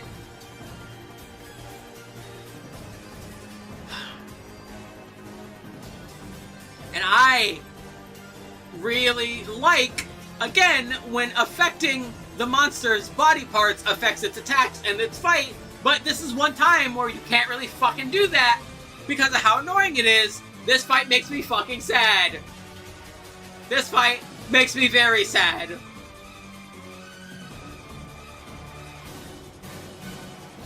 Next. Darren Moran. Yeah, for some reason in Monster Hunter 4 and 4 Ultimate, they decided to make a Jen Moran clone. It's not Jen Moran, but you basically fight it just like Jen Moran, and it's just as boring as Jen Moran. I'm really not sure why they fucking made this thing, to be quite honest. Like, why not just use Jen Moran? Like, actually, like, why does this thing exist? Armor's neat, though.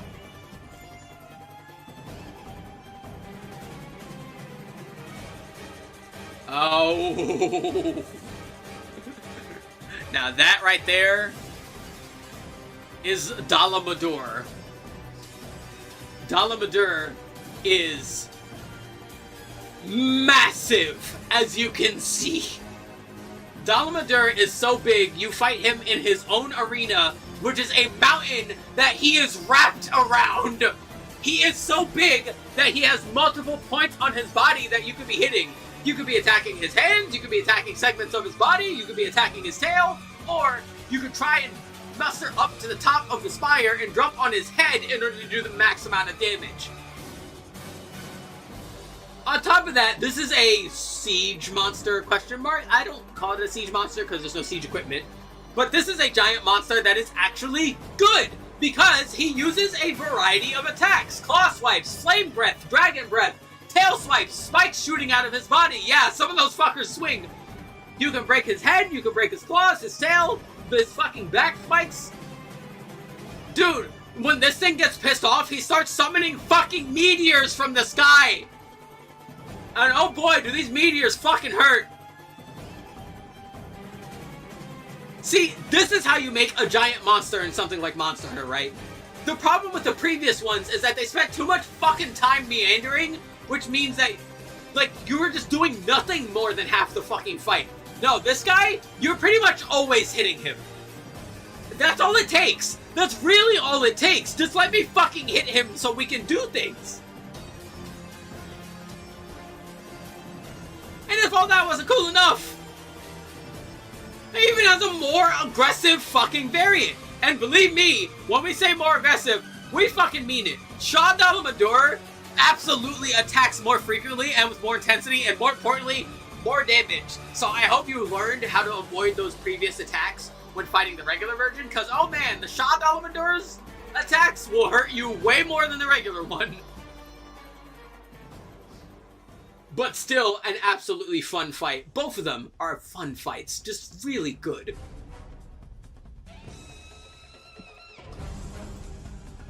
Up next, Deadeye Yan Garuga. Yeah, this is like a weird evolution of the original Yan Garuga from like Monster Hunter 1 with the one eye. I don't know how the fuck that happened. But yeah, he got one eye now. His poison is a bit more poisonier, which is actually important. You see, the deviants, their elements aren't that bad, but the ones with status effects tend to have amped status effects, and amped poison is really fucking dangerous. You can die in under 10 seconds if you don't cure the amped poison. If you're, you know... So you better keep them antidotes handy. Because, yeah, this guy is a bit mean. Otherwise, though, it's not that much different from a regular Yan Garuga, surprisingly. His body is a bit tougher, but that's about it. And I like regular Yan Garuga, but this one's just kind of there. It was very fun in Generations 1 to bully him with an entire team of cats, but that's about it. Yeah, this one's just kind of fine. I don't mind it. Up next, Dread King Rathalos. Yeah, as you might guess by the new intricate wing patterns, this one's wings have been amplified. However, honestly, bro, that's a fucking bait. Bro, this guy's fire attacks are insane. We're talking massive fire explosions, fire columns. Bro, I don't give a shit about the fucking wings. Like, yeah, he spends a lot of time in the air. That's kind of the bad part about this, to be quite honest, is him not being hittable most of the fight.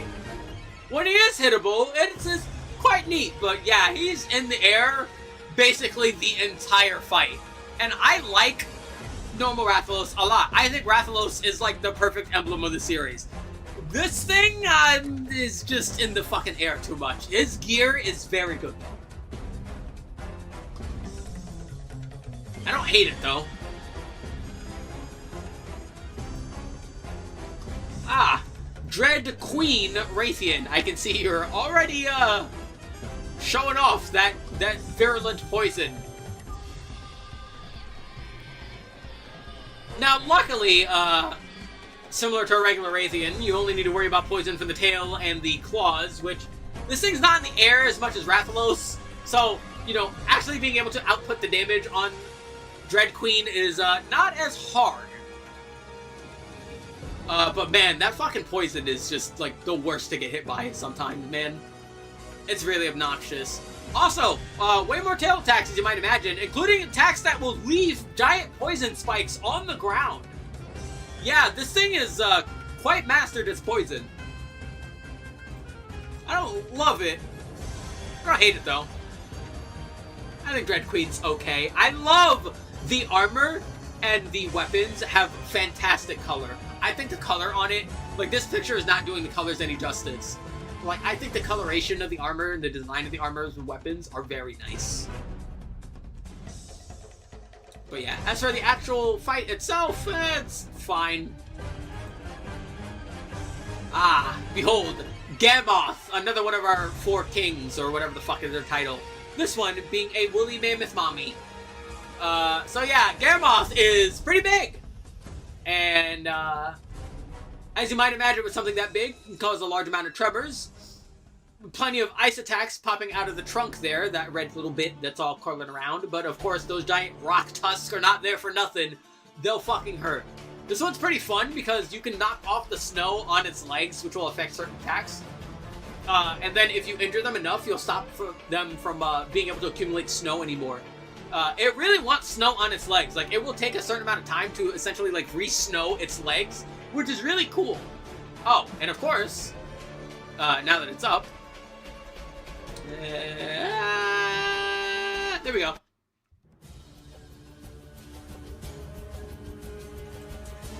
Its theme is very good.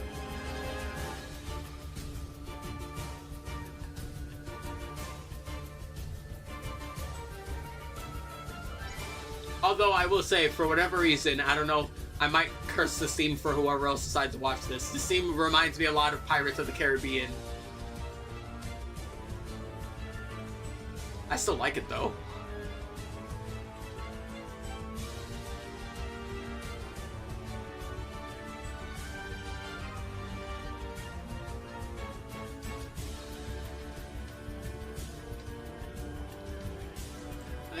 all in all, I like Gammoth.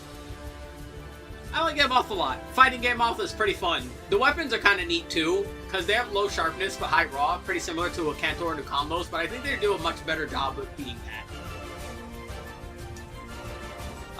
Elder Frost Gammoth. I have not fight. I'm sorry. I must be fair. And now Glavenus, on the other hand. Oh boy, have I fucking fought a Glavenus in my day. I've fought plenty of Glaveni. Glaive Anus, you are not the first one I have seen. You will not be the last. I fucking love Glavenus. I told you I liked Brute Wyverns. I love everything about Glavenus. I love the weapon, I love the armor, I love the fight, I love the design. Glavenus is really cool. Glavenus is a monster with a tail blade that it sharpens with its mouth. It will literally superheat its fucking tail using its mouth to cut you. That's so fucking cool. And oh god, this music is so fucking good.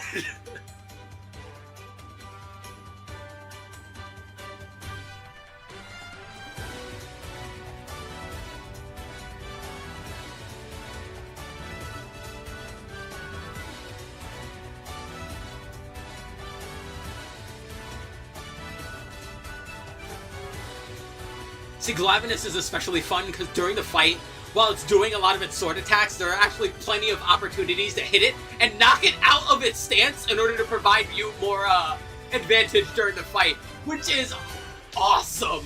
Again, I love when the game rewards your aggression in like more than the traditional ways.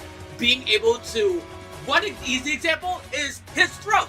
You see, he channels the fire in his throat in order to charge up his sword. If you hit his throat enough times while it's charged, it will explode in his own mouth and topple him. And the tail has a really neat mechanic on top of that, where you can cut his tail. You can break it, but only if it's heated, because while it's heated, it's softer. That's really cool.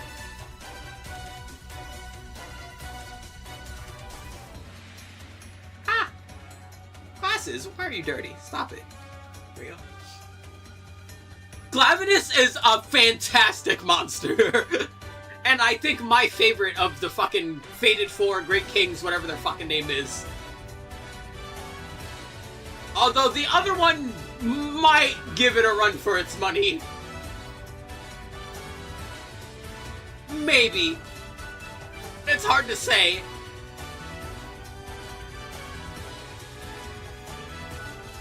But hey, we're not done yet, because behold, Hellblade Glavenus. Yeah, a Glavenus deviant that is used to life, and is now just much better at utilizing its tail in various tail attacks and overheads and swings it. Once again, Shuffle, why do you want me to look at Alothine so much today? That's like the fucking 5th time it's popped up. There's like 100-something pictures in my wallpaper folder. It's picked this one like a lot more. Like, I don't think it's picked this one as an actual background for my computer yet. Anyway, time to stop getting distracted by cave woman thighs. We have more important matters to attend. Like the fact that Hellblade Glavenus is only slightly different than normal Glavenus, and once again, if that's like that, I'm going to knock points. I don't think it's unique enough to really mean much. But it is still Glavenus. It is still a good fight. I just don't think it's different enough to warrant it being as high as the regular one. Let's see. Is there anything I am potentially forgetting?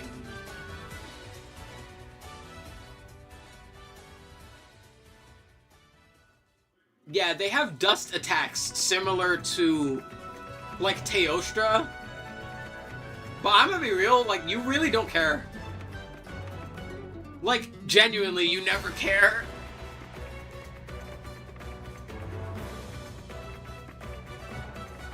The bad news is, if you're trying to break his throat, you need to wait for it to be in blast mode instead, which is kind of annoying. But yeah, it's fine. Like I said, I just think it's not enough. Now he explodes sometimes. I think there's better monsters that explode sometimes is the thing.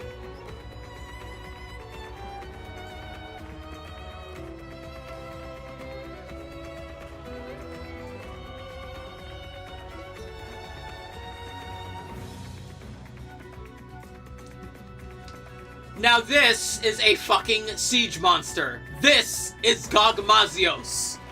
This is a monster that eats gunpowder and oil and is draped in the fucking oil that it's fucking generating from what it eats. And it uses this oil for, as you might imagine, quite devastating attacks. This monster is huge. You find him in a very big fortress, barricaded arena in order to fight him, and oh man, is it fun. For a big monster, it's actually a good fight, because he's not fucking running away from you, he's fighting you! That's it! I said before, just have them fight me! That's it! That's all I want! I'm playing Monster Hunter to hunt monsters! Let me fucking hunt the monster! I don't want to play fucking tag with it in an alley for 5 minutes!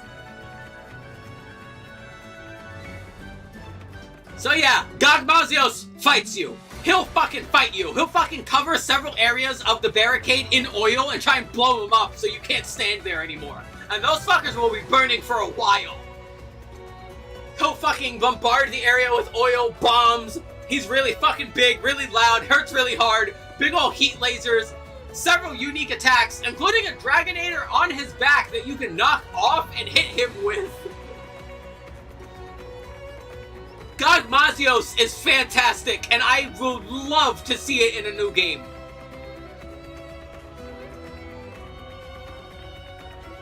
Oh, and the weapons and armor are all fucking amazing, with this really gothic torture instrument design, including my favorite, the hunting horn, Clemency's Peel, turning into the Onyx Tursus Core.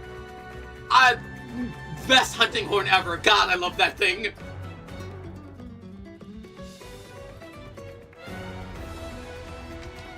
The hunting horn is an Iron Maiden.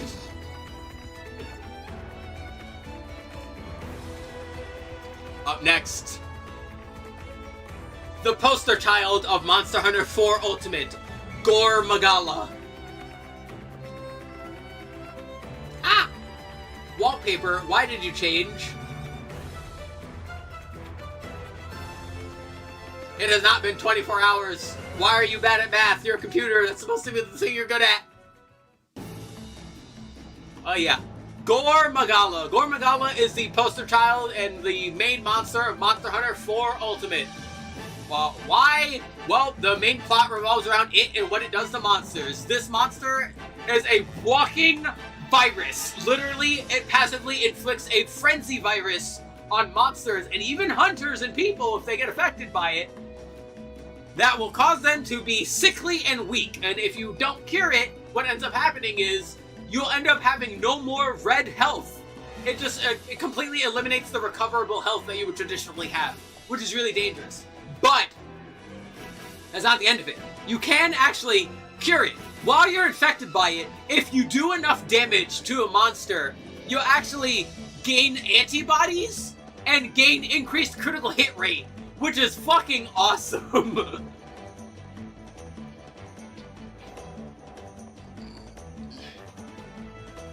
Now, Gore Magala is just fucking. Do I even need to like really is this even? Do we need to talk about this? Like, I mean, come on. Like, it's a fantastic design. When it goes in, oh my god, the best thing, the one thing, when this monster goes into rage mode, it literally desaturates the area it's in. And I sat here complaining about how World and Wilds looks like really fucking muted and boring, but this monster does it on purpose.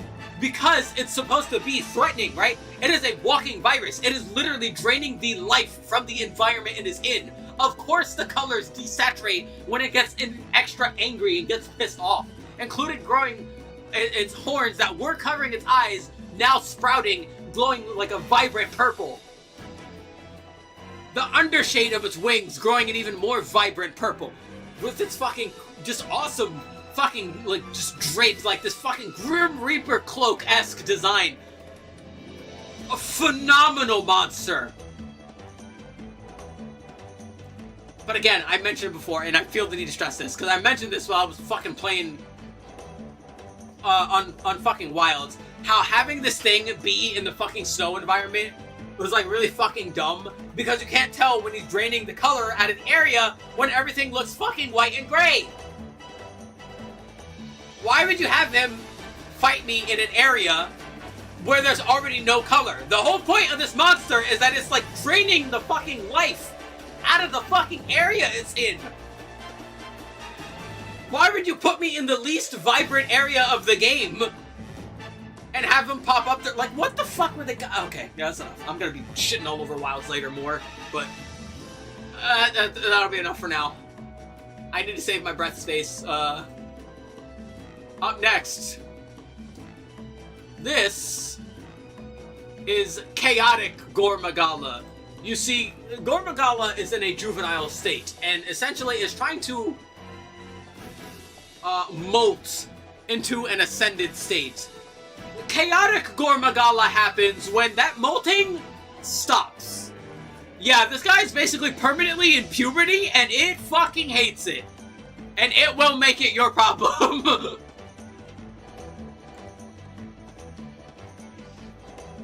Yeah, Chaotic Gormagala now cannot, like, molt into its final form anymore due to some kind of interruption, and oh boy, is it fucking pissed off! It is, way angrier, way more intense poison, way more intense virus, including, like, affecting you faster, like, actually more intense. It's way more aggressive because it's just in constant pain and agony because it's not fully molted. It's a very fucking sad monster. Very unique weapons. The weapons themselves are also halfway between its Gormagala form and its final form. I like fighting it a lot. Not as much as the regular one, but a lot.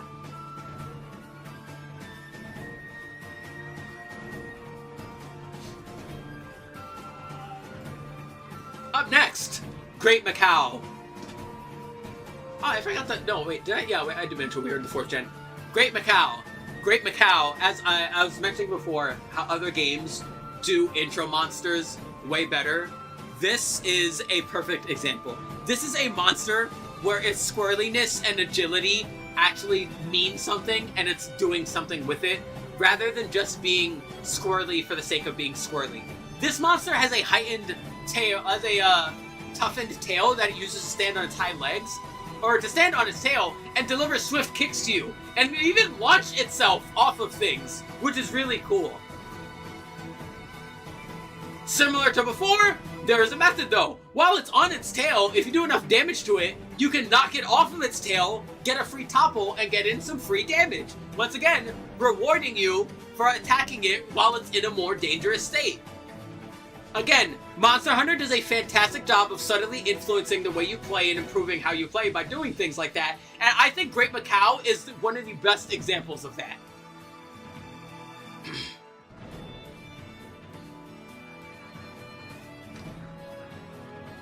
I only wish its, like, armor and weapons were a bit better, because, like, its fight is, like, really good for such a beginner fight. I just wish the armor and weapons were just a bit better for beginner. That's about it. Up next, Grimclaw Tigrex. This Tigrex has been hitting the gym. His blue is now much more vibrant to the point where the blueness is now completely eclipsing his wings. But yeah, he's just a Tigrex that hits really fucking hard. Like, he can hit so hard that he just causes, like, fucking tremors and, like, literal fucking giant shards of earth to appear whenever he slams his claws. I really like this fight. Do I like it more than regular Tigrex? I don't think so. But I do like it. This is a tough fucking bastard of a fight. But again, I'm just a big fan of those, like, scrappier fights in Monster Hunter. And this one is definitely a scrappier fight. Breaking those claws is what you want to do to stop that earth-pounding excitement as it is. Breaking the face is also pretty handy, because oh boy, is he fucking loud. But yeah, all in all, imagine if Tigrex made the earth tremor and fucking earth literally fucking appear out of wherever it stepped. Which fun thing about that is, depending on the environment you fight it in, those earth attacks will actually do different things. Which is something that a few other monsters do, such as Devil Joe, but I feel like it's the most prominent here, because Grimclaw Tigrex has fought in a wide variety of environments.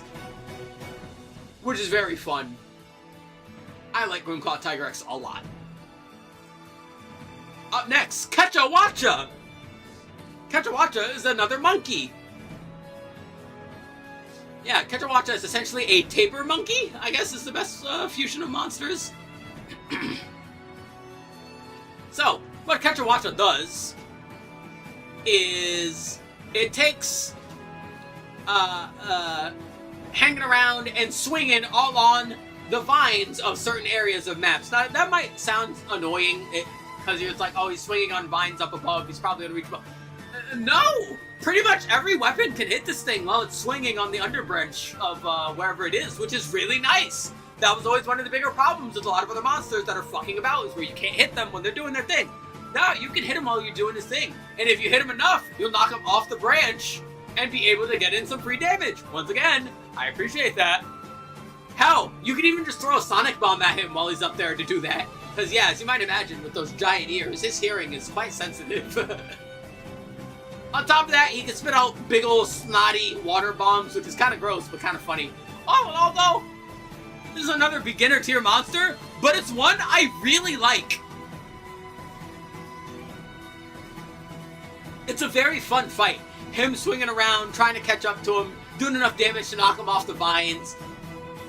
Oh, you can't see it here, but you might be able to see it in the picture of the subspecies, Ash Kechawacha. Yeah, he's also part sugar glider and can glide around and try to swoop at you with those big old claws. Now, what makes Ash Kechawacha so different from regular Kechawacha? Well, he's not as vulnerable to sound as the other one because he covers his ears much more. Those ears are much more tough than the regular Kechawacha's ears are, so much so that you might actually bounce off of them while attacking them, which is pretty cool. On top of that, because of the ashiness of him, a fucking ashy Larry looking motherfucker, he's got fire instead of water. Yeah, he's got big old fire sneezes now. Pretty similar fight overall, but I think it's yeah, the element change isn't really all that prominent, but the hit zone change is. I'm still gonna put it in low rank though. I don't think it's different enough. Still good though. I do like it. Also, we're a bit, about halfway there. I've been doing this 4:30. Oh, I know there's gonna be a huge portion of I haven't fought this, so I'm not too worried. But man, it's kind of surprising. Up next, behold, the Barb. This is Malfesto. Malfesto is an owl. A very pretty owl. I love this thing's design. I love this thing's armor's design. I love the weapons designs on top of that. This monster looks gorgeous. I love how this monster looks so much. And the actual fight is pretty fun. Malfesto attacks you with a unique status condition that only he has. Confusion. He'll, scramble your controls. And no, not reverse, because if it was reversed, that would be predictable. No, it scrambles. Sometimes he'll make left right, sometimes he'll make left up, sometimes he'll make left back. Yeah, they'll straight up scramble. On top of that, it can attack with big ol' sleep mist if you're not careful enough. This is a relatively earlier monster, but it's a very good one at introducing a whole bunch of status conditions, including a very unique one. I am a very big fucking fan of owls. Reluctantly, I'm not going to put it into Tasty or even G rank, because as much as I like the design of the weapons and armor, performance-wise, they're not really there. But man, that monster is very neat. And so is the deviant Nightcloak Malfesto, which, once again, I have not fought, because the Gen Ultimate Deviants are very funky. Why did they make the game like that? Oh well. Now Mizutsune, on the other hand... Yeah, remember when I said there was the other one that might give Glavenus a run for its money?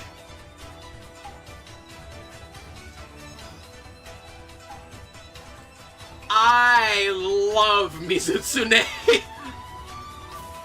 Mizutsune is a big old watery leviathan, as you might be able to tell, that attacks using a special chemical compound that it makes that make bubbles! Very fucking dangerous bubbles, but bubbles nonetheless, with its own unique status condition. Bubble! Turns out, if you touch those bubbles too much, you'll literally fucking slip and slide all over the place. You can't hold your weapon because your hunter is too busy staggering around trying to stand up straight. It's really funny. Even if you are standing still, if you stand still for too long, your hunter will then just start slipping once again. It's really fun. More importantly, however, is the way it uses this soap, essentially, to launch and propel itself and use all of its attacks, including my favorite, where it'll literally, like, soap and then shoot out a high-pressurized water wave and use the momentum of the soap to slide and sweep with its water beam. It's so cool. Also, obvious, the music, fantastic. The armor, fantastic. Phenomenal design. The weapons, also phenomenal design. I swear, whenever Monster Hunter just decides to be like, oh yeah, we're from Japan, let's do some Japan shit, it's always amazing.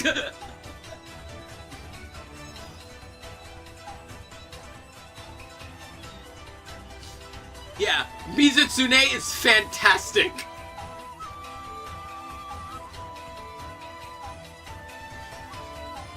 And so is Soul Seer Mizutsune. Now, what the hell is going on here? What's wrong with it? Well, this Mizutsune is actually blind and uses the bubbles to see.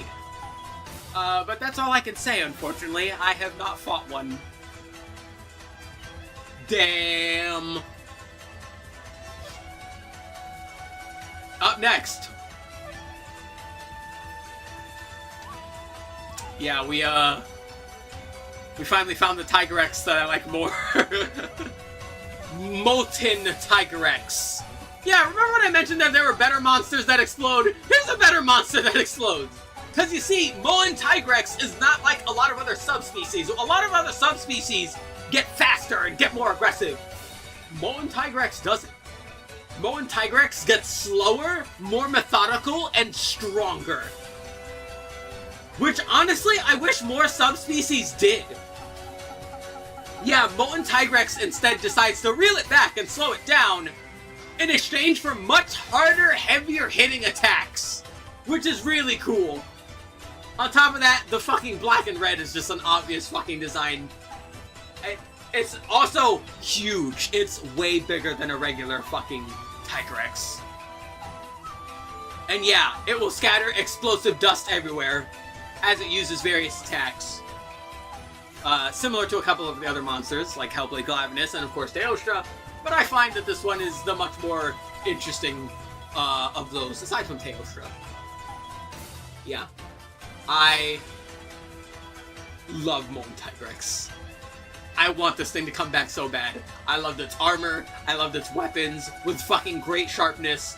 Fucking, I don't know why they had like hidden explosive on them when they should have just had blast on them to begin with, but you know. Fantastic. Fantastic monster. I wish more subspecies went for the slower, stronger route rather than they're just, oh, I'm gonna hit you more! No! That's boring!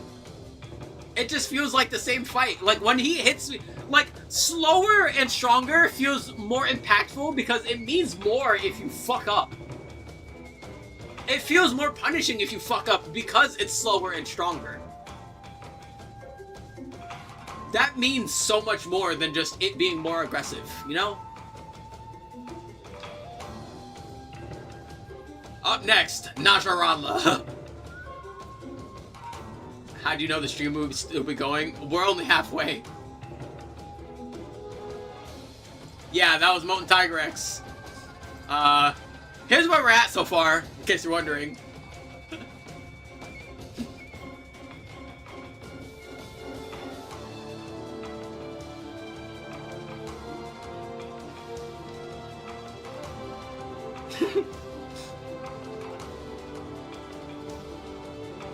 Ba, ba, ba, ba.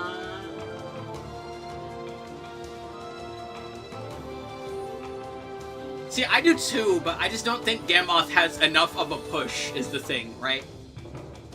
That's the main thing. I like Gammoth. I just don't love it.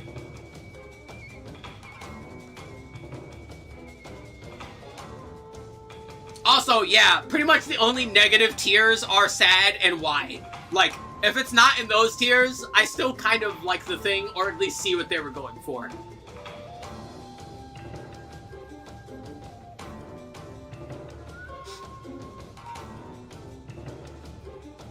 But yeah, I like everything here. Everything that's in here, I do enjoy.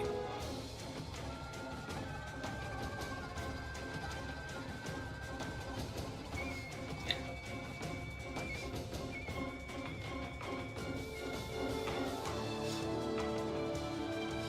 Nah, Matsu's just another one that I just like. Like, I just like it.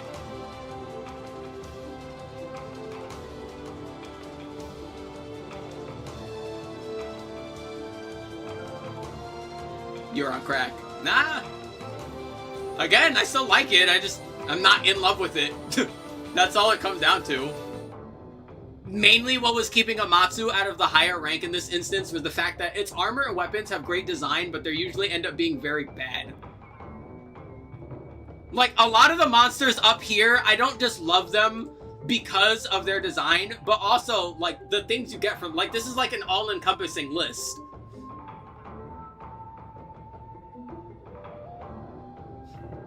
Like, Amatsu's stuff is great visually, but, like, performance-wise, it's kind of most of the time.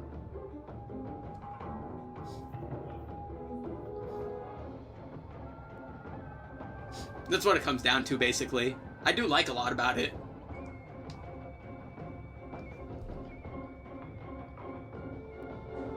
Ba, ba, ba, ba. Also, yeah, we're going in, like, gen order alphabetically, so we're in gen 4 now. But yeah, like I said, as long as it's not in the fucking shit list of sad or why, it's fine. Like, nah, these fucking things, nah, these are the fucking things that are just like, oh my god.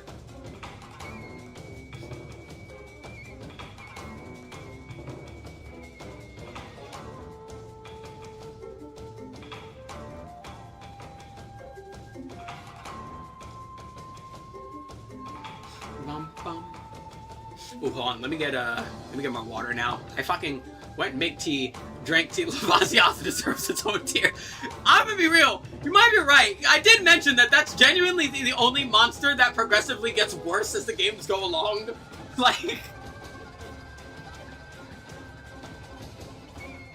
but like, I don't like fighting it as much as I don't like I either like fighting you or I don't like fighting you. Like, it's that simple. Like, I don't like anything that's there. You know what? You might be right, because, like, on top of having, like, the worst fucking fight out of all of those, it's also has, like, the worst fucking gear. Like, its gear is also at, you know what? Yeah, just for you.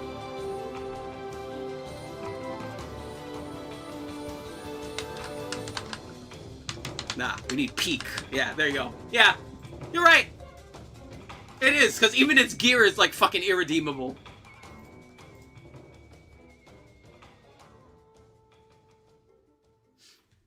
Like, at least with some of these other things, like Kirin, like, hell, even fucking Blangonga, fucking Ukanlos, Darren Moran, Crystal Beard Oregon, fucking, bro, even the fucking Bulldrome, sometimes their equipment can be useful. This thing? No.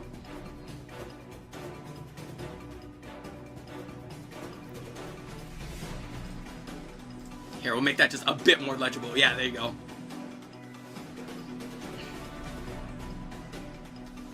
I don't know yet if there's going to be anything else in that tier. I'm going to be real. But we'll figure it out as we go along. We need to talk about Najarala. Yeah, Najarala is very neat. Najarala, as you might imagine by looking at it, is a big fucking land-based Leviathan, which there's not that many of, which is really cool. Wait, it's not a Leviathan. It is a snake wyvern. Yeah, that's right. They have not made that many of those. As a matter of fact, there's only 3. And, I will have positive things to say about this one. I will not have positive things to say about the next one. Because I like Najarala. Najarala's scales are used for sound attacks. It will literally do all kinds of sound attacks and shoot out its scales and reflect air blasts off of the scales that shot out on the ground in order to ping pong and try and hit you. It's really cool. On top of that, he has a fun weak spot. Now, you would think his face is a vulnerable area, which it is, but you know what else is a vulnerable area? His tiny little hind legs that stick out sometimes, that he usually keeps to the side as he faces you, which is really cool. Now, his tail is a tough son of a bitch, so he'll usually try and use his tail for various tail attacks in order to stop you from hitting his hind legs. But man, when you fucking hit them twinkle toes, he hates it. But it's really satisfying to do. On top of that, I really love how the armor and weapons are designed. They're not that great performance-wise, but they are very pretty.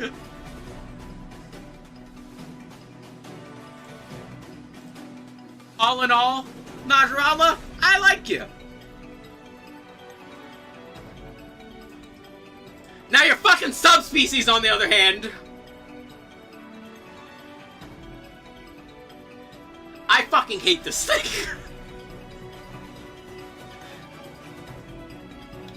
Yeah, so all those cool things I just mentioned about Najarala, let's make them worse. Let's make this monster have substantially harder skin everywhere except its weak point, so I hope you got used to hitting the twinkle toes by now.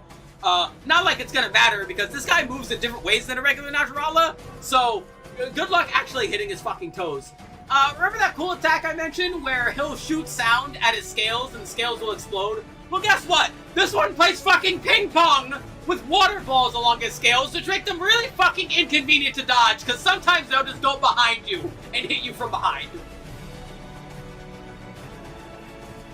On top of that, this guy never shuts the fuck up. This is another one of those monsters that's just a fucking yellaholic, and I wish it would fucking stop.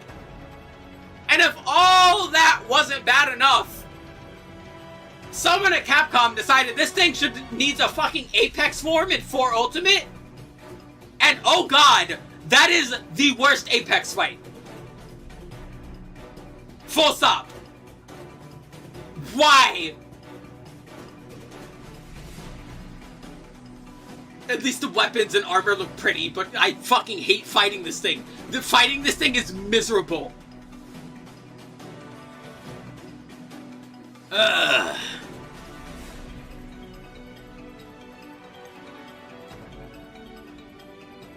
Alrighty, let me get more water, and I'll be back.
Alrighty, we have obtained agua. I'm gonna need it. Yeah, my throat's gonna be sore as hell tomorrow. Jesus Christ. That'll be fine. Yeah, this is definitely going to be the longest video on my fucking channel now, because we're only halfway.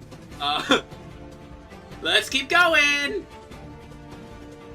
Behold, Nakarkos. Nakarkos is fucking awesome. Nakarkos is a cuttlefish that lives in a fucking bone graveyard, and it uses the skeletons of monsters there to use all kinds of different attacks.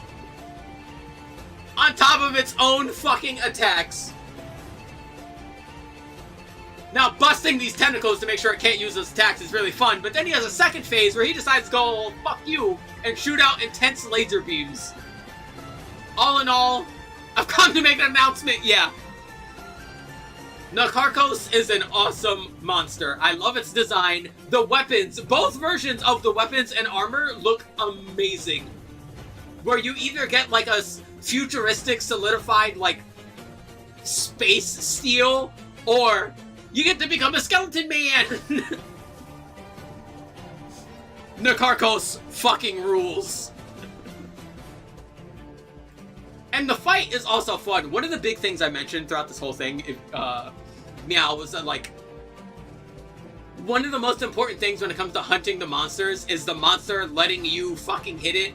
Because so many of those bigger monsters that were lower down just waste your fucking time. Nakarkos doesn't do that.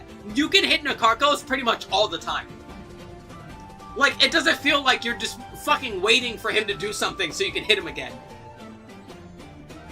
I wish that more of those bigger ones would fucking do that.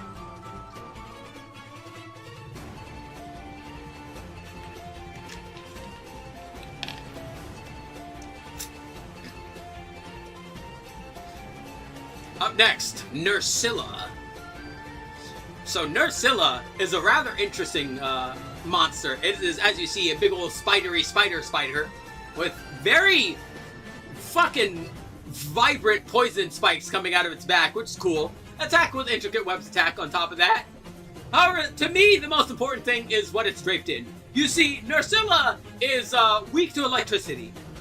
So what Nursilla decided to do was use the skin of Gypsaros in order to protect itself from electric attacks. Which, hey, that makes a lot of sense. On top of that, its weapons and armor tend to be pretty decent, giving you good amounts of status, and especially natural sharpness, especially for the time where they come. So, this is a monster that's usually pretty handy to fight, even if it's just for the gear. I like Nursilla a lot. Good job! Yeah, Nursilla's great. Yeah, Nursilla, like, figured out, oh, I'm gonna hunt my own monsters and wear my own equipment, basically.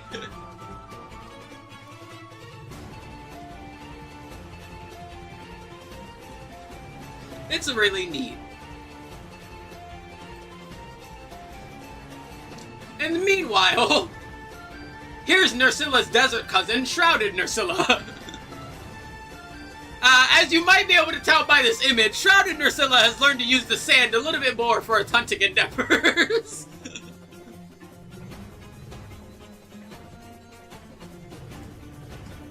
It doesn't swing around as much anymore, which is kind of unfortunate.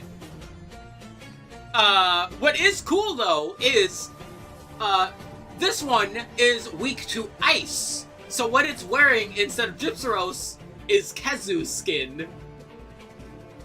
Again, that's really neat.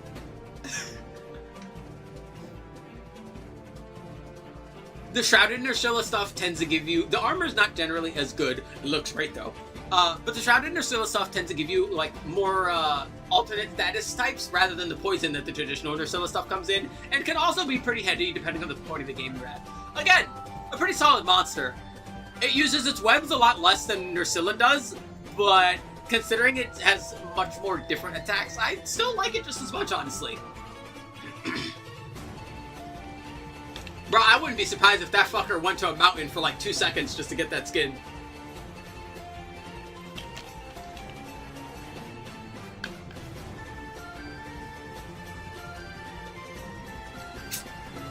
But yeah, Shrouded Nursilla's great. chance to be wearing red Kazuhai. That would be neat. Up next, Orochi Kirin. So, this is a Kirin that instead of electric abilities, now has, as you might be able to tell, ice abilities. And rather cool ice abilities. With big ol' ice floors, icicle shards being shot out, icicle spheres for, like, area negation, which is really cool. I actually really fucking like Orochi Kirin, and I like Orochi Kirin a lot more than regular Kirin, because its fight just feels a lot more fair. Like, even Orochi Kirin's armor doesn't feel as bad, because Orochi Kirins tend to be bigger than regular Kirins, so hitting its head is actually much easier, even when it gets armor.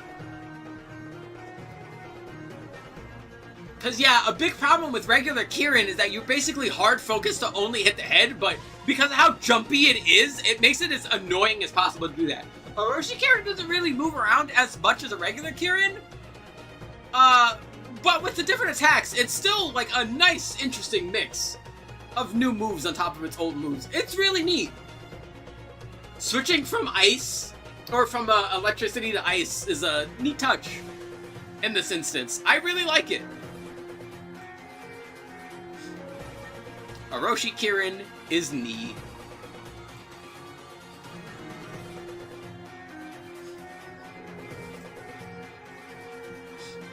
And yeah, the fact that they essentially, like, hunt Rajang is cool.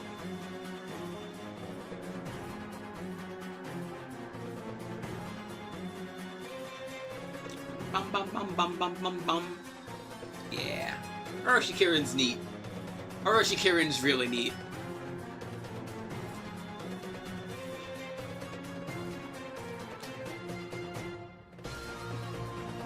This was the big brother. I wanted to fight the big brother to begin with. And now I gotta fight Raging Brachydios. Yeah, so this is a Brachydios that always explodes. My mango.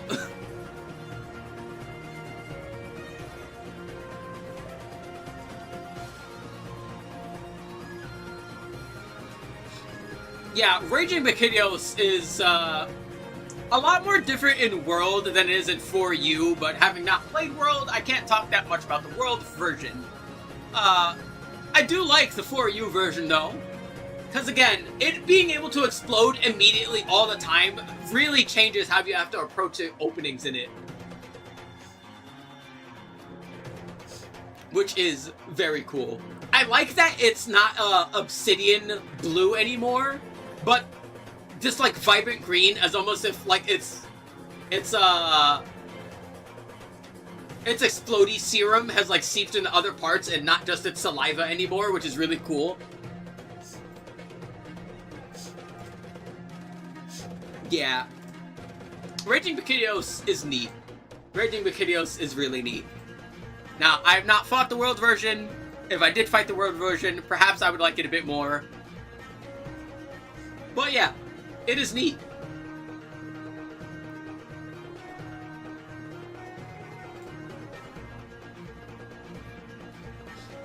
Boop. Red Helm Arzuros. It's been a while since we got to a Deviant, and yeah, this one is, fucking pissed, as you might be able to tell. This is an Arzuros whose claws have gotten much, much sharper and tougher, and oh boy, are they fucking sharper and tougher. They fucking take a while to break, and they kind of suck. This is one of the few Deviants that is essentially, like, mandatory. If you're gonna be fighting any Deviant, it'll probably be this one, because of how the game works. And honestly, it could be worse. The main thing is, any of its claw attacks that interact with the ground are now, like, have much bigger hitboxes, because it's, like, sending up entire shards of ground at you now. Which is really cool. But otherwise, also, his butt isn't as weak anymore. You can't hit his butt anymore. All in all, yeah, I like it. It's alright.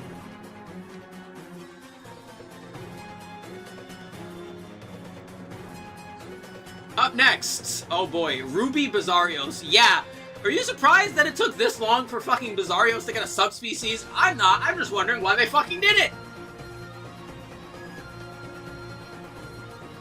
Yeah, so, Ruby Bizarrios, as you might tell by the name, is a Bizarrios that is covered in rubies because...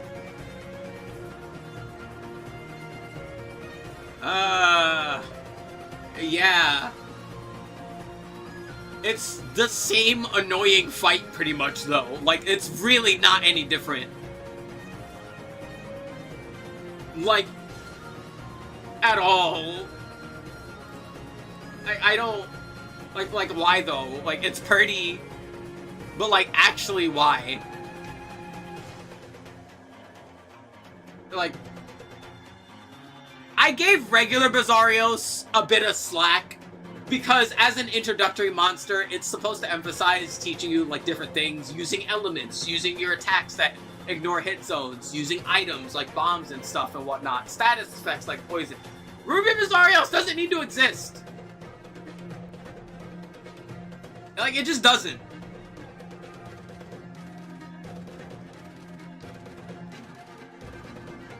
Is there another fucking fly in my room? I swear to God, those fuckers, like, follow me after I open the door to go to the kitchen, like, immediately.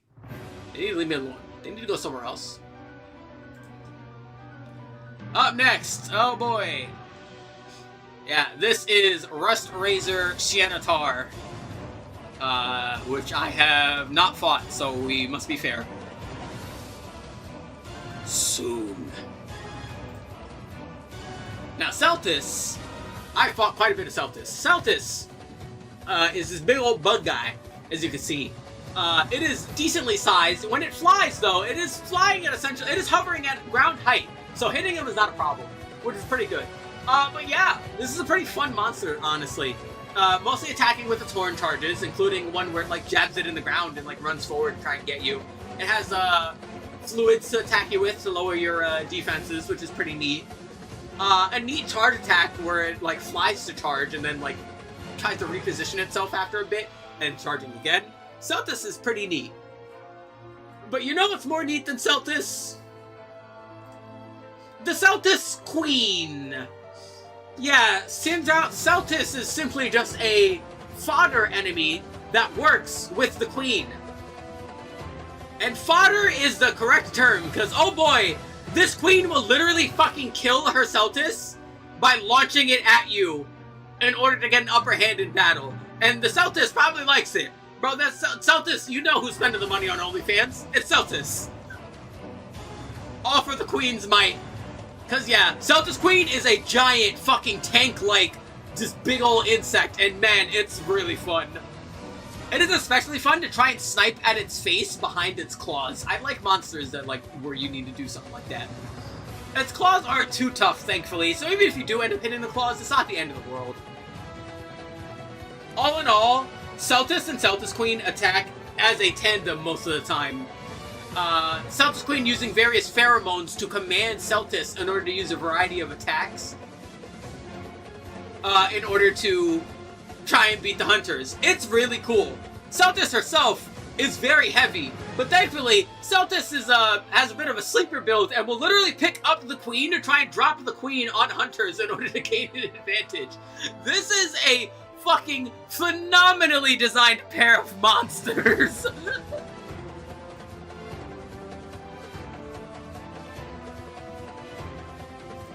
Like, I have no complaints about Celtis or Celtis Queen.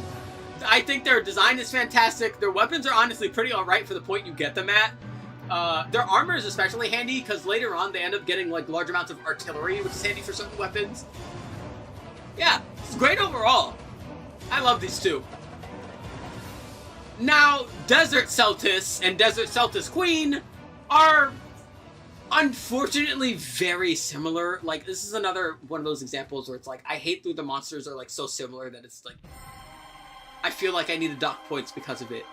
The main difference being, rather than water attacks that they have paralysis attacks. But if you can avoid the water attacks, you can avoid the paralysis attacks. They don't do anything different with those two things, is the problem.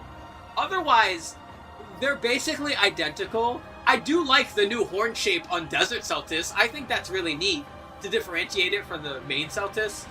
But yeah, these two aren't really all that different. They're still fine though. Like, I'm not gonna put them any lower than that. I just wish they had more different between them, between the regular Celtis.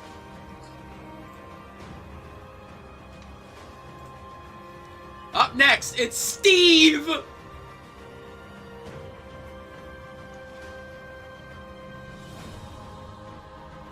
Oh boy, good old Seregios. Dude, Seregios is weird, because, like, Seregios is, like, one of the monsters that they always prop up as, like, an alternate, like, mascot to Rathalos, but they never, like, do enough. Like, they always just keep him just barely below, like, Rathalos as far as giving him stuff, which is always funky. Which is really unfortunate, because Seregios is really fucking cool. Seregios is a really fast, agile... He's one of... Yeah, that's another thing. Seregios is, like, actually, like, fast. It's one of the few monsters that, like, uses agility to its advantage to try and hunt the hunter.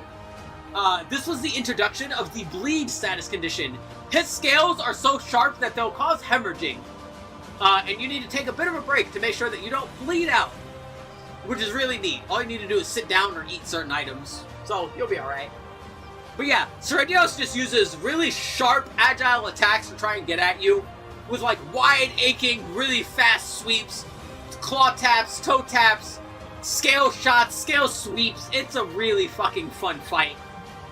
Seregios is really neat. Oh, and the armor and weapons are exceptional. A lot of Seregios' weapons, and by a lot of them, I mean pretty much all of them, have the special effect where rolling restores their sharpness. Or, if you're a gunner, they'll reload for you. Which is very cool. So yeah. The armor is actually really good too, especially because it's like one of the great gateway armors when you get to G rank in 4U. With good amount of critical, razor sharp, and sharpness, I believe is what it has. Yeah, Steve is solid all around. Great equipment, great fight. Just a fucking good monster.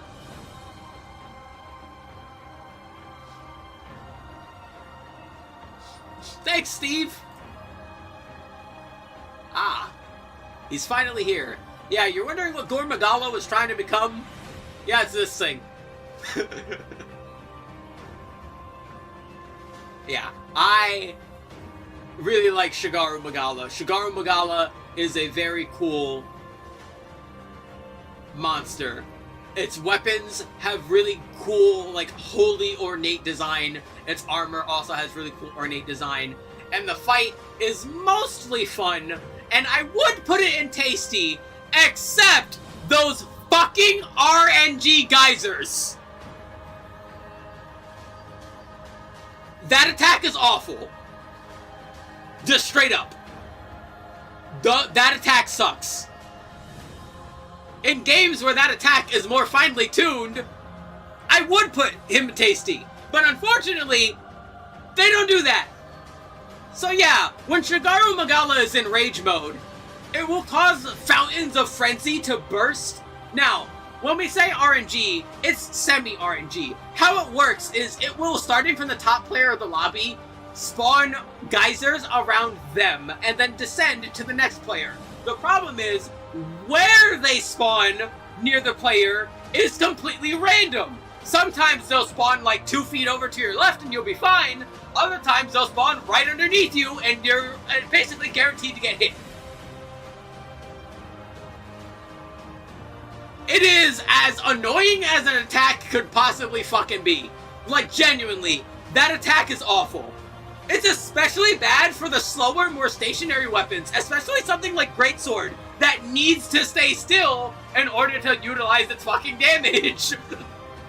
So when you have some weapons that literally don't have to fucking stand still to do what they need to do, the last thing you fucking want is the game just randomly deciding, I feel like hitting you now. That's the main issue. Like, it's just a complete fucking nuisance most of the time. It's especially bad when you knock him down and you're finally like, alright, we knocked him down, time to get some fucking damage in, and then the fucking RNG geyser fucking blows up, like, underneath him that you couldn't see because he's too fucking big.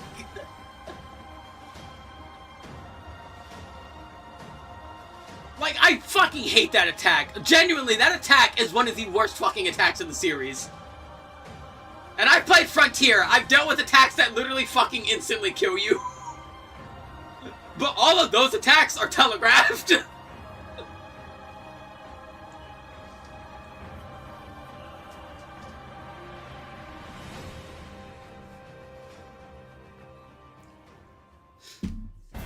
Yeah. That attack is like literally the only thing keeping Shigaru out of Tasty. If Shigaru doesn't have that attack, Tasty immediately. I like it. I like it a lot. I do like it a lot. But that fucking attack sucks.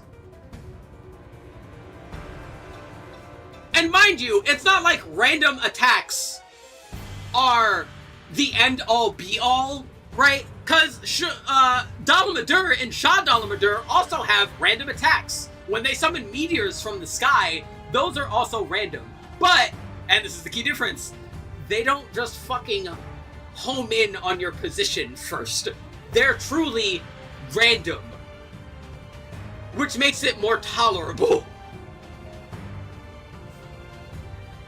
But no, it's the fact that this is definitely going to happen around you, and you're not exactly sure what. It's like half random, which is like the worst kind of fucking random. It's like, I would prefer if it was just completely random, or if it just used it during certain attacks to try and like knock me away. But no, the fact that it's semi-random is like fucking awful, because that's like the worst mix of like predictable and random.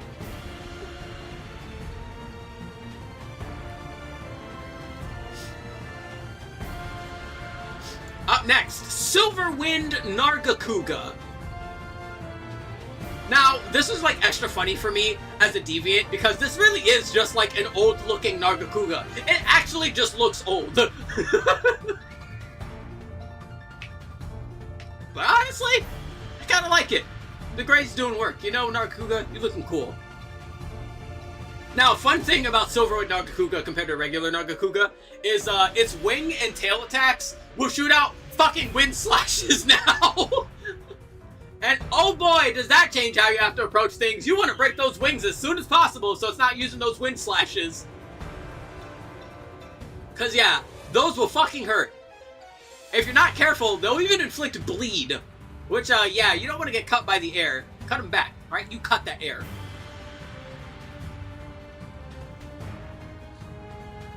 On top of that, Silverwind's gear is actually relatively decent. Not anymore in Generations Ultimate because of the changes to the Deviant system, but in Generations 1, Silverwind's gear was actually really handy. Large amount of, it's pretty much the same thing that Nargacuga armor traditionally gives. Large amount of affinity, large amount of sharpness, evasion, and evade up, which is really good. The weapons are also okay, but you're mostly in it for the armor.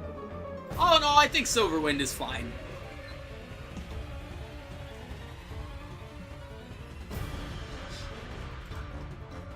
Up next, Snow Baron Lagombi. I think you can tell what's different about this Lagombi compared to the normal one. He's got new shoes. His butt is brown now instead of white. But yeah, aside from that, he's also way fucking stronger and throws gigantic ice rocks at you.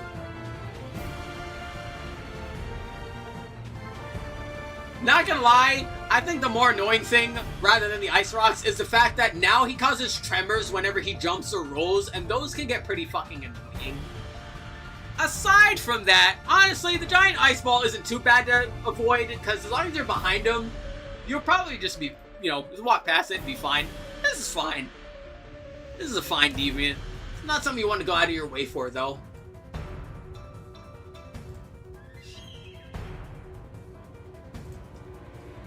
Up next, Stoneclaw Hermitar. Yeah, so he's got a big arm that's big. And yeah, as you might imagine with the claw that big, yeah, his, hello? Whoa. It's a weird fucking lag there. Oh, let me double check this. Oh, no, we're doing good. Alright. Yeah, as you might imagine with a, claw that size, yeah, those will, do some big damage. One big dangerous thing about him, though, is the water attacks that Hermitaur typically uses are now much wider and harder to dodge. He's got way more claw attacks, which is actually surprising, because you would think a monster like Hermitaur would use its claws more often, but it really doesn't. But this one does. It has a lot of, like, quick jabs, long jabs, sweeps, and it kind of fights like a Brachydios in a weird way. Also, yeah, that big claw is not just for show. You need some decent sharpness to be able to hit that and break it. On top of that, while digging, Sonic Bombs may not work on him anymore if he's a bit more attentive. Yeah, he can pay attention while he's underground. The Stonefist Hermitaur is honestly pretty neat, because it's just Hermitaur, but, like, with a bit more sauce. And you know, we like sauce. Don't you like sauce?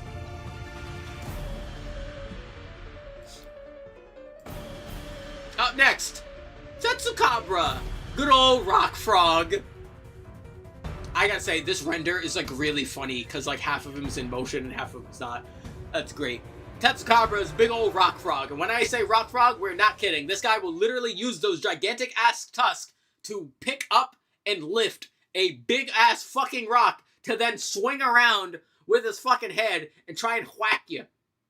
Or just crunch it and cause a bunch of dust and shards scattering all over the place, which is really cool too. Yeah, Tetsukabra, honestly, is a really neat fucking, like, step into more mid-tier monsters. I like Tetsukabra a lot. You know what else I like? My mango! Berserk Tetsukabra. Well, what's so berserk about him? Well, all the rocks he have explode.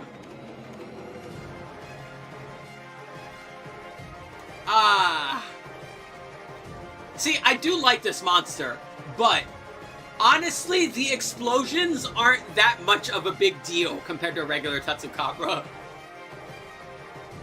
I like it, but it's not different enough to like it more than like it.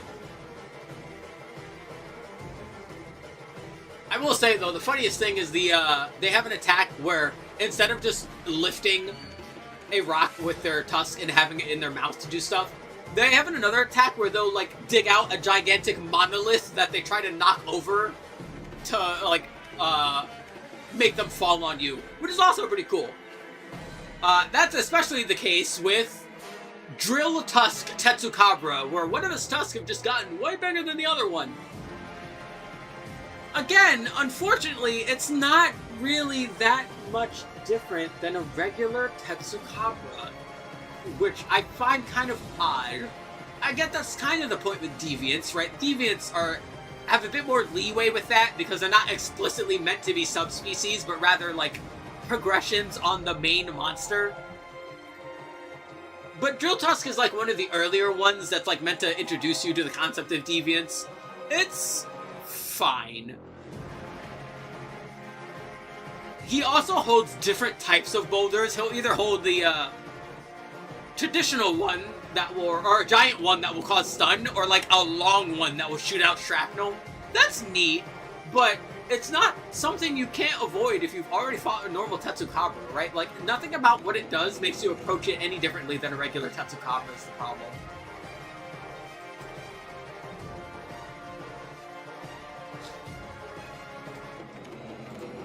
Up next, Thunderlord Zinogre. Okay, that name, awesome. The fight and the attacks, really cool. The weapons and gear, the armor's okay. The weapons are pretty neat. Why are this thing's hit zones so ass? No joke. This thing just has, like, really fucking bad hit zones everywhere. For no good reason. Like, every other Deviant has, like, that one area you want to hit to, like, do what you want to do. That's pretty typical of Monster Hunter, right? Like, you want to be hitting the weak point. Guess who doesn't really have a fucking weak point?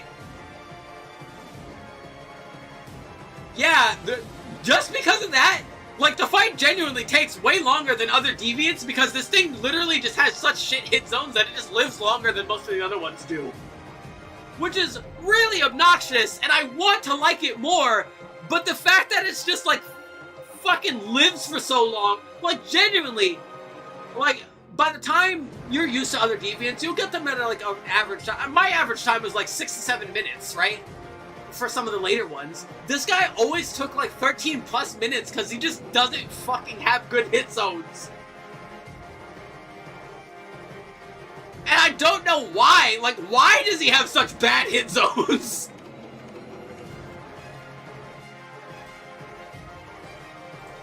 Hold on.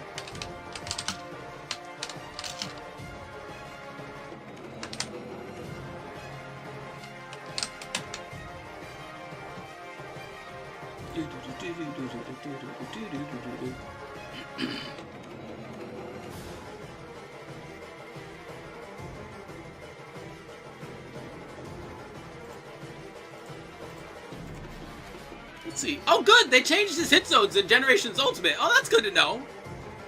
Thank you! Because seriously, his hit zones were fucking terrible in Generations 1.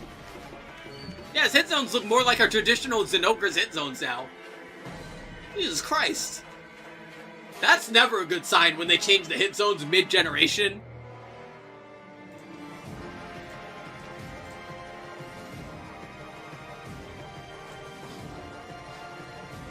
Next. Oh boy. Well, gotta pull out the music for this one.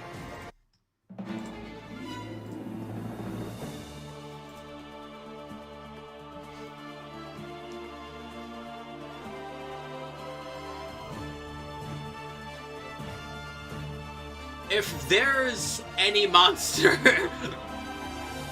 to rival Silver Rathalos for how much I love everything about it, it's Valstrax.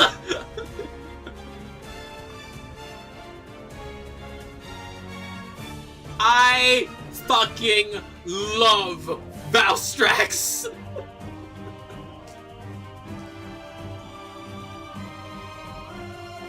This is a fucking supersonic, rocket-powered jet dragon. The armor, sick as hell. Solid skills. The weapons, fucking phenomenal sharpness, and fucking good raw and element. The actual fight, a ton of intricate attacks because of how unique his wings are designed. Not only do they have, like, this claw shape to them, but he can actually manipulate them to extend them and do other attacks, such as lance attacks like stabs and sweeps. On top of the fact that he can just turn his wings around and just shoot dragon energy at you.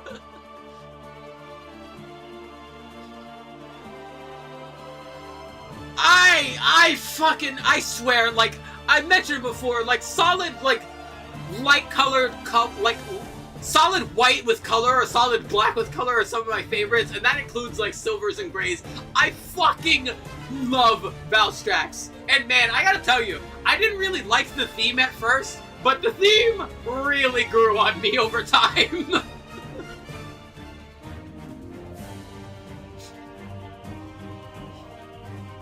I mentioned before, and I'll mention again, whenever I get the money to make my own custom model, I want to be a fucking Valstrax.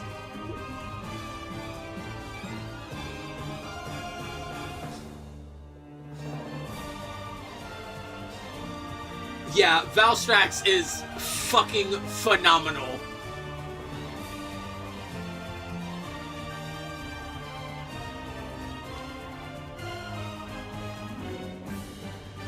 Up next, behold, this is Zamtrios. We had Rock Frog, now we have Ice Frog. But we're not playing Dota 2. So Zamtrios is a Ice Frog Shark. And I do mean frog. He do be ribbiting. He do be hopping.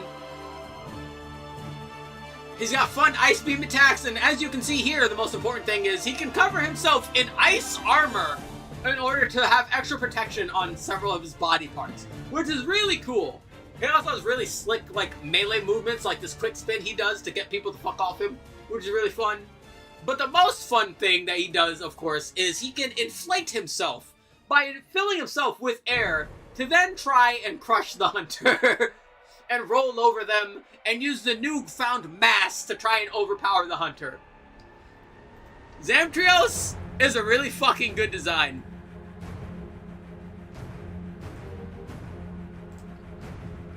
Meanwhile, in the desert, this is Tiger Stripe Zamtrios. Yeah, so this Zamtrios lives in the desert, and as opposed to using any ice armor or anything like that, this motherfucker just really likes inflation. Nobody told Pyrosuit. On top of not having ice, he instead has paralysis. That seems to be a running theme with some of these fucking guys for some reason. I'm not sure why. But all in all, Tiger Stripe Zamtrios is relatively simple to regular Zamtrios, but again, without any ice, I find the fight, honestly, like, it's similar enough. He tends to inflate more and use, like, melee movements more, rather than, like, energy, and rather than the big old, like, paralysis bombs and whatnot. Tiger Stripe Zamtrios is fine. It's fine. I don't really care for it any more or less than the regular one, though. Well, no, it's still just not different enough, I think. It is another one of those monsters that is actually more aggressive, and when they say that, they mean it. That's about it, though. I think that's the last of the Gen... Yeah, that was the last of the Gen 4 monsters. On to Gen 5. And now that we're on to Gen 5... Oh boy, that I haven't fought tier is about to get filled up, because this is Acidic Glavenus, which is unique in to Monster Hunter World, which I have not played, so here you go. Up next, Agnosum. I have played Rise. I like Rise a lot. Agnosum is very cool. Agnosum is a rather early game bird wyvern that attacks with like very intricate dance-like movements, which is really cool. The flowiness of all of its wings, tail, and of course head cloak really emphasize that like dance-like movement a lot. It's very fun to watch its attacks. It's a very fun monster. Gear is not all there. Gear is so-so, but the fight is fun. It's a very simple, but like I said, a nice like step-up fight that I think is done very well.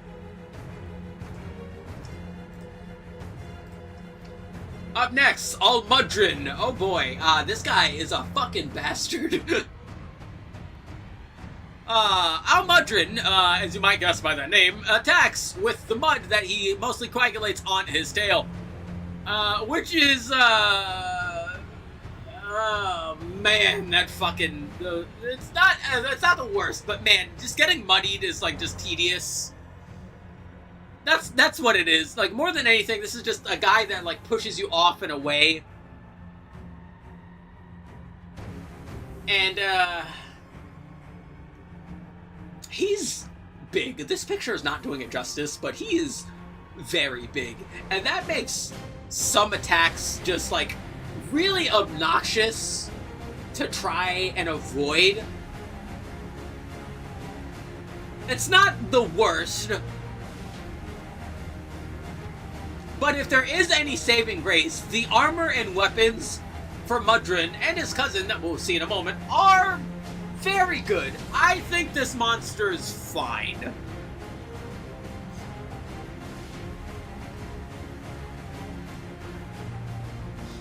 Speaking of, this is Magma Almudron. Now, instead of being covered in mud, you're covered in lava, and then your face melts, and then you die.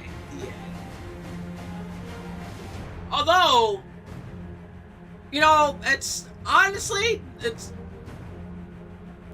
the change from mud to lava actually does a lot here, and I do mean a lot, because it changes the way you have to interact with the mud attacks. Because the big thing with a lot of the mud attacks is like once the attack part of it is done, it's not like it does anything. This thing is not the same. Nope, you want to fucking stay the fuck out of that. Because of that, you have to approach the fight a lot differently, and I'm actually going to put it above the regular one because of that. Like, yeah, you have to fight this thing just a touch differently because of the lava. The lava means a lot more than it does for, like, a lot of the other changes other deviants have gotten so far. So yeah, good job, Magma Legend. Again, weapons and armor are also pretty damn solid. Up next, Andranath. Almost forgot. Andranath. Yeah, he's a big old... Dude, the hind frills always, like, fucking bothered me with this thing. But, I mean, like, I get it. But, yeah, Andranath is funky T-Rex. With big old wings. What the wings is for? I don't know, but he blows out a lot of big old fire. Yeah, it's just a flaming T-Rex. But not gonna lie, it's kind of...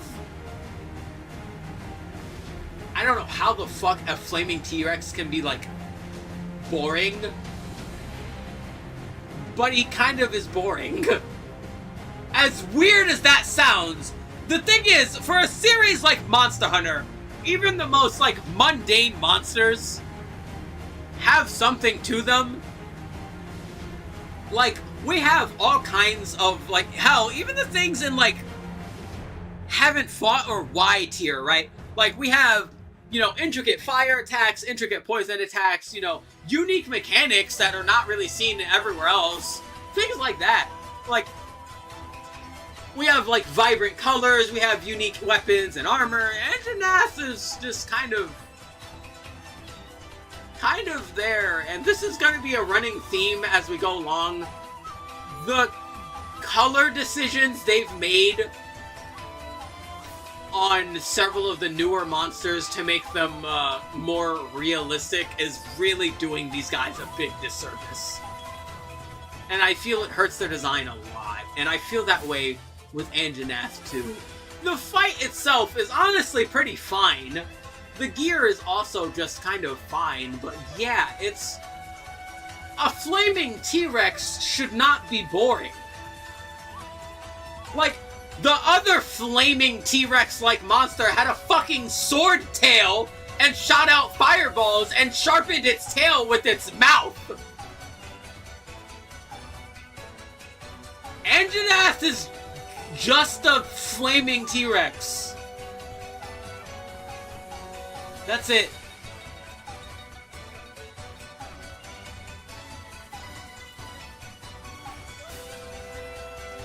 Now, Fulgur Andranath is also just an electric T-Rex. I think the electric just going through it is doing a bit more favors. I would have had to put this in the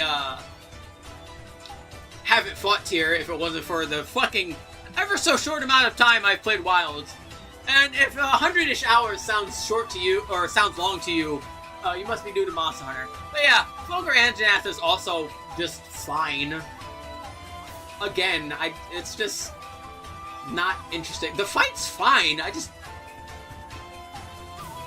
it's just not unique enough. Like, where's that Monster Hunter flair? Where's that step to take it above just being a normal animal?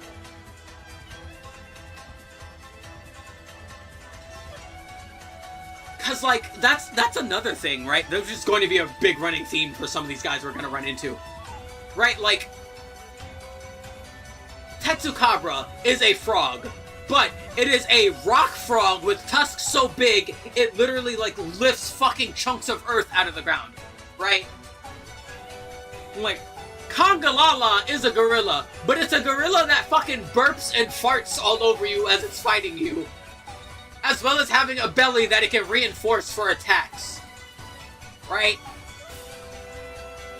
Zamtrios is a frog, but Zamtrios is an ice frog that can generate ice armor, shoot out ice beams, swim in the ice to attack you, and inflate itself to try and crush you. Like, Andranath's just a dinosaur that breathes fire!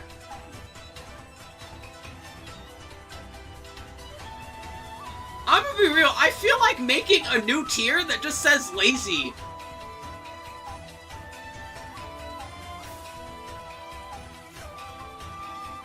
I'm still gonna be relatively fair, and if I haven't fought the monster, I'm still gonna, like, not put it in... Should I make another fucking tier? Yeah, because honestly, like, well, not for these two, because I still do at least, like, the fight's fine. Their fight's saving them. Their fights are okay. I'll think about it more as we go along. Oh boy, we get to talk about our first Apex, quote unquote, this is gonna be annoying. Alright, so, Monster Hunter Rise, the main plot of Monster Hunter Rise is basically, Dragon Mommy, who we'll get to in a moment, is influencing monsters, and those that are, like, super resilient to their influence become way stronger versions of themselves, and are now, like, special, unique monsters like this that you now have to get certain stuff from. The problem with these is that, like, the way that Monster Hunter Rise's, like, launch cycle was, these basically came out, were the de facto endgame for a little bit of time, and then Sunbreak came out, and then you basically ignored these things and never fought them ever again. And it's kind of a similar problem, actually, with Generations Ultimate and the Deviants, where in the base game, you fought them a lot, but in the, like, expansion, you didn't fight them anywhere near as much. Like, you only fought them if you had to, which is not that often. So I'm gonna be real, like, I feel weird placing them. Cause, like, they're not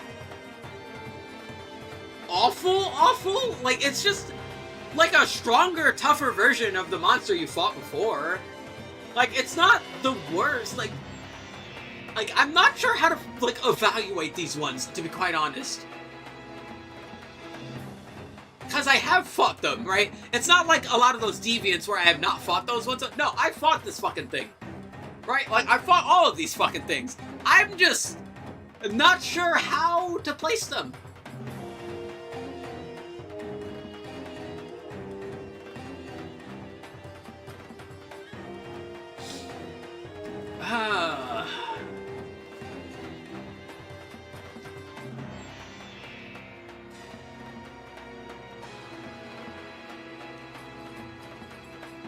Like, and they're not also, like, different enough.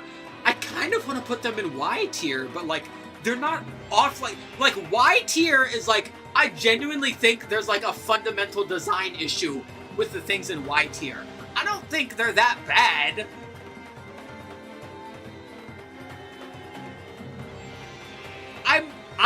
I'm going to put it in sad, I guess, because, like, they just kind of exist. Right? Like, all of these just kind of exist. This here is Diablos, this here is Mizutsune, this here is Rathalos, this here is Raytheon, this here is Zenogre. And I feel the same way about all of them. Yeah, I'm just going to put all of them into the sad tier, because they're just kind of there. Like, you really don't care about them after a while.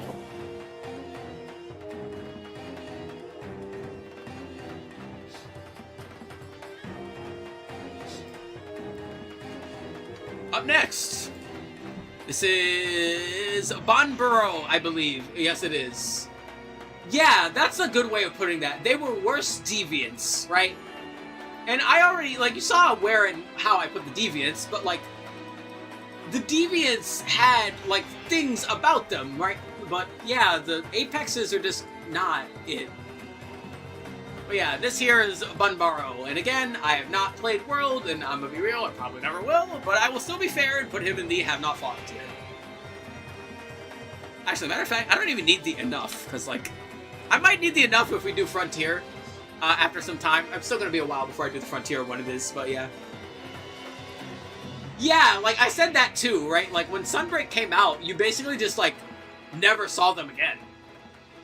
If you saw them at all.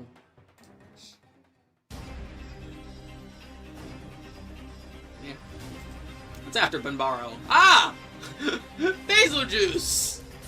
I fought Basil Juice, alright. So, for the New World, they decided to have a new invasion monster, and I guess they decided that having a big old motherfucker with his music just apex everything else and start eating the environment wasn't good enough. So they decided to have a fucking, living bomber plane instead. Yeah, those scales are all explosive. This thing will literally fly around the place, drop off explosive scales, wait for them to blow up, and then kick your ass and eat afterwards. Honestly, it's pretty neat. I think Basil Juice is pretty cool. I think it's a great design. I kind of like the coloration too. Like, I feel the coloration works to highlight how dangerous the scales are. Which is not going to be a common thing I say for the fucking world monsters. But I think of the world monsters, I like Basil Juice a lot.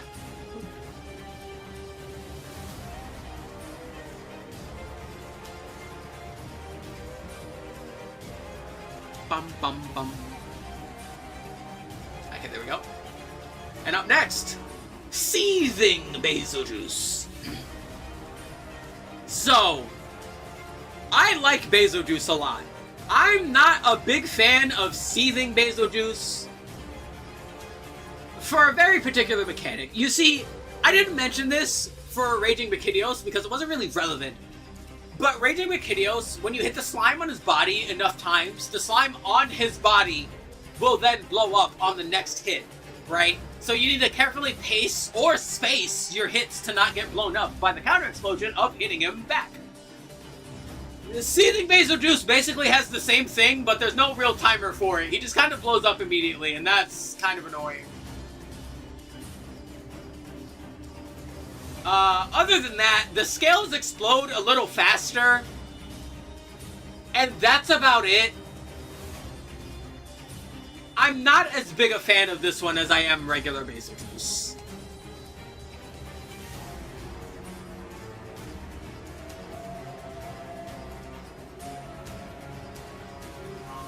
Scales also expand, yeah.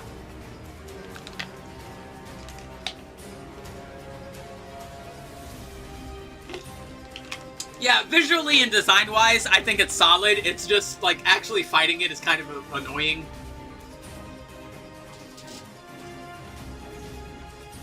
It's not the most annoying thing, like, don't get it twisted. Like, it's tolerable, but yeah, it's just, like... It gets on your nerves every once in a while. That's about it, though. Up next, Behemoth. Oh boy. Alright, so, first things first, I'm going to put him into the have not fought tier. But, Behemoth is the perfect example of why traditional class structures don't really work in a game like Monster Hunter. So, the way Behemoth works is, you're supposed to basically have a tank healer DPS core, like a traditional MMO. Monster Hunter is not traditional.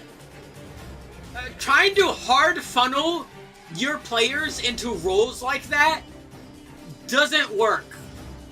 That's just not how Monster Hunter works. Like, Monster Hunter fundamentally rewards your aggression and your counter-aggression when you're dealing with the monster's aggression, right?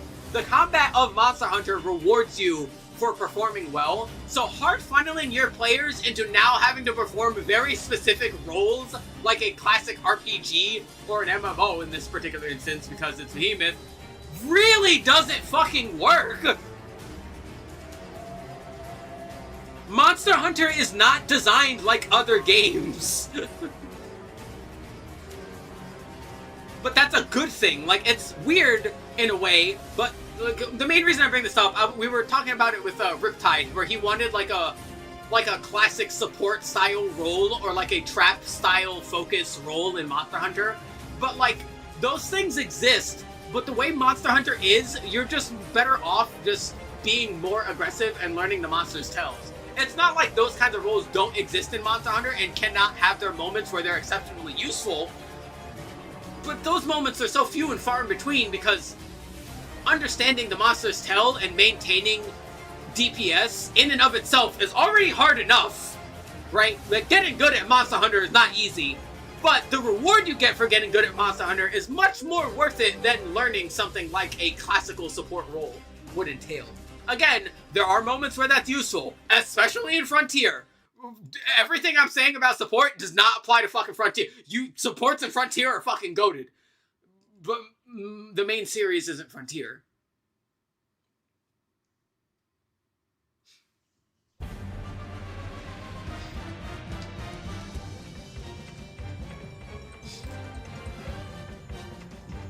Up next, that is Beatotus, right? Yeah, Beatotus. As you might guess by me stumbling on the name, I have not fought Beatotus. He's only been in World.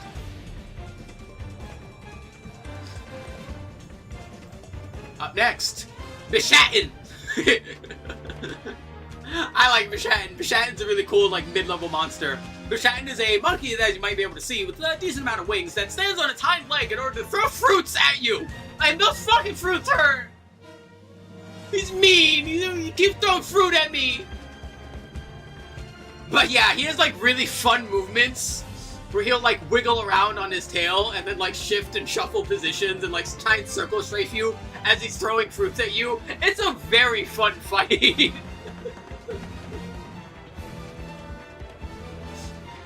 Bishatin's honestly pretty cool. And you know what? So is Blood Orange Bishatin. I don't know where the Blood Oranges are. Those are explosive pine cones, sir. But yeah, as you might be able to tell by the image, Blood Orange Bishatin has a much wider variety of things to throw at you than fruit. Now, conceptually, you treat the fight the same. You're trying not to get hit by the fruit. But man, the different things when you do get hit by them really feel impactful. I like this one just as much as the regular fight. Standing on their hind legs and like fruit slamming and doing some glides and all kinds of other crazy shit. These monsters are neat. Also, do you like how they're like, you know, colorful? I like that they're colorful. I really like that they're colorful. I like color. Monster Hunter doesn't look right when there's no color.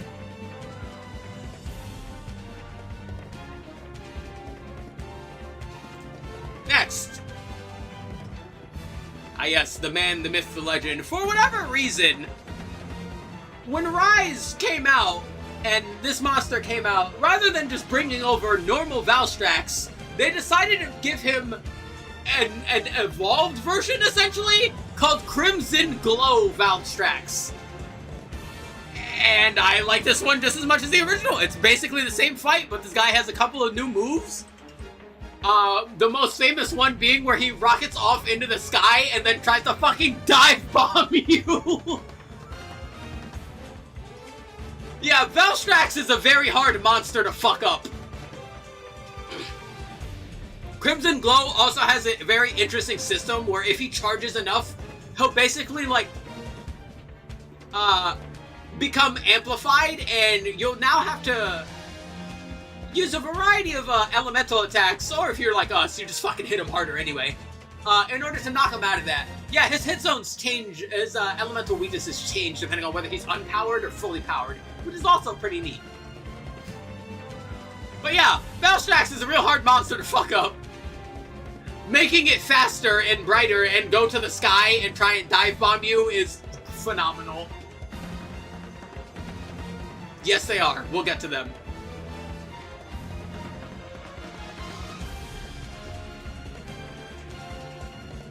Behold. Dodogama. I haven't fought it, so I can't say much. I've seen memes. He makes funny faces. I'll give him that much. He is very cute. It is a very cute monster. It looks friend-shaped. I would hug it. It looks like it has 2 brain cells, but I haven't fought one, so that's as much as I'll say. Oh boy! Yeah, so surprised. Remember how I was mentioning how earlier when Frontier was out and Freedom Unite was out, Espinas was available as one of the several monsters that they could have added to the main series, but no, they chose fucking Hypnocatrice and Lavazioth for some fucking reason. Thankfully, Rise decided we should unfuck that decision and bring Espinas over to the main series. Now, what the fuck is an Espinas? Espinas is a really interesting monster. It is a flying wyvern that is actually a very docile, non-threatening creature. It spends most of its time just taking a fucking nap. It has super hard armor until it goes into rage mode, which again, I love when Monster Hunter influences your play patterns with things like that, right? He becomes much physically like defensively weaker when he's in rage mode, but has increased aggression, right? It is now up to you as the player to find those lines through that aggression to amplify your damage output. I mentioned this before, I mentioned this again. Whenever Monster Hunter makes you do that, it's fucking phenomenal. Espinas is a fucking fantastic decision to bring over as a new frontier monster into the main series, and I hope they keep doing it, because a lot of the frontier monsters can be brought over to the main series.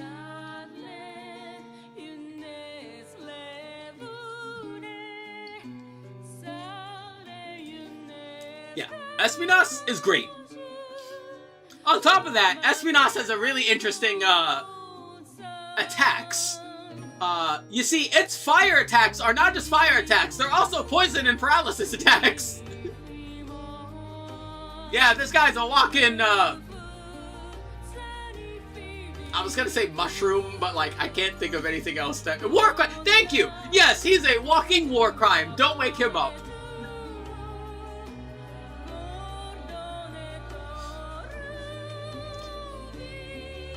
Yeah, Espinas, a fantastic monster to bring over. Yeah, just one second. Yeah, great monster. Now the subspecies, Flaming Espinas, once again, this is another one of those... Here, I'll flip him over. This is another one of those monsters that's like barely different from the main one. Although, they did give this one a couple of attacks that White Espinas has. But why didn't they just bring over White Espinas instead? White Espinas has a ton of unique and interesting attacks. That the other two don't have. That I think would have made it a better idea to bring over rather than Flaming Espinas. And yeah, I like it less, but I still do like it.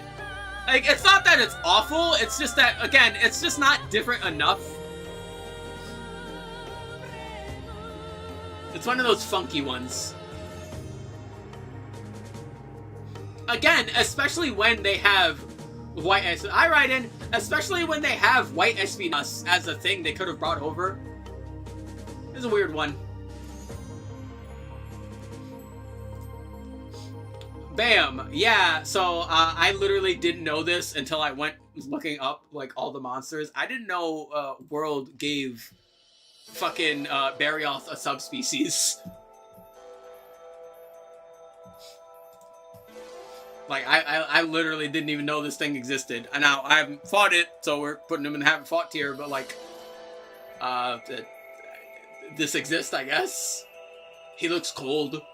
He looks like he would chill my water very quickly. Other than that, I don't have much to say.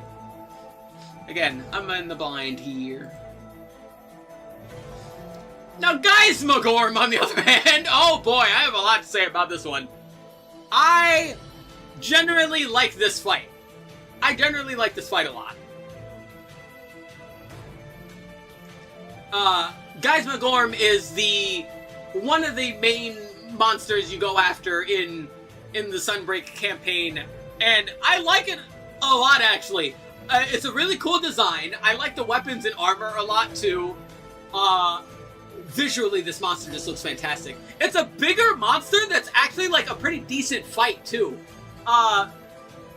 It's like a Cantor-sized thereabout. Honestly, it's a pretty good fight. I like it a lot. I love the fucking, like, energy pouring throughout its body. Like, that's a really nice visual effect on top of that. I really like this monster. The one thing keeping it at a peak is that one fucking phase where you all have to go on turrets and shoot the fucking orbs on its back. I hate that. God, I hate that section. I hate that part of the fight so fucking much. Hi, Natalie! Mommy. Oh, we're not at Mommy yet. We'll get to Mommy. We're not at Mommy yet.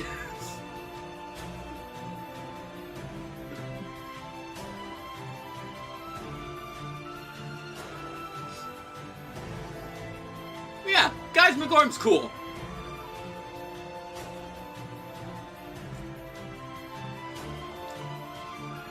We're going in order of, like, generation then alphabet, so she should be later. Bam! Behold, Garangolm. Now, Garangolm, and the fun thing about the Sunbreak monsters were all, the newer ones are all oh, you meant me. Oh, thank you. I'm Mommy. Oh, don't worry. We'll get to Mommy's Mommy in a moment. We will get to Mommy's Mommy in a moment.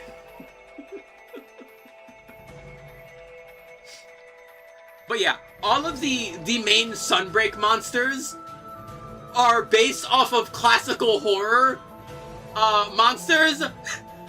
Garangolm is based on the Frankenstein's monster, and oh man, I fucking love this. I love this thing. This is such a fun, big monster, just like power fight. This is the first time I've ever seen someone refer to you as Mom being unsettling. Yeah, Garangolm is really good. It is a big, just rock fortress of a monster. But even though it's covered in rocks, it's actually, like, not that tough to hit. Like, you don't need, like, exorbitant amounts of sharpness in order to actually fucking hurt this thing, which is good. It just feels like you're fighting a normal fucking monster with, like, really cool, like, really heavy-hitting, strong attacks. And that's cool. He especially has a really fun thing where he'll decide to just punch into the fucking ground and get, like, elemental gloves and then start boxing you with elemental gloves. Yeah, like, he'll do all kinds of stuff. Uses Rocket Fist to jump around, fucking slams and swings, and this monster's really good. Like, can you tell I like Rise? And I skipped World and didn't want to play World because it looked fucking boring, but like I enjoy Rise. Can you tell I like Rise? And I don't like World.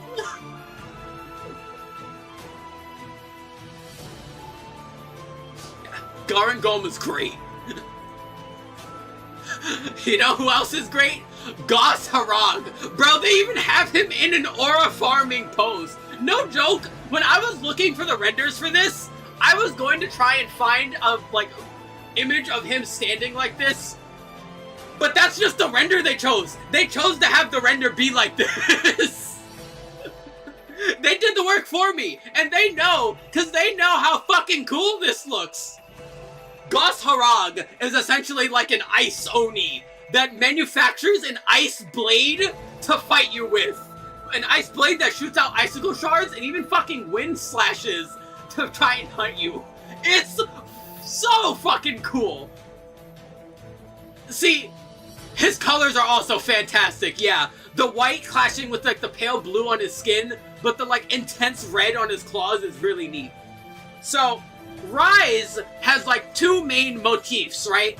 Classical Japanese for the base game, and European horror for Sunbreak. And I love both of them. I think they've done a fantastic job mixing those when those two came together eventually.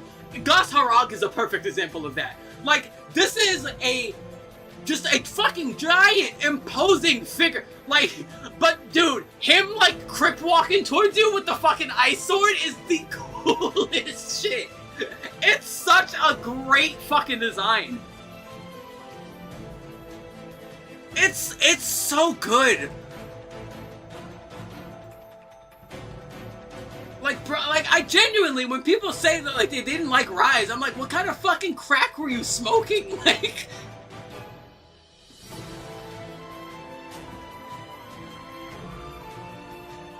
up next. Ah! Hold on, let me flip him first. Bam! There you go. Behold! Great Gyros, once again.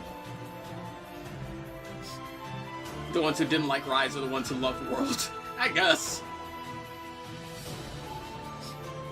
And now no one likes Wilds, because people like World. But yeah, this is Great Gyros, who is only in World, so to the haven't fought tier you go.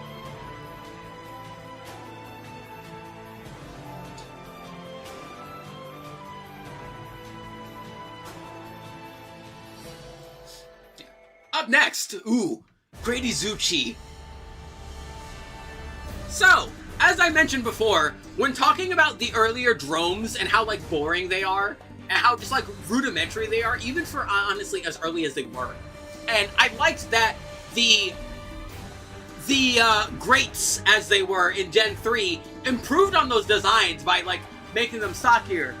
Great Izuchi, rather than going with that more stocky approach, decides to slim down, like the classic drones, but uses that agility to its strength. Great Izuchi is a really quick-footed, agile monster with several unique attacks using its razor claw tail, including tail swipes, multi-tail swings, fucking ninja wall jumps to try and hook onto you, and hey, again, similar to Great Macau, if you knock it off of its stance while it's using any of those attacks, you will then topple it over and gain advantage. So once again, it influences how you want to play the game. It rewards you for selective aggression. I said before when I was talking about the drones, but it should be exceptionally clear now that they ironed out the design of those earlier monsters so much better. And yeah, the inspiration for this one is the Kamaitachi, the clawed spinny weasel. I fucking love Kamaitachi, and it's a really good implementation of its ethos. Yeah, Great Izuchi is really good. And again, nice, vibrant, beautiful colors. Is that so hard?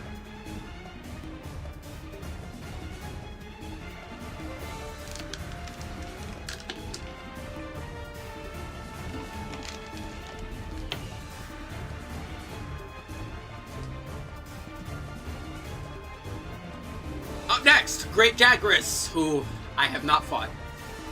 I am sorry, Mr. Jagras. The only thing I know about you is the one cutscene where... here, I'll at least flip you while I mention the sentence. Is the one cutscene where Devil Joe is introduced and then Devil Joe eats you. That's it. It's not your fault, Great Jagras.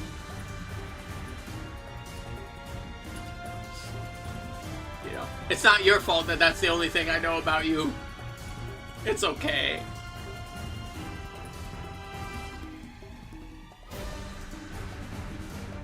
Up next. See, now, Xeno'jiiva is definitely one of the ones that I've not fought, but I do want to fight. This monster looks interesting. Right? I think visually, Xeno'jiiva looks amazing. I would love to fight Xeno'jiiva. I would like to fight it in a game that's not World, but I would love to fight Xeno'jiiva.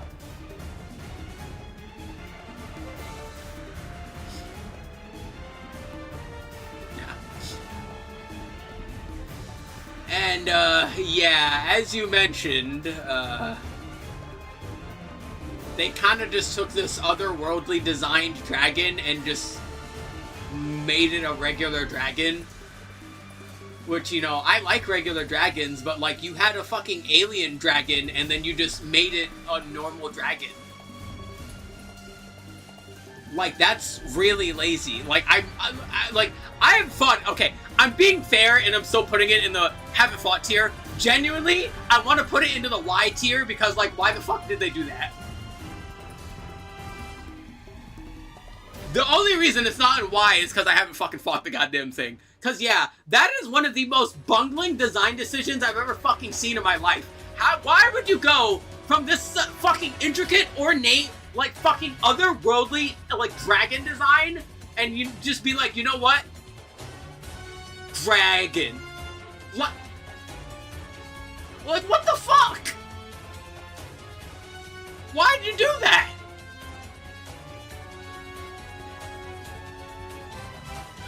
It's genuinely disappointing that they did that. Like, I didn't even play World, but, like, I was around when people were, like, when World was the newest game. And, dude, even back then, people were like, why'd they do this? This was fucking lazy. Like, people back then hated it. Like, it's not just a me being a World hater thing. No, people didn't fucking like that they took this interesting dragon and just made it fucking boring. Yeah, like, Monster Hunter thrives on being unique, right? I mentioned all of that before when talking about monsters, right? Like, Arzuros is a bear, but Arzuros is a bear with fucking rock claws that can swing the ground so hard it can shoot dust in your face, right? Like, Monster Hunter monsters are not just animals. Like, Blanganga is an ice gorilla, but Blanganga is an ice gorilla that can shoot out ice breaths, lift up icicles from the fucking ground, fucking shake the paint off itself, call it into Tooligans and go and beat you and shit. You know what I mean? Like, Monster Hunter is not boring. Why would you make it boring?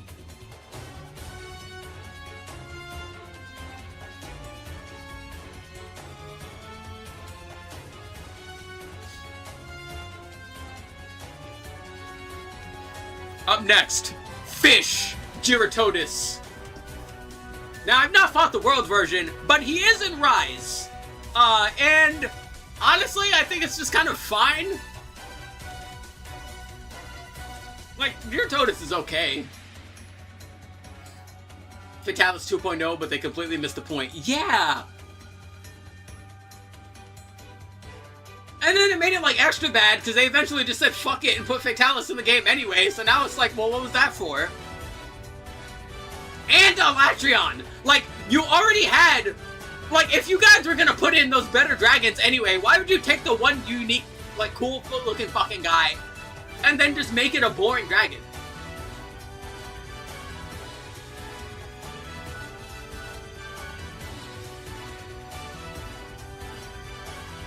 Yeah, that too. Like, Fatalis is as dragon gets in Monster Hunter. And that's fucking scary. Like, no. Like, there's no fantasy. There's no, like, speciality, right? There's no, like, Teostro with spice. There's no Chameleos with, like, the fancy poison chameleon movements. There's no Kushaladora with the... No. Fatalis is a fucking dragon. Just straight up. That is a fucking dragon that you have to fight now. Like, it is as dragon gets. And then you took your fucking alien, like, dragon with, like, fucking glowing blue all over it and, like, a fucking pulsating pink purple in its core. And then you just made it a normal fucking dragon. In, like, the most boring color, too. Hold on a moment, Giratodus. Because, like, yeah, you guys just made it... Oh, you know what? This looks like a Final Fantasy enemy. This does not look like a Monster Hunter monster. This looks like a Final Fantasy dragon.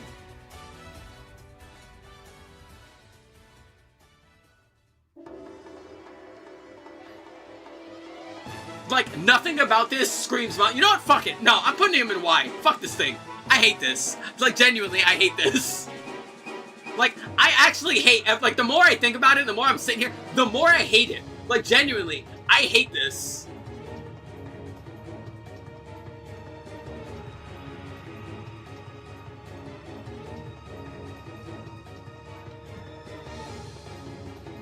Make it a unique tier? No, Y is fine, because Y genuinely is just like a...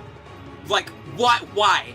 Like, actually, why? Right? Like, everything else that's in Y is in Y for a reason, right? Like, Azure Rathalos and Pink Raytheon don't really need to exist, right?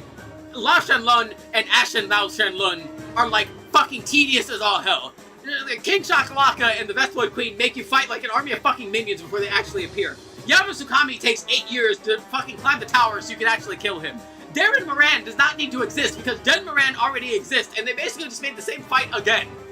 Ruby Bizarrios doesn't need to exist because this is a fucking subspecies for an early game monster that doesn't need a subspecies because it evolves into a later monster that's already in the series. Why does Safi Diva exist? Design-wise. Safi Diva does not need to exist.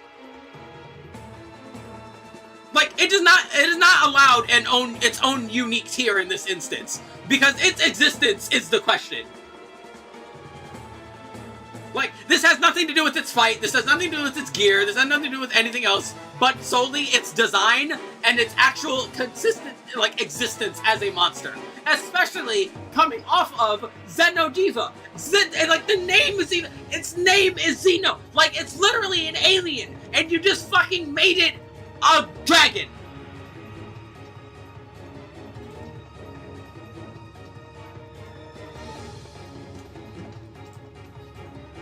Like, yeah, Safi Jiva absolutely belongs in Y tier. Like, there is no reason for this thing to exist.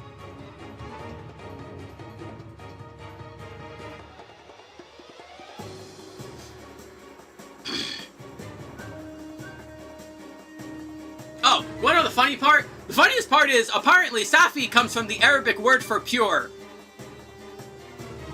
And Jiva being the Hindu terminology for, life.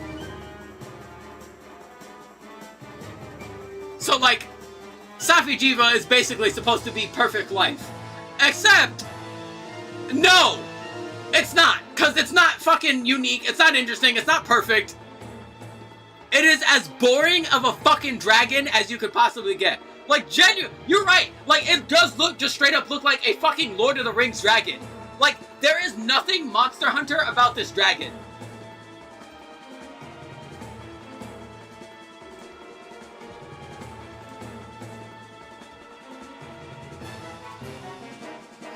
Alright, I'm done looking at this thing. This thing fucking makes me sad.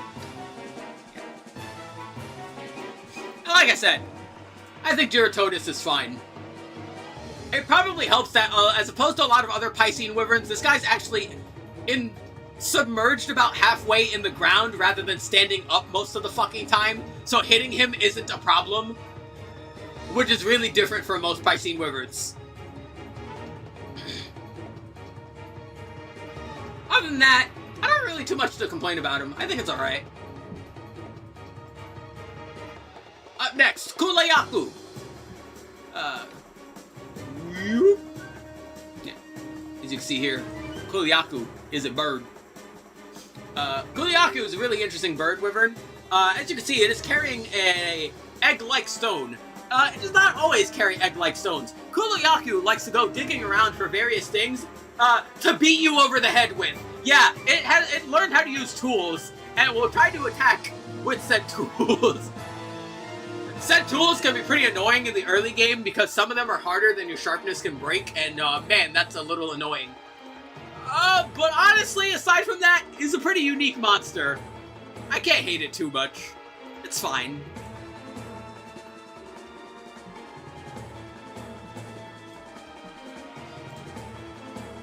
Ah! Wrong baton. Oh no. We must go. I accidentally hit pause instead of next. Oh no. You know what's weird? I had the arrow key set as a hotkey to advance the playlist, and I don't know why they like unset it, but like, that's unfortunate.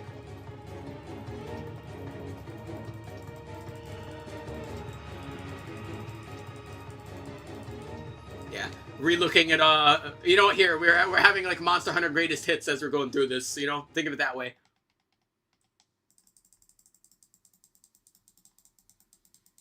Yo, why is Shuffle struggling with the fucking playlist? There's 41 songs in this playlist. Like, why is it taking like 8 years to fucking pick a song? What the hell? Thank you.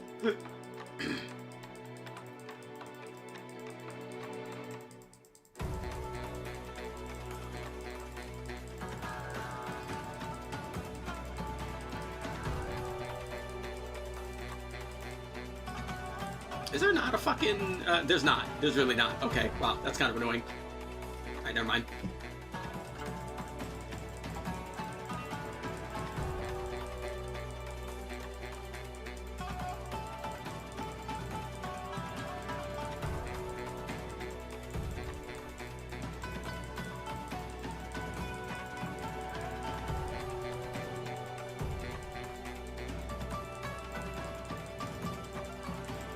Don't worry, we're getting there.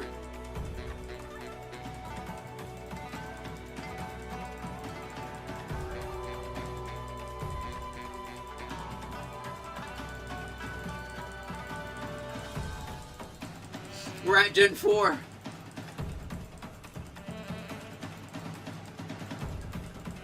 Who are we looking for? Oh, I accidentally hit stop instead of next, so we gotta go all the way back. No, I cannot manually go to the next number I wanted to go to.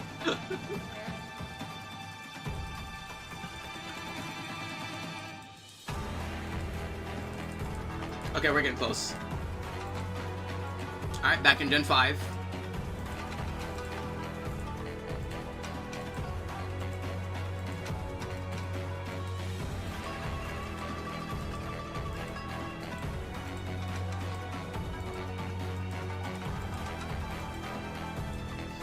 G. There we go. We're back. Alright. Up next. Yay. Mommy's here.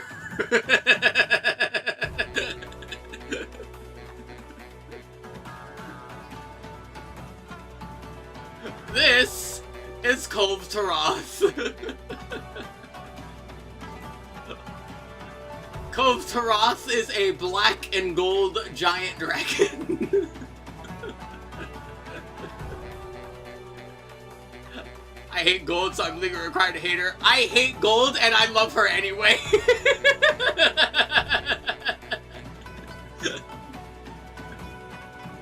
Genuinely, I think the gold and black actually works out really well for this monster in particular.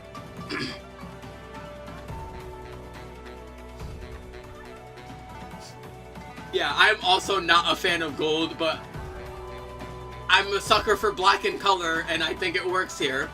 I like that she attacks with molten gold too, right? It's not just gold for the sake of gold, it's like actually attacking with the gold.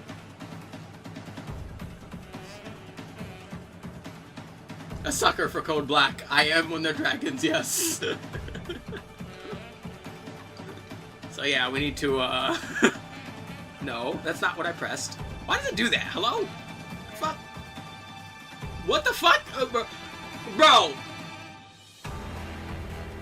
That's not where my mouse is. Wow, okay. Alright, good to know. Yeah, goddamn Tearless Maker sucks. But you haven't fought her, bro. That won't stop me.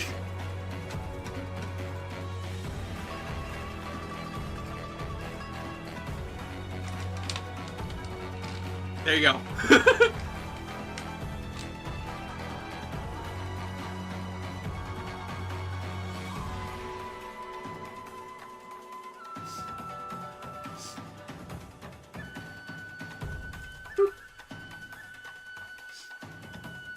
Anyway, time to stop being dragon horny.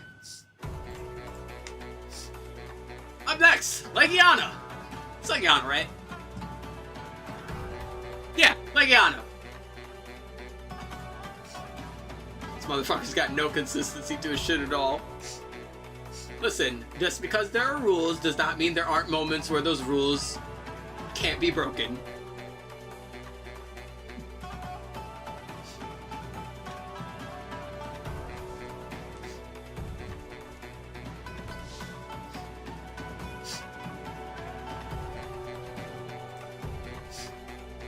Speaking of rules, yeah, I don't really, I've not fought Legiana and don't really have any opinion on it. I actually don't think I've seen footage of anyone fighting this thing at all. Like, I think of all the world monsters, I know the least about this one.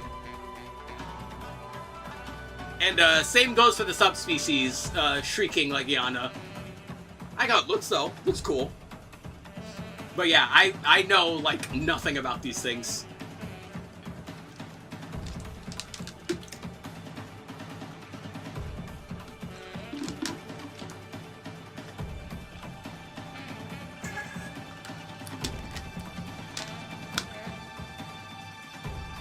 Fought it and forgot what it does. Well, that tells me all I need to know.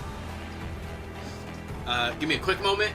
We're gonna refill my water, probably for the last time this stream, because we're actually approaching the end. We're almost at the 200 mark, and there's only 46 after that. Jesus Christ, I've been streaming for 6 hours. I started an hour earlier because I knew this would be long, but holy shit! But yeah, I will be back in a moment.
You know, I only hate a little bit to like pop back in and already come in with some more fucking world hate.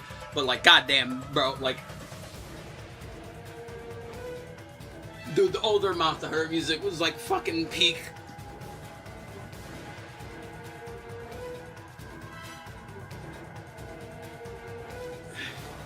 I mentioned this before, but like Monster Hunter music like works out really well because there's like a sense of tribalness in the music, and I feel that like that gets lost when they went to like a more orchestral type, which is not to say that the orchestra doesn't always work. There are absolutely moments in like older Monster Hunter games, but like that's the point. When the orchestra gets brought out, it's meant to be something like Kushala Daora's theme, right? Like, oh, this is supposed to be like a much different vibe than the other things we've been fighting so far. Which is just another thing that I think fucking World did really bad. Let's just go for that fucking cinematic Hollywood feel, and you forget that this is a fucking video game and not a movie, and you need to treat the music differently because of that.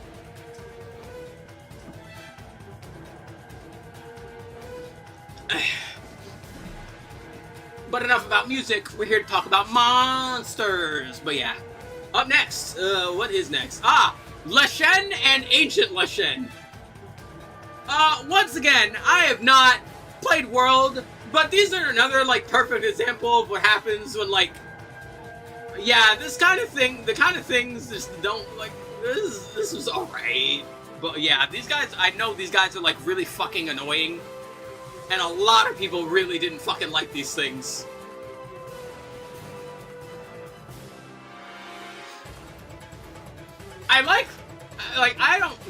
I don't really give a shit about The Witcher. Like, I've made it no secret, I'm not really a fan of Western fantasy, generally speaking.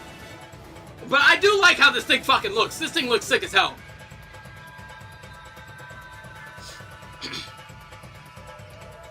But yeah, I can't say too much about it other than that. Up next, yes, finally, we are back. We're back. Luna Garen. As mentioned, the later Rise monsters added in Sunbreak are all based on classic monsters. This one should be pretty fucking obvious. It's goddamn Wolfman. And oh boy, when this fucker gets up on his hind legs to start clawing the shit out of you, it's so fucking fun. It fucking manufactures fucking ice claws to beat the shit out of you. Oh, the armor and weapons are fucking phenomenally designed. They look gorgeous.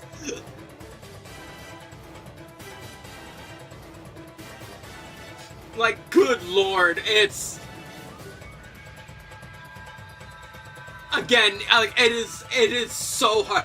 Like, it is exactly what I was fucking talking about. Like, World is boring. This is not boring. Because they could have just made it fight like all the other Garens, right? Like, all the other Garens are like the dog, hound, like, wolf-like monsters, right? And they have similar movesets across them all. But in general, right, they're relatively similar. But what would you do to make this one different? Oh, it's based on the fucking Wolfman. Make it get up on its hind legs and start fighting you. Like a werewolf. Yes! Thank you! Like Monster! It's Monster Hunter!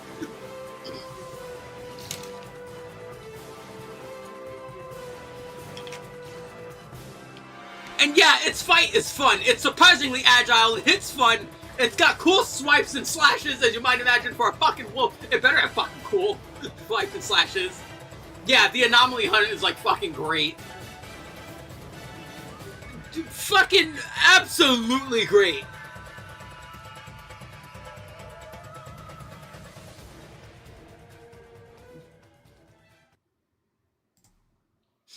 Oh boy. Up next, Magnamallow. Magnamallow, the flagship of Base Rise. Here we have what is probably, like, you know, pretty obviously based on like a haunted samurai. Kind of reminds me of what's his face from Darkstalkers. What is his name? Bishamon. Why is Shuffle stroking it? Hold on.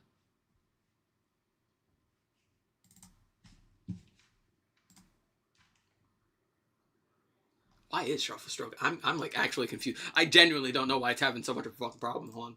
Let me do this. Let me do that. And I do that. There we go. Bam. Alrighty. Bom, bom, bom. But yeah, Magnum Mallow, the flagship of Rise, attacks with explosive ghost energy. It's pretty damn cool. When he goes into rage mode, those yellow blades all over his body become embellished in like purple flames, and he uses them in really interesting ways, including blowing up behind him to propel himself forward to tackle you. Like, this is what I'm talking about. You see what I mean? When I said earlier that, like, Anjanath is just a dinosaur that breathes fire?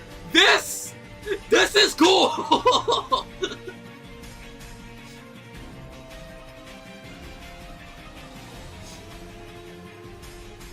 Like, yeah, it literally fucking devours the bones of the dead in order to channel, like, fucking ghost fire, basically, to do all kinds of attacks.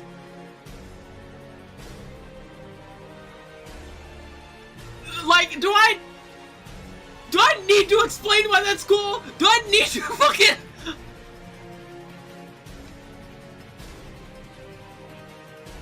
Yeah, you know what?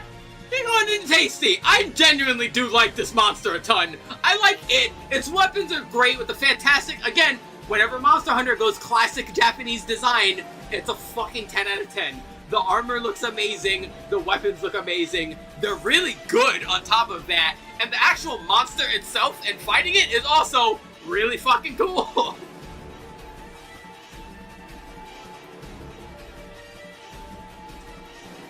Like, Magnum Mallow is just solid across the board. Like, genuinely, it's a great monster.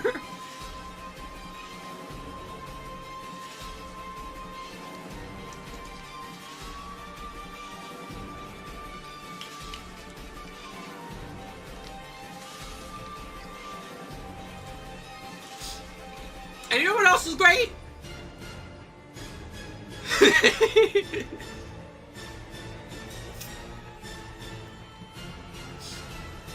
I was waiting to see how long it would take for you to notice.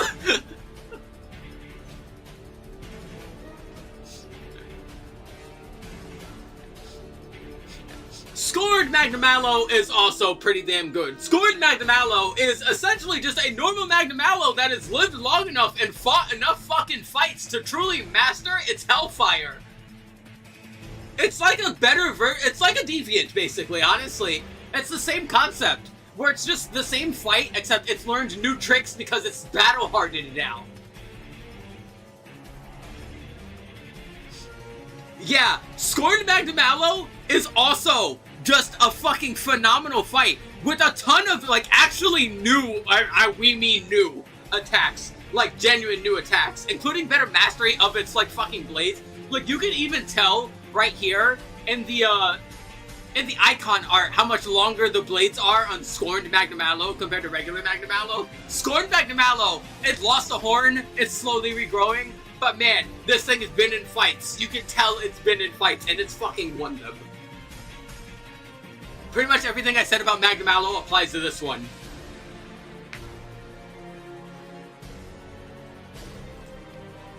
Up next, oh god, we're getting fucking... Jesus Christ, we're not getting a break.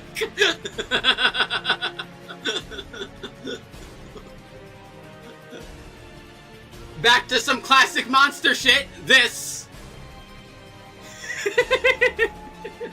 is Malzeno.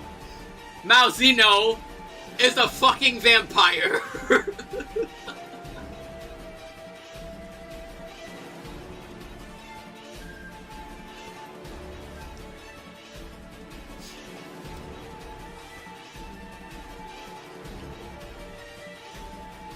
Yeah, this right here, like, yeah, this thing looks like a vampire.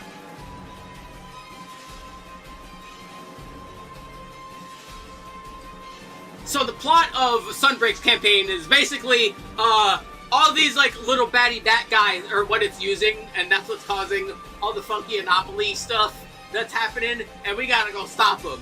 And we do stop him, except we don't stop him because it wasn't him. It turns out there is primordial Malzeno.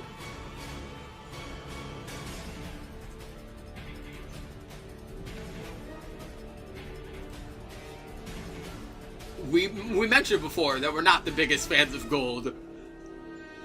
There are exceptions. This is an exception.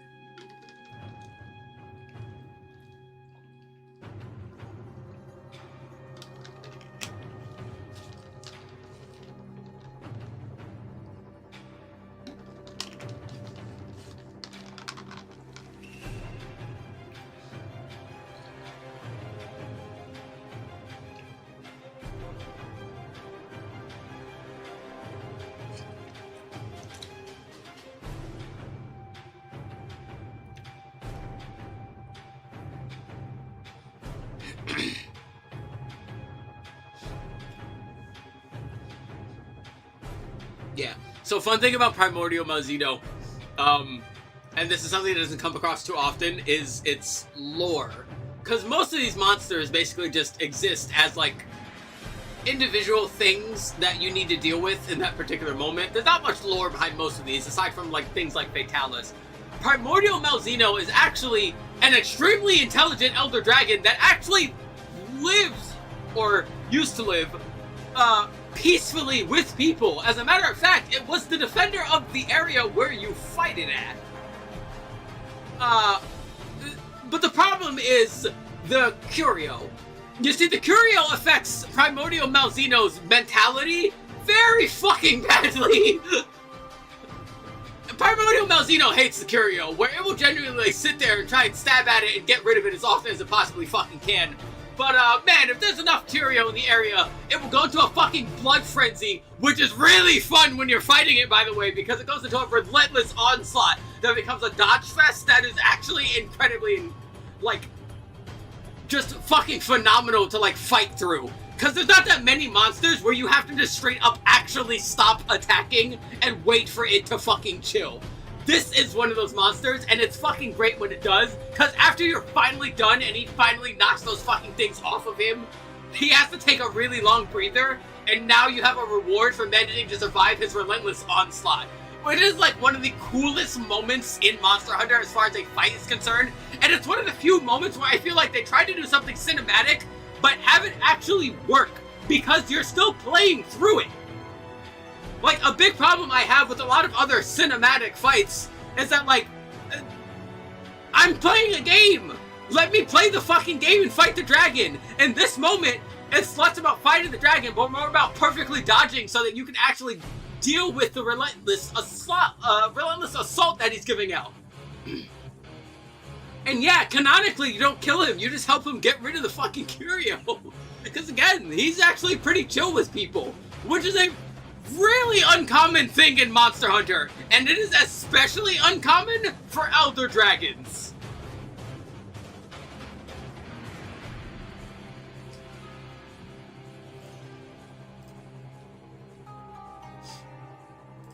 Yeah, Prime Malzeno is also absolutely fucking phenomenal. Oh, and it has debatably the best armor and some really good weapons in Sunbreak. Like, Primordial Malzeno's armor is phenomenal. Like, you can splash it with a ton of other things and it has just a ton of great effects on it. But also, it's not completely overpowering to the point where it, like, surpasses everything else in every other regard like it did with the Fatalis armor world. Like, no, there's still plenty of reasons and even weapons that don't really care about having every aspect of Primordial Malzeno's weapon or armor, which is really nice. So it's a good reward, but it's not an end-all be-all reward, which I appreciate. Because a game like Monster Hunter, that always feels awkward when you just, like, beat the last thing that you need to beat and get the best thing, and now there's nothing. No, there's still more. Alright, number 200, Namiel, which I sadly have not fought, but I do think it is very purdy. I like it. I want to fight it, but I have not fought it.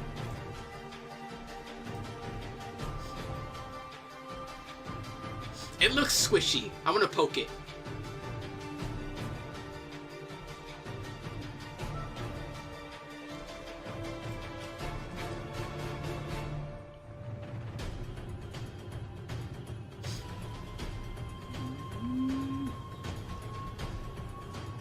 Let's see, where am I? I am here.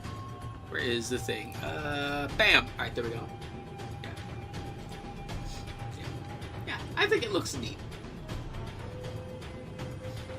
God, it is fucking cold in my room. Alrighty. There are 46 monsters left. Up next, we have Narwa, the All-Mother.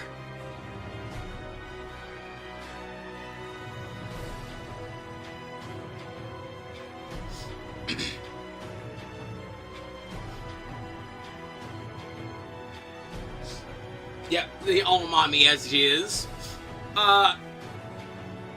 So, Narwa the All-Mother is essentially the end point for base game Rise. It is the main thing that you're dealing with.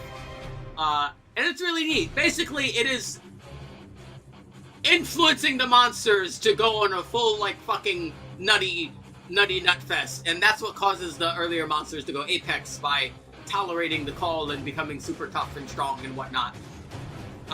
The actual fight itself is also very fun. This monster, like, floats in particular ways so that certain sections of its body are hittable while you're on the ground, and doing enough damage to them topples it so you can go whack its face. Which works very well. It's very simple, and it works really well. It is especially fun when a monster we will get to later that is not here because of alphabet reasons is,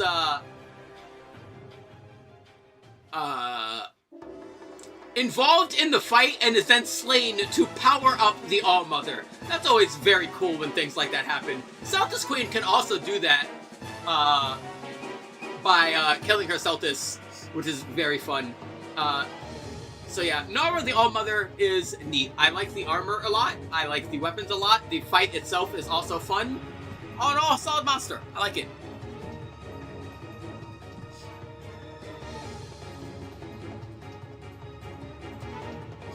Up next, you're lucky I haven't fought you, you son of a bitch, or I'd be shit-talking a lot more.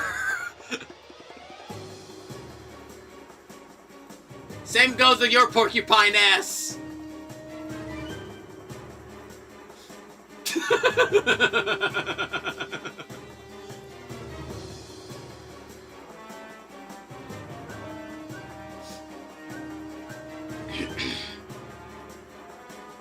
I think it's majorly overhyped. That's a bit of an understatement.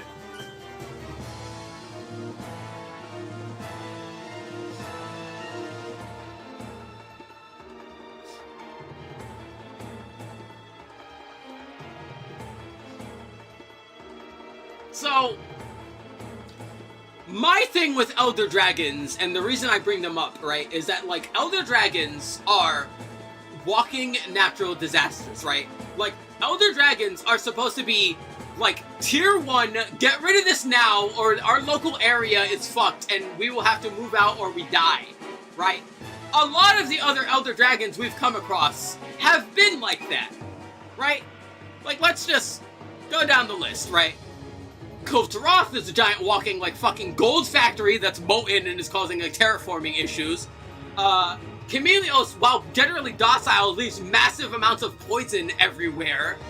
White Fatalis is blasting lightning all over the place. Dalamador is summoning meteors all over the place. Gogmazios is literally stealing weapons and eating oil. Fucking Shagaru Magala is infecting everyone with a fucking plague, etc., etc., etc. What does Nergigante do?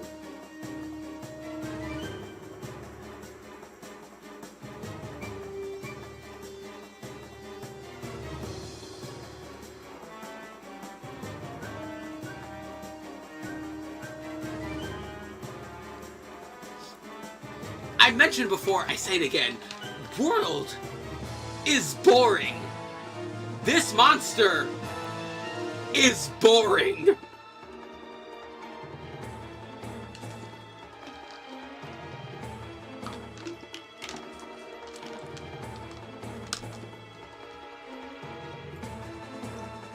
Up next, Odogarin, who I have not fought, so we're gonna move him up into the haven't fought tier. But surprisingly, because it was in Wilds, I have actually fought Ebony Odogarin, and I thought it was an okay fight. I didn't really love it or anything, but yeah, Ebony Odogarin is neat. Its fucking claws are freaky. I don't like them claws. I don't like them claws at all. Them claws are scary. I hate that. But yeah, my general experience with Wilds is going to be clouding a lot of the monsters that were available in 1 but not the other. Or in Wilds but not Rise. Because, yeah, I now have to look at this thing through the lens of Wilds, which is never a fucking lens I want to look anything through. But I'm going to have to. But all in all, I still do think the Ebony Odogarin fight was alright.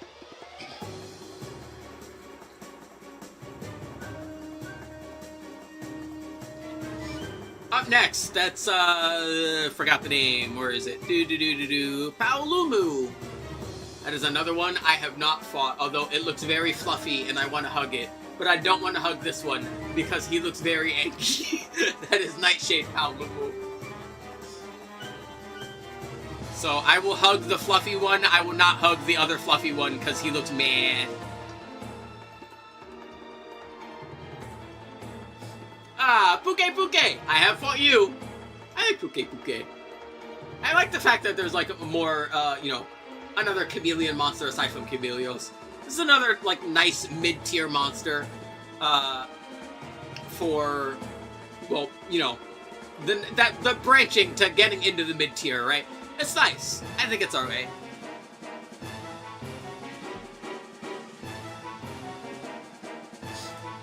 Sadly, I have not fought Coral Puke Puke, so we're just gonna put that one in the haven't fought list. I have also not fought Rabodon, so we will put him there. But I have fought Spider Mommy. This series has a lot of spiders. Let's move these down a little bit. Yeah. Rachna Kadaki is very neat for a spider enemy, which we've had spider enemies in the series before. There's the Nursilla. I generally like the Nursilla more, but I do think Rachna Kadaki's fight is really cool. Because you see, it basically summons its own little minions to fucking fight you. As you can see, it is draped in its own web, and when it's not draped in its own web, it will expand its butt and try and crush you with its butt. And that hurts. You do not want your face sat on today.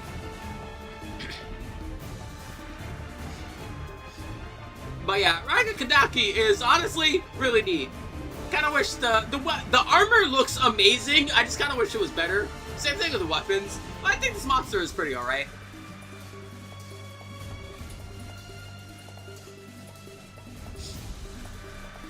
Yeah. Now, Pyre Rachna Kadaki, I actually like a lot more than the regular one because it uses a ton of different fire attacks. It has like sweeping, crawling moves with flamethrower breaths coming out of the side. Its little minions are fire now, so now they'll stand in formation and try to fucking shoot at you like a Gradius boss. I like the fire version a lot more than the regular version.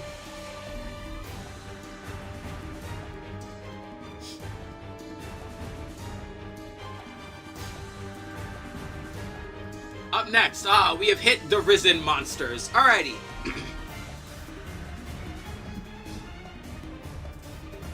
God, I should probably make more fucking tea. Jesus Christ, my throat hurts.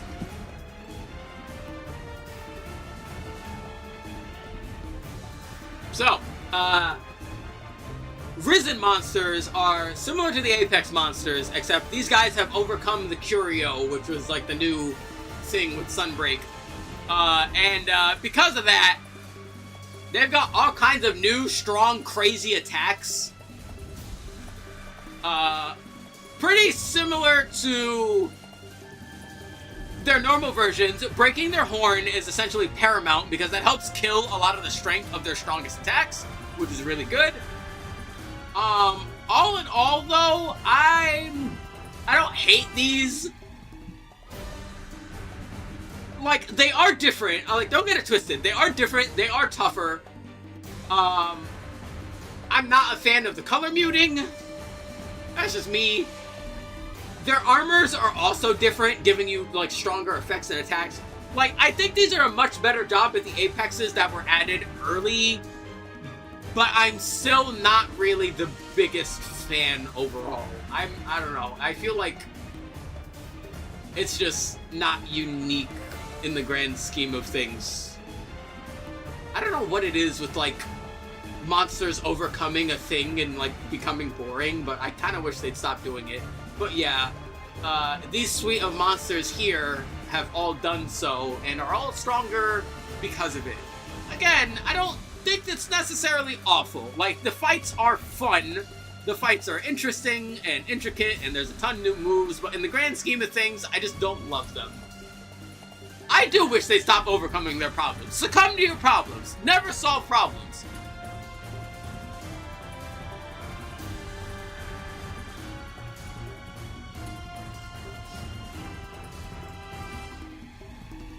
Alright, that is Shara Isvalda. I have the rock icon here, because that's the only icon available. But I have this version here, because it's kind of interesting. Once again, World does have... I'm just adding it to the haven't fought, like, section already. World does have its moments, because I think Shara Isvalda looks neat. I would want to fight this thing. I just don't want to fight it in World. I like the fact that it's like a big old rock dragon that de-rocks itself to fucking turn into this thing. Right? That's cool. Dude, it's like the fucking reverse Safi G. Why'd they do that? Like, literally, why'd they do that? Like, you had a monster that was like, oh yeah, here's my new phase. Bam! Now look at me. It's especially cool because its eyes are the way they are. They, like, never stop looking at you. It's one of those. I like that effect always. But yeah, haven't fought one. Wait. Ah. Bill Cosby, aka Somnicants.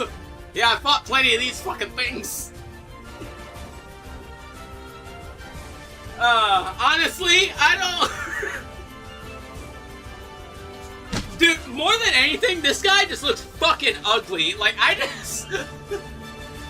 think the coloration is neat, but man, look at its fucking face. Like, no wonder it needs to fucking put people to sleep to get anywhere. Holy shit, this is one ugly motherfucker. It's really fucking ugly. But hey, the good news is the fight is actually cool. You see, this thing attacks with sleep mist that radiate from its cloak. So it'll usually like swim around and try and spread the mist as wide in the variety of areas as possible in order to try and like cover the area in sleep mist, or use big old sleep bombs and like charge up in like big AoE like sleep mist that puts everything around it sleep. Honestly, the fight's really cool. So, you know, you might be giving everyone them roofies, but you're at least a fun fight. You're fun to beat up because you give people roofies, you know? Don't give people roofies. And you know what? This is what happens when he doesn't give people rupees. He decides to become an ice skater and uses ice attacks instead of sleep, which is also a very fun fight. I like this one too. I find the ones that switch from element to status or vice versa like much more interesting than one element to another element or one status to another status. Yeah, good job, Aurora Somnicants. Alright, up next, we have the main bat. Hold on. Fucking there we go. The main man, Tetranodon, the sumo wrestling platypus frog thing. So E Honda here, as I just said, is basically fights you with sumo. I don't know where the fuck these motherfuckers decided that was the best method of fighting, but they did. And honestly, it's a pretty fun fight. Sometimes he's just walking around on his stomach, but when he's actually fighting, he'll get up on his hind legs, inflate his stomach, and then start slapping you. Doing all kinds of sumo moves and sumo stomps. It's really cool. Again, I love when Monster Hunter gets creative with the Japanese influences. This is a pretty nice early monster.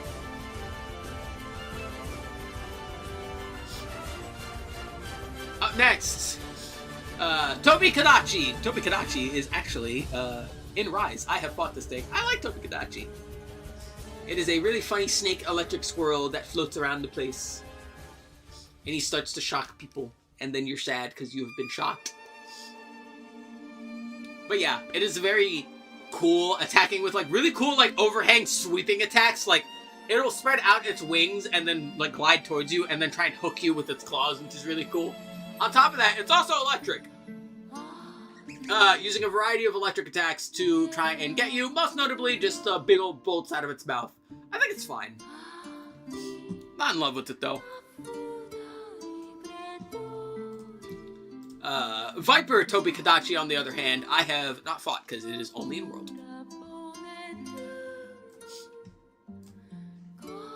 This is Sitsuyaku? Yes, I said that correctly. Yeah, Sitsuyaku. I have not fought. The good news is we are almost done with the I have not foughts. So, up next, we have Val Hazak.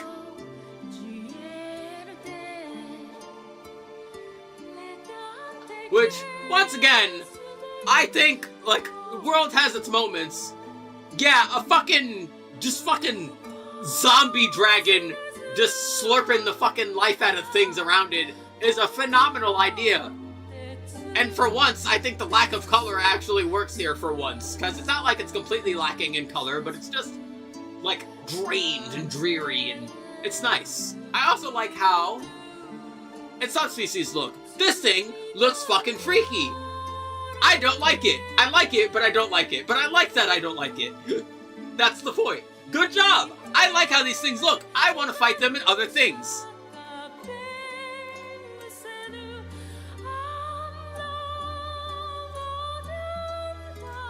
Up next, Velkhana. I have fought Velkhana. Velkhana is also in Rise, which is pretty cool. Yeah, so Velkhana is a big ol' ice dragon and attacks with different ice moves than usual. It's actually really good at attacking with its tail of all things. But I like that. I always like moments where you gotta attack the monster with the thing that it attacks you with, right? It creates like very fun moments to counterplay and dodge and counter and dodge and counter. That's always fun. I like Velkhana. I like the armor a lot. Especially, the armor is very purdy looking. I'm out here looking like Elsa up in this bitch. The weapons are also neat. Also has that one unique armor skill that like builds like ice on you to like make your weapon stronger for a few attacks. I like that too. I like Velkhana.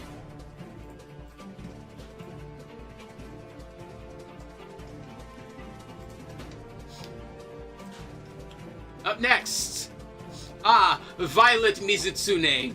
This is from Rise. Now, what can we do to a Mizutsune that make it different? Well, you see, his main goal is to blow up. Yeah, now all his soapy bubbles fucking explode. And I gotta say, this fucker is actually like tankier than a regular Mizutsune. Its hit zones are all fucked. So yeah, this guy will actually like do some really good fucking damage to you on top of that. It's, again, I like that the change of element or status here in this particular instance like changes a lot about how you fight it because of the fucking different status, right? Because yeah, now you get fucking blast blight and get fucking blown up all over you. It's not the best feeling. It's pretty good though. Cool monster. Still like the original just a little bit more. I like the coloration on this one a lot, but I like the coloration in the original too. Good monster. Up next, there you are. We were wondering where you were, Ibushi. Yeah, Ibushi is the main mate for Narwa, and attacks with its own unique suite of attacks, which is really cool. Yeah, it's the simp. Yeah, exactly. It's another simp, right? We've seen several simps already. Yeah, Ibushi will literally sacrifice itself about halfway in the Narwa fight in order to strengthen Narwa, which is really cool. Again, I like that the symbiotic relationship is present there, and it's really neat. As far as a fight in and of itself, when you're fighting it by yourself, which is very infrequent, it's also just fine. It's basically just like a one-stage version of what will be the full Narwa fight, which is okay in the grand scheme of things. I think it's fine.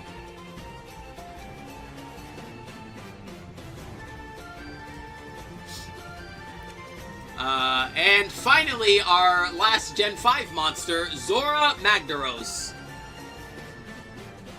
Is this the worst of the siege monsters? Naturally, I've not fought it because I haven't played World, so I can't be the one to say that, but I have seen no one say anything positive about this thing, literally ever. I have seen people say more positive things about the other ones.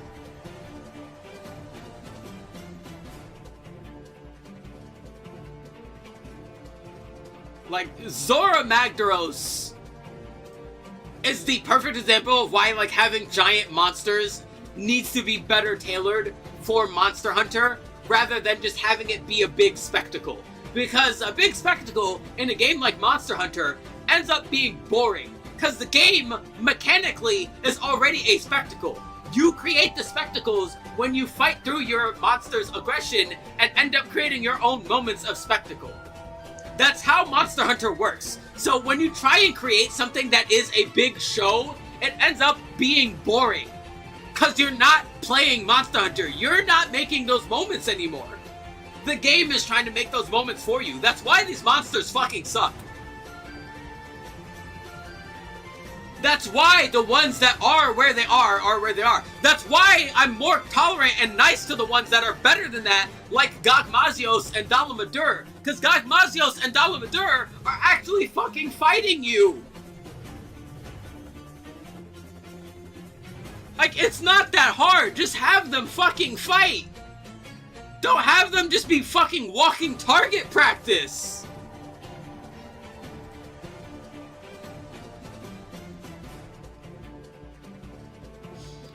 Alrighty. As hard as this is going to be, we are now at all of the Wild's unique monsters. I'm going to try my absolute damnedest to not let my view of the game spoil these poor bastards, because it's not their fault they're in this game. Alright, first up, Ajara Khan. I honestly think Ajara Khan is fine. I like the concept of an earlier, like, monkey enemy. Or a more middle-tier monkey enemy, because we've had earlier ones. It's not Rajong. I think it's fine, but the fucking hitboxes on some of those attacks make me want to fucking choke a cactus. Like, man, some of those are, like, fucking annoying. But it's fine. Like, this monster's fine. I think the armor's neat. I like the armor. It's fine. Up next, Arkveld.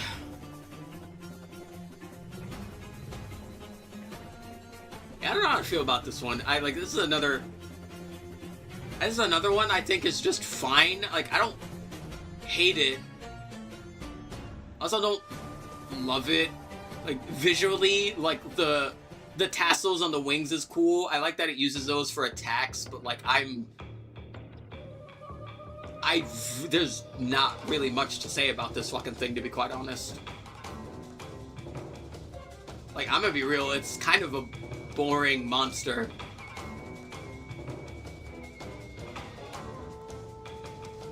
Yeah, it looks like that because it's like fucking, what is that, fucking Guardian Wyvern Milk horse shit, but like, yeah, again, I don't like the more realistic... Actually, no. I'm gonna take that back. You wanna know why I take that back? Because we were just looking at Ajara Khan, who does have nice, vibrant colors. So, why they decide to make this thing this fucking bland? We will see, actually, in a moment, more vibrant colors, which, granted, is not always the case in fucking Wilds because of the dumbass weather system, but we'll get there. Yeah, I don't really like Heartfelt. Like, I don't hate it though. Like, it's not bad. It's just, again, boring. I don't like boring. Actually, matter of fact, no, I am putting in sad because it is boring. It's a boring monster.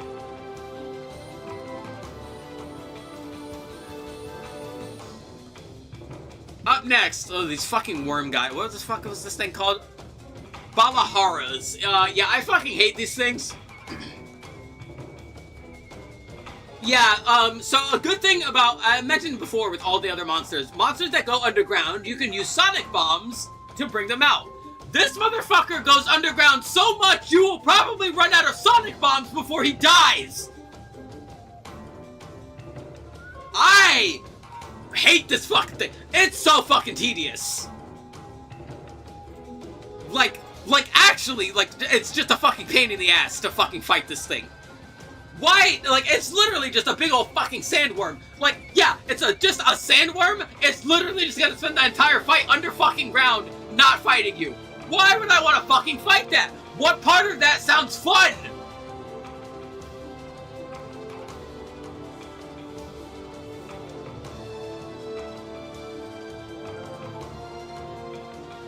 Chotacabra. Alrighty, thank fuck. We have something I can say that's actually positive. I think Chotacabra is actually pretty solid as a beginner monster. It has really nicely telegraphed attacks. Instead of having an element, it has a status with its tongue, which is quite nice. On top of that, it's really small and, like, again, really telegraphed, so it's easy to tell where it is and where it's attacking. Really easy to see what it's doing. One thing I don't like, which is one thing I don't like about a lot of fucking monsters in Wilds, is when they decide to have a fucking road trip and go halfway across the fucking map before I can start fighting them again. But that's not unique to this monster, so I'm not gonna dock him any points for this. I think Chotacabra is honestly pretty alright. I like it a lot.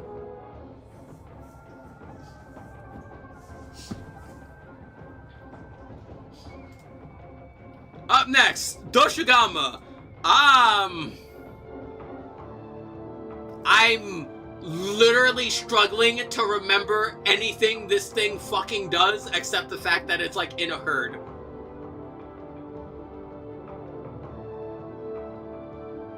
Oh, and then, like, the fucking Guardian version that's, like, spitting wyvern milk all over me. Like, genuinely, actually, I don't remember a thing this thing does. Like, it is just a fucking mammoth guy. Like,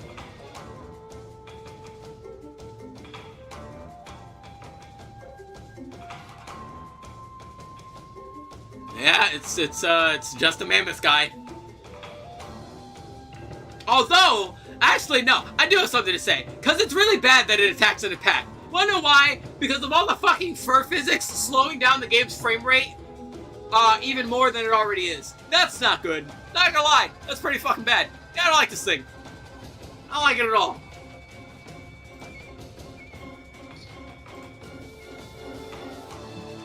Oh my god, yo, why do they make these fucking things fight me in hordes too? Come to think of it. Hirobami.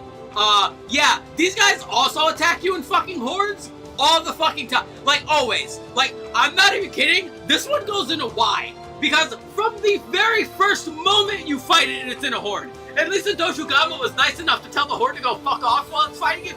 No, these things you always fight in at least packs of 2. Sometimes 3. Always.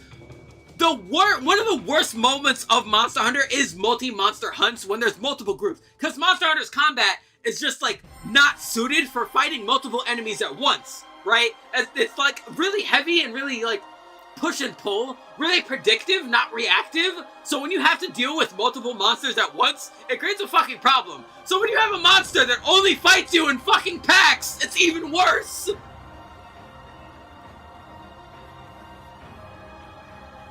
Who fucking thought that was a good idea?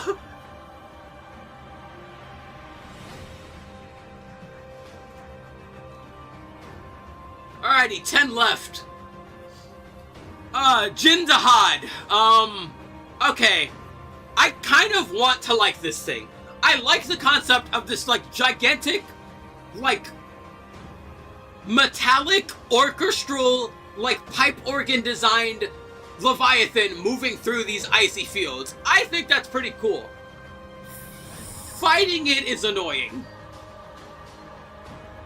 So this guy's pretty big. He's got a lot of breakables, and he's got multiple phases. But the big problem, for me personally, and I will let my experience with Wilds affect this here, because I thought this was fucking dumb.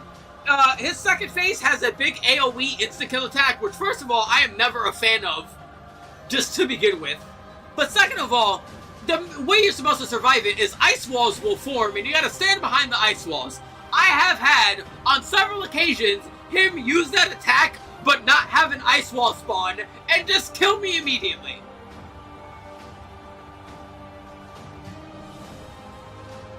Like, there's not that many monsters I've fought that I've died to bugs in a Monster Hunter game. Monster Hunter generally is a really stable series as far as, like, glitches and bugs are concerned. I've had it happen enough fucking times where I fucking hate this thing. Like, I just hate that fucking design. Like, I'm tired of the big flashy AoE cinematic ass attacks.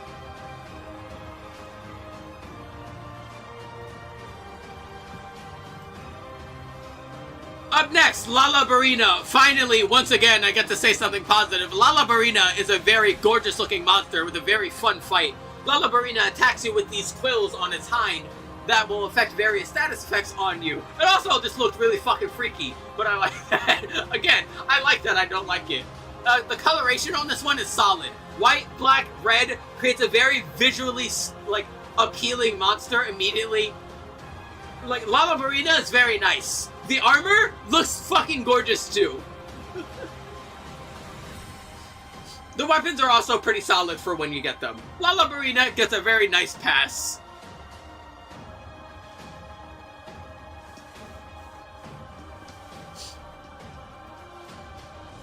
Up next, this one is New Udra, I'm pretty sure? Yes, this is New Udra.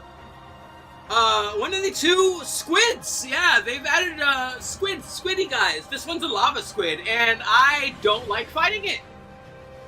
I don't like fighting it one bit. I don't like all the fucking tentacles writhing all over the place. I don't like the fact that each tentacle can individually shoot fucking fire, because that's a fucking pain in the ass. I don't like the fact that you can break all fucking 6 tentacles. That makes it really fucking tedious to try and break everything on this fucking monster. Especially if it's going to be facing you most of the time, meaning the hind tentacles are out of range most of the fucking time. Ooh, give me a moment.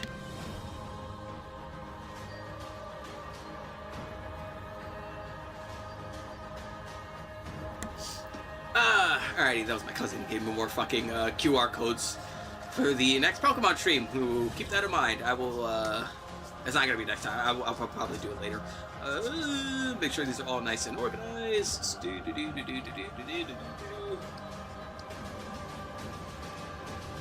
But yeah, I think the thing I like the least about New Udra is how fucking tanky it is. This thing has so much health. Why? And mind you, in a game like Wilds, with both focus and, like, fucking the ridiculous, like, fucking scarring you can do to monsters. Dude, you pump out damage like there's no fucking tomorrow in Wilds. This thing just has a lot of fucking health. Like, it is a pretty fucking tedious monster just because of that. I've not complained about, like, monsters' health for the most part in this, because I feel most of the time the health is pretty reasonable, right? Like, it is generally up to you as a player in order to exploit the monster's openings as often as possible in order to get those, you know, to chip away at the health, right? When you start recognizing that you can hit the monster here, and you can hit the monster here, and you can hit the monster here, right? And then you realize, like, how much quicker and how much easier it is to actually fight some monsters that you thought were previously, like, really difficult. That's an extremely satisfying feeling. I did not have that fucking feeling fighting this thing at all. Yeah, I'm not the biggest fan of this fucking guy. It's not the worst, though. It's okay. Also, it doesn't help that the areas you fight it in were some of the laggiest, worst performing areas in the fucking game. Which, you know, the last thing I need when trying to drop fucking, dodge the tentacle hentai monster as my fucking frames shifting all over the place. Up next, fucking Omega from Final Fantasy! Why did they do this again?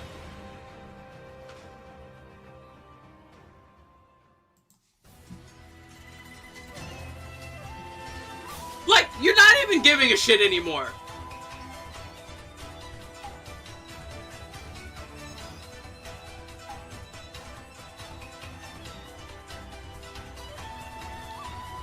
Up next, Quematrice. Quematrice is a relatively early brute wyvern, surprisingly. Those typically don't encounter those early. In wilds, it is a big old flamey flame chicken, basically, that attacks with flames. That's an okay fight. I don't know. I'm not the biggest fan of this one. It's just rather uninteresting is the thing. Coloration is very nice, though. Ray Dow. If there is any monster in this fucking game I want to see in another fucking Monster Hunter game, it's Ray Dow. This guy does not deserve to be in a game as shitty as Monster Hunter Wilds. Ray Dow is really fucking cool.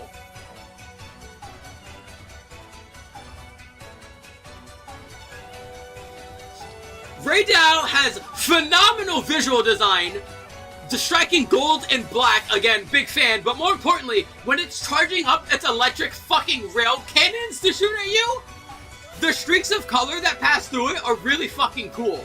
Also, I feel it's a monster that actually utilizes the weather effects quite well, with the thunder striking all over it, powering itself up. I really like Ray Dow. I just wish it was in a better fucking game. I really, really wish Ray Dow was in a better game.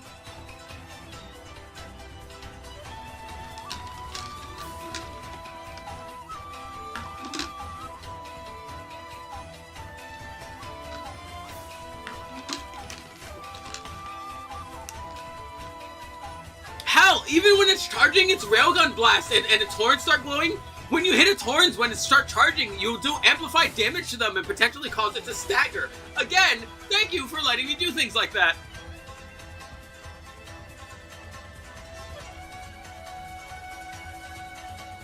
Yeah, Ray Dow is cool. I just wish it was a better game.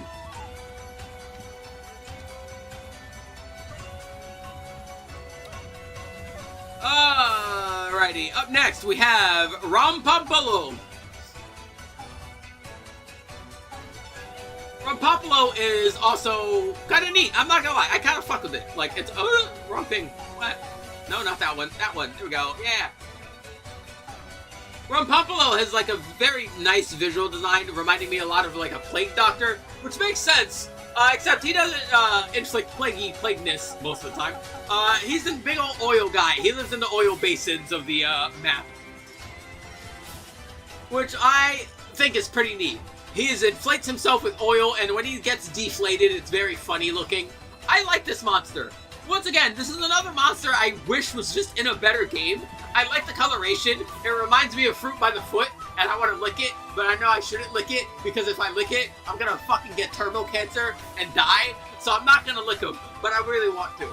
But yeah, I think I would like Rompopolo a lot more if he was in a better game. I want this thing to be in good games. It's okay, dude. I know it's not your fault.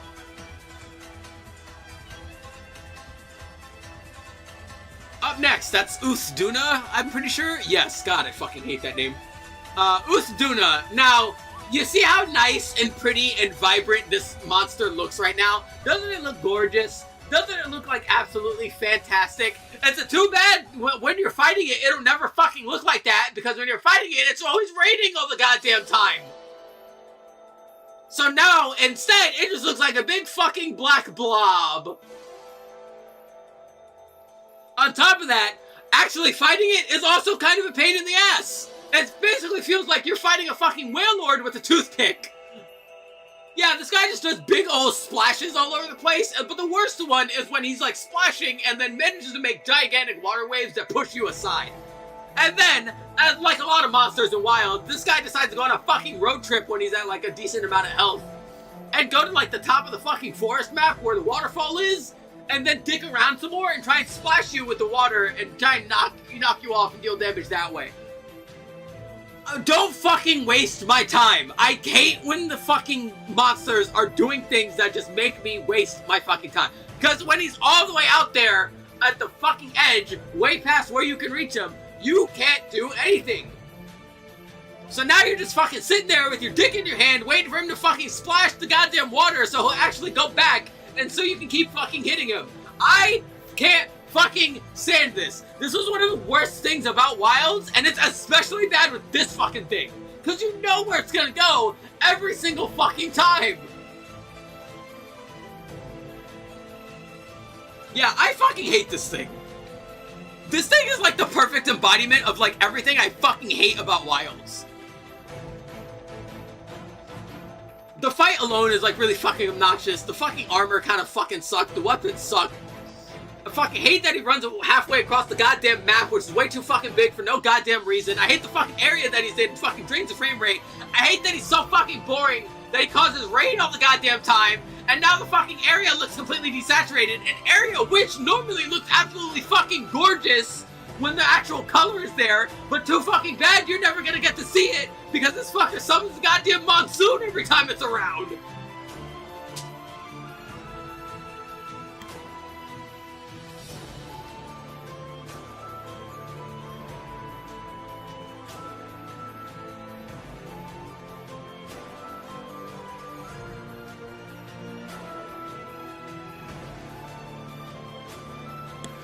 Oh, good lord, we're almost done. Alrighty.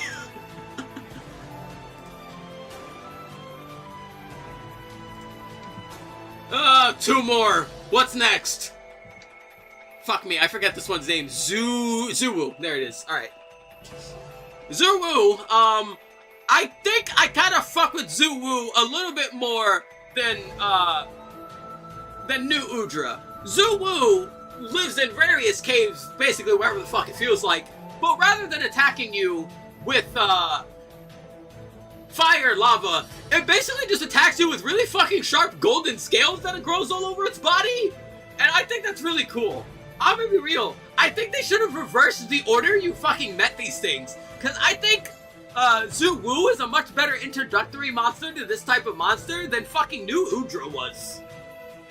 I find the fight much more fun, much more intricate, much more tolerable. It probably helps a lot that New Udra is a lot smaller, or Zuwu is a lot smaller than New Udra on top of that. So it's a lot easier to keep track of and not be like fucking side-whipped by a fucking tentacle that surprises on you.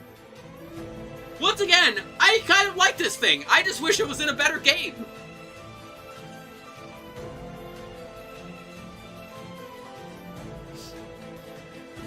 Alrighty, and finally, the final boss of Wilds, Zoshia.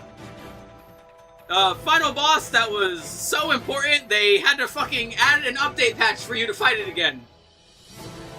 I don't even know how the fuck you managed to do that. That's impressive to me. Once again, a big problem I have with this one, this is another one that just kind of sits there and just takes hits. This is a really fucking boring fight. This monster kind of looks cool, design-wise. When he goes into rage mode, he like sheds a lot of the white and becomes like different colors, which is really cool, most notably black, which I think is neat. But the actual fucking fight is just pretty fucking lame. He's just a big, like, attack sponge. It just sits there and just like, it gets attacks most of the time, and the attacks it does do are like really easy to anticipate and dodge because of that, especially because you have the fucking circuit, which I haven't mentioned until now, but yeah, that makes dodging some of these guys like way easier than it has any fucking right to be. When you're allowed to just get onto a fucking bird and leave whenever you feel like, it makes dodging certain things just like too easy.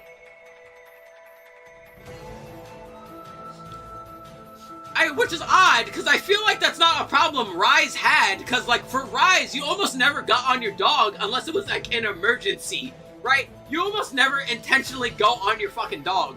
But meanwhile, in fucking Wilds, I find myself going on the fucking bird like a lot, just because of how fucking much things move around and how fucking big the maps are.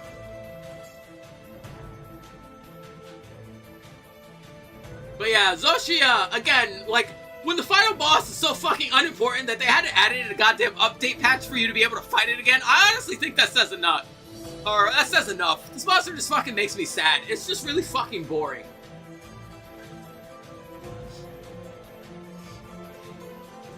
Bam.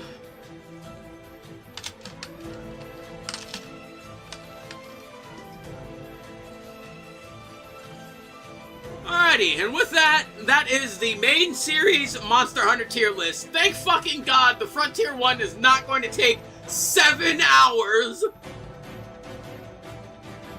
But yeah, there we go. All nice and done. Oh man, my throat hurts. With that, I'm going to fucking lay down now. Thanks for watching. I hope you enjoyed. I hope you come around for next time. Next time being Wednesday. Good old Wednesday. Master Duel has another Dual Triangle event, so we'll probably do that. I'll know when I get there, as usual. Thank you. I'm going to lay down now. Later. Whee!